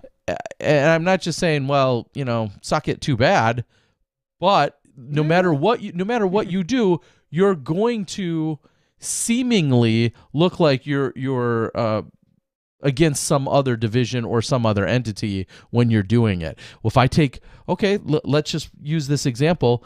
Let's take 12 spots out of somewhere and give that to FA1 as one example on the board. Where are those other 12 spots coming from? Because you know what? If you go over to the guys at Las Vegas, they shifted some numbers around, and clearly that made some people really happy, and it really probably ticked off other people. There's just not a perfect solution when you have a high-end, high-quality event that literally hundreds or thousands of people want to participate in, and just the supply of spots isn't there. I mean, I feel like this is so obvious, but yet you're really mad when you don't get in. And I sympathize with you, but it's not just as easy as like waving a wand and we'll put in another course, run another weekend. This all comes back to one of my most hated lines or concepts in disc golf, which is you know what you should do, and that's, as I say, the direct cousin to what you're doing currently doesn't do enough for me. There's a lot of people throwing around a lot of not so brilliant ideas, but that would absolutely be self-serving to them. So we've kind of tangented a little, if that's the phrase, but a little bit. But here's my point: Pro Masters, I love you. You are my peers, for God's sakes. Mm-hmm. Johnny and I grew up with you, watching you, getting beat by you. You guys kicked our butt for years. Whatever the case might be. This is not a disrespect to the players when I say, start your own tour then. Don't try to mandate that someone else creates a service for you. I don't know. It's such this weird, almost entitled philosophy of, well, I'm this old, I have money, provide something for me. Sure, somebody might step up, and I hope to God someone does. But just to be like, well, I think this entity should do it, and these guys should absolutely change their business model, and now they should succumb to my wishes. Says who? It's so frustrating to read. There was a thread this weekend when people were talking about it, and somebody said, Terry, you should start it. No, I've got no damn interest in doing that. Mm-mm. I've run 300 tournaments. I've put in 30 courses. I've put up 1,000 videos on YouTube. I'm busy working live almost every weekend. I'm not interested in running a tour. Terry. I support it. Let me sell you on this concept here. But no, jump in a lake. How would you like to lose a few $100,000? Okay, go on. You've got me hooked. I've got you. I can potentially lose a ton of money. Go on. Mm-hmm. All you have to do is... How many hours do I get to work to do this? Oh, probably 80 to 90 a week. Okay, yep. And you can lose a bunch of money by running tournaments for Masters-aged players. Oh, my gosh. But, I mean, I'm sure in 5 or 7 or 10 years, this might pay off for you. Might. Oh, I maybe could break even after I'm completely berated and stomped on and underappreciated. Could I do that? Could I get that too? A little because if salt and pepper dash of those. If our top tier organization still can't quite turn a profit, I'm sure that these masters that very few people truly want to watch. Yes. I mean, go take a look at any Masters coverage, post-production coverage, and look at the numbers. So just reflect on I've those. covered plenty. Yeah. Go check it. You can find it on my channel. Yep. So we can't say it enough times. We love you people. I do. We love the divisions. I'm all for them. I'm all for a tour existing and being created and happening. I hope it happens. For God's sakes, maybe if I ever had a weekend off, I'd go then play an event on said tour. I would do that in a heartbeat. I would enjoy doing some coverage if I was available to do it. But that is not the same as saying, I demand that some entity changes their business model to suit me. And that's what it feels like the large sentiment is out there. And I don't need to hear that we're somehow disrespecting people by not offering it or It'd be more disrespectful to have it and have it be half-ass. Because right now, a large complaint that comes in and is fielded is, these divisions, like you just said, are offered, but we weren't justly treated, and here's for these 8 reasons.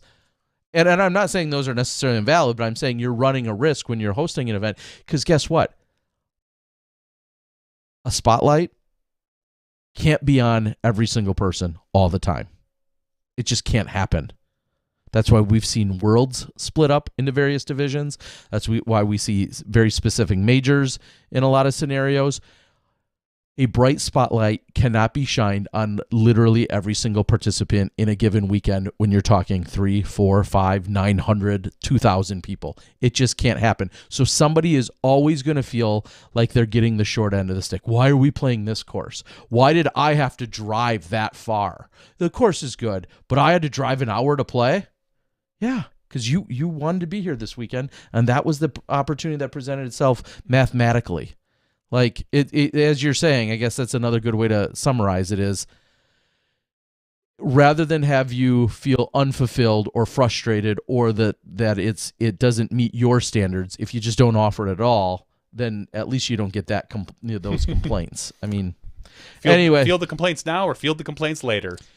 I get it. I encourage everyone to go run some of those tournaments, to start this. I will be the first person to throw in on supporting this tour. I'm not saying it shouldn't happen. I'm saying it absolutely should happen. I hope it does. But find somebody to do it. Or get some people to step up and do it. But just to point your finger and say, hey, you need to provide a service for me because I'm demanding it. Mm-hmm. Seems a little... Yeah. If you're willing to eat probably thousands of dollars minimum for a few years and with zero return probably, please go start a senior tour or a master's tour, whatever you want to call it, because you're not making money. You have the potential in the future to make money, and if you're on the ground floor, that's phenomenal. If you can afford to take that leap, I wish you nothing but the best, and I think it would be awesome. I would watch a little bit. I guarantee you. Sure. But... this all comes from a place of love because, like we said, not only are we this age, we've also been around for 25 years. So I can appreciate all of these people and all of this play, and I can appreciate the concept. It all falls apart for me when you're demanding who should be doing it for you. That's the part where I fall apart. At any rate, we're going to move on, but that's enough ranting for me for now. Reading off of the board, Scout says, what's the point of age-protected divisions for the PDGA? I think it's to provide an opportunity to be competitive with people that are of similar age brackets, and I think it's very common in a lot of sporting activities. I'm not opposed to any of those. Like, I love that they exist. I'm all good with them. But the point is, and think about it this way. I want to see age-protected MMA events. Okay. I want to see some 60-year-olds just pounding the crap out of each other. to also, How come there's no age protected MMA? Why are we getting that's shafted? funny because there are in so many other sports. That's one that doesn't happen. I to know have one, huh? because it's a violent sport, but I think that would be the most funny one to watch. Yeah, I'm good with them existing. But if you need any potential proof of concept, tell me how the PGA Seniors Tour is doing, and maybe the players on it, and the tour is doing just fine, but it's still never going to get the spotlight, nor really should it. That the PGA is going to get. That's not to say I don't like Nick Faldo or the Bear or whomever else. That doesn't mean I'm sitting down on Sunday afternoons to watch them. Dan, aren't you Masters age? Yeah, no, you have. You were Masters age when I met you, so that unfortunately for you. But I love you, buddy. Well, that's only No because Masters disrespect. age was 35 back then, right? That's Dan? true. Wink. Yeah, if you're old enough to know that, folks, Masters age for disc golf used to be 35, not 40. They changed that. Oh, they totally screwed me when they did. I'm just kidding. They didn't. No, but I think we do know somebody that he turned 35 the year they changed it, so he had to wait 5 more years. I think that was EP. I think it was Eric Paulson. Yep. Pretty funny. Right. What else is on the board out there? I see Christy's out there. Good to see you, Christy. Going back and forth. Scout Recyclers. Is Scout saying then we shouldn't be pushed out of an A tier? You were never in to begin with, so how can you get pushed out? Yeah. I again, we could just talk in circles, and I'm going to try not to. Nobody's owed anything, is what I would say. All right. Somebody asked, JVD, it's been a few weeks. How's the VR treating you? Have you been playing with your... With the Oculus that I got for Mason? I didn't. This past weekend, I went up north and hung out with a bunch of high school friends that we try to get together once or twice a year, and we haven't for 2 years because of COVID. So I brought that along, but we never got a chance to get it out and play. I've really only played Beat Saber just a little bit, and then I think we watched like 1 or 2 roller coaster videos in the VR, and that's honestly all we've had the chance. We again in this household for the past week and a half, we've been doing nothing but playing Catan in our free time. Found out 2 days ago that we were playing the game very wrong. So we learned all the correct rules. That sounds boring. It kind of is, and I mean, we all kind of just skimmed the rules. And we didn't really dig into them, and so suddenly you're like, "Oh no, this means something different than what you thought it meant." So we're starting to play by the real rules of Catan now. But either way, that's all we've been doing in our spare time at this house. Is my son is just obsessed with Catan, so we've been playing that. Yeah, that's about it. All right. I want to give a quick shout out our friends over at Gatekeeper Media. I believe for all, I was going to say 30. I think there's 31 days in January. I believe every day in January they're releasing a new video, and I think every single one of them is with Andrew Fish as some kind of entire month of tips and tutorials. So big shout out. Obviously, go check those out as those continue to drop and get released. Speaking of... Okay, that's not really a segue. When do you think we're going to see or hear final confirmation on a few of our other signings? Are you surprised? Does it matter that we don't know if they're going to a major manufacturer, or is there anything special they might be waiting on? Art, stamps, graphics, yes, videos? That's exactly what I was going to say. First of all, one of the things I was very disappointed with in the Haley King signing was that there was no Haley King discs available right away. I believe that if you want to, like we saw with Chris Dickerson and releasing that, we saw with Ricky and Kona, if you want to really strike while the iron is hot and take advantage of your signing, have all that stuff in play. Hey, guess what? We've signed this person, and then a half hour later, you can go to our website and buy these discs. They didn't have that for Haley. And Okay. I don't know why. Just a missed opportunity. I think it's a missed opportunity. That's all. And I'm hoping that wherever Kat is going, or Nico is going, but I'll stick with Kat right now, that they are prepping this. So we might not see it for another week or two, depending on how all the negotiations went, depending on when, things were signed. We're hearing from, players that we talked to that some of this stuff has barely been going on since October, November, at least, to get prepped. Mm-hmm. Well, if Kat wasn't making those connections back then, maybe her decision to leave Prodigy was more recent. So all that stuff gets pushed back. We might not see or hear of a Kat signing for a week or 2 or 3 weeks. Selfishly, I hope it's soon, but I also want whoever signs her to be able to immediately say, here's our Katrina discs, 2-time world champion, Katrina Allen. You can get her name on this disc and everybody go buy it. Because I think that if you don't do that, you're missing a good opportunity to connect with your fans and make some money for the player and the manufacturer. Yeah. How many Chris Dickerson's discs sold today? Probably all of them. Brittany told me. Did she really? Yep. She sent me a message.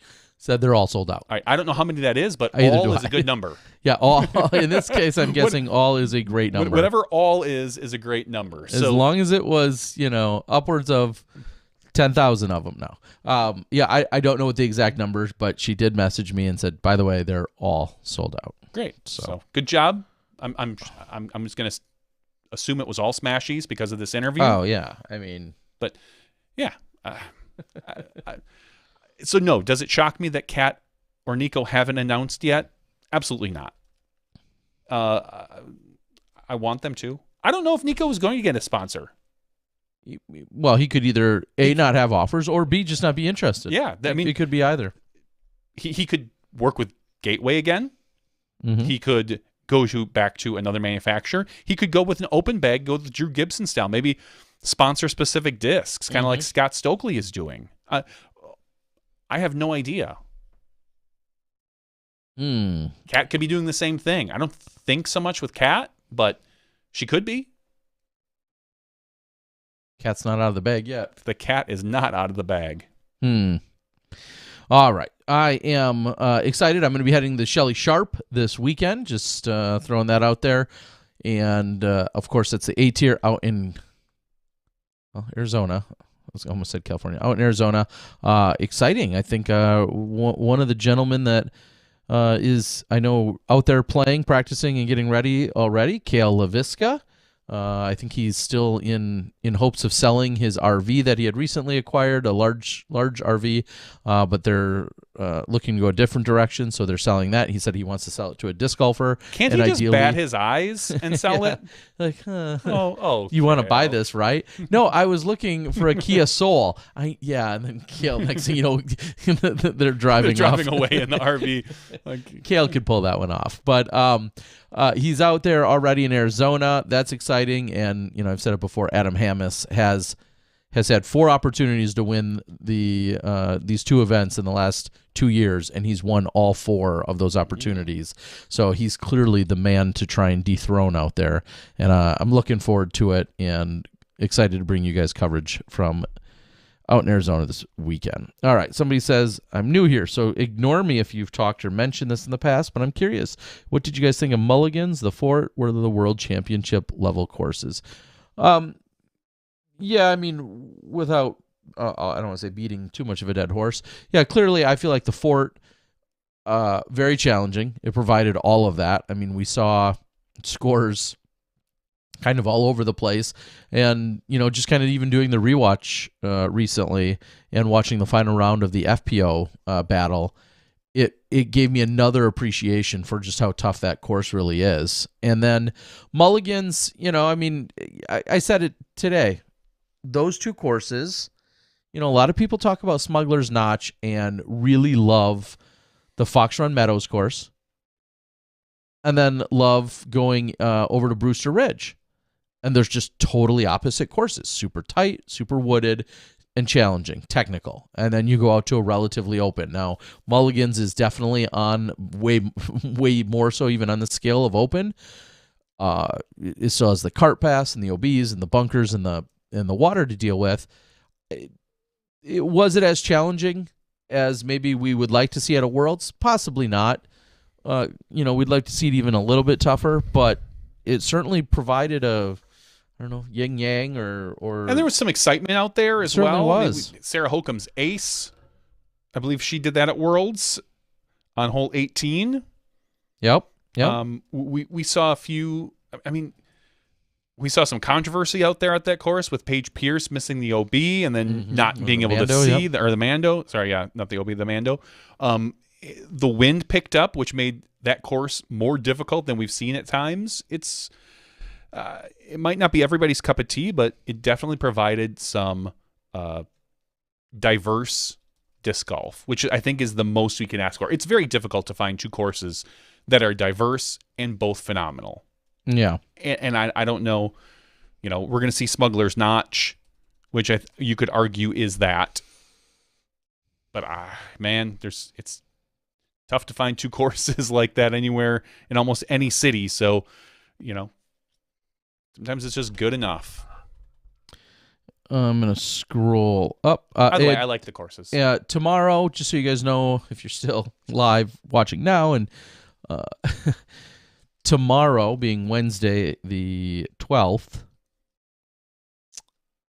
the 12th, is going to be the Wednesday rewatch of the Katrina and Paige and the final round of the FPO battle that took place at the World Championship. So I just want to make sure everybody knows that's, I believe, exclusively out there and will be provided on the Disc Golf Network.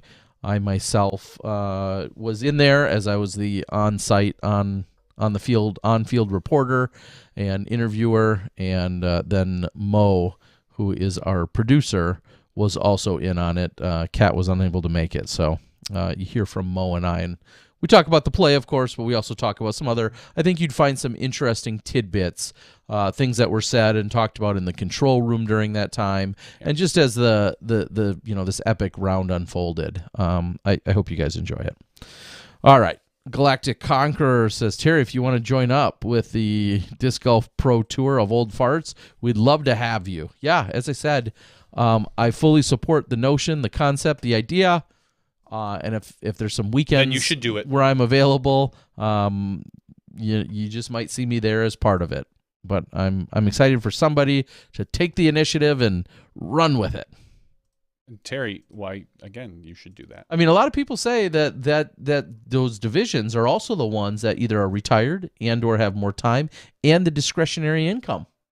So, sounds like one of them should start the damn tour. I mean, once you put all those things together, right? I didn't think of all of that, Terry. Yeah. Well, hold on. Let me get my checkbook out. Okay. All right, we beat that dead horse. Yeah, Cody says, Terry and Johnny V, did Ezra already. pass on the RV to Chris Dickerson, or has Discraft got another RV?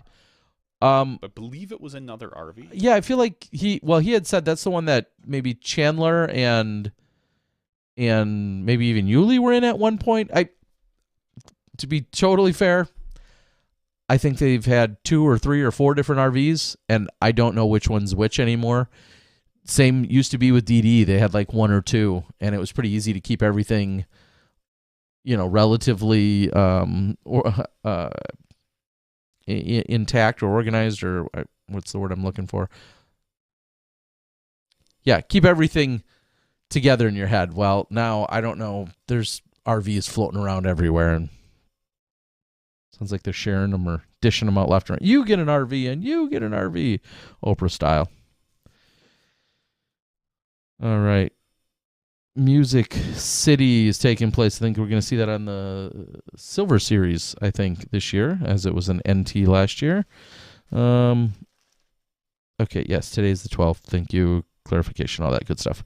Yeah, I thought by starting an hour early, we were going to get done a little earlier, but we've actually gone later than... here's what's funny is... It's 12:15. It is, I know, and my computer for this last month, this computer has not... is set to 1, so I kept thinking, yeah, it's long. But either way, we've got a giveaway tonight. We do. We're going to give away a sweatshirt tonight from Paragon.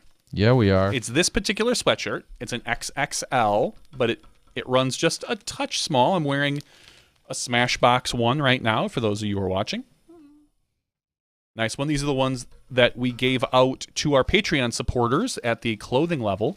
Well, with the box that Miles had sent, he sent a few other items, and this is one of them. And the T-shirts are XXL as well, but I figure an XXL sweatshirt tends to fit better than an XXL T-shirt.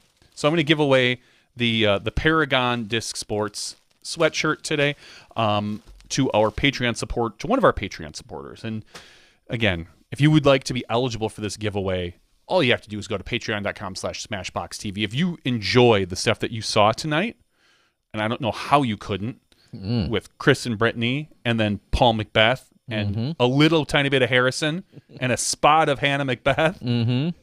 I mean, honestly, what's $1? It's $1 to you. It means a lot to us. So show your support. Patreon.com/SmashBoxxTV. So, Terry, we have 180 people eligible for our giveaway this week.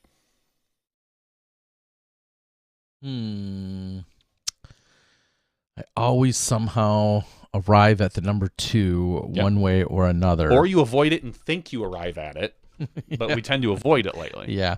I don't know. Why don't we go ahead?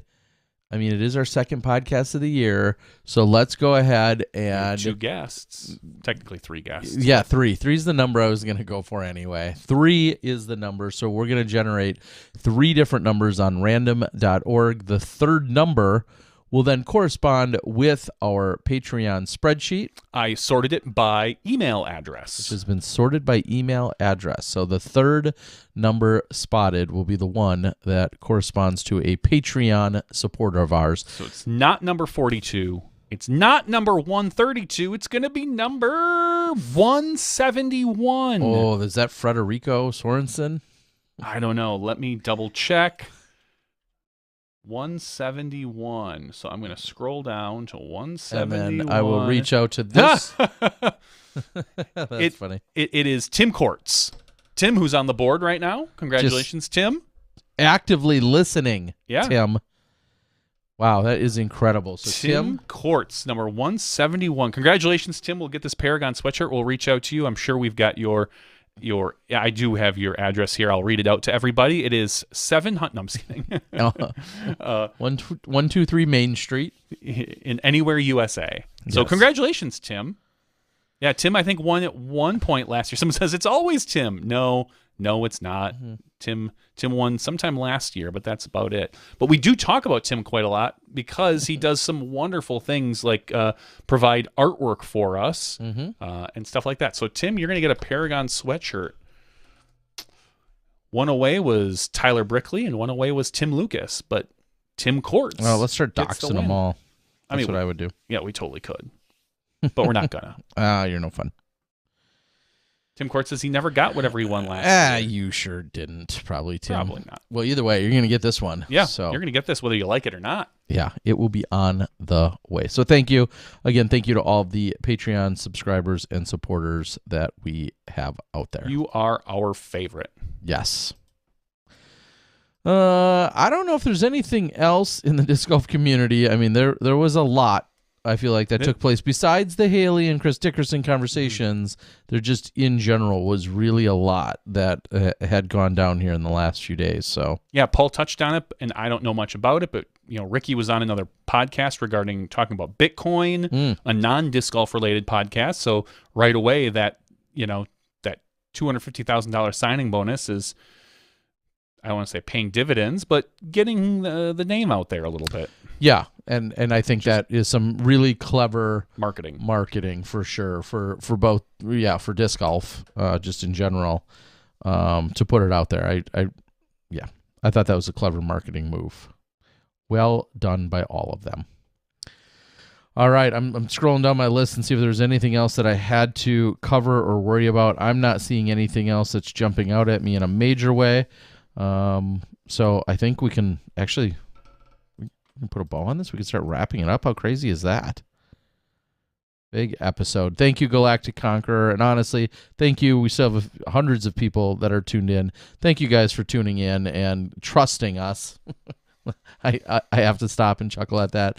But yes, trusting us to give you guys maybe a little insight hopefully some behind the scenes, some perspectives and other things that maybe you wouldn't otherwise get, or maybe you wouldn't get either on your own or from even another source or outlet.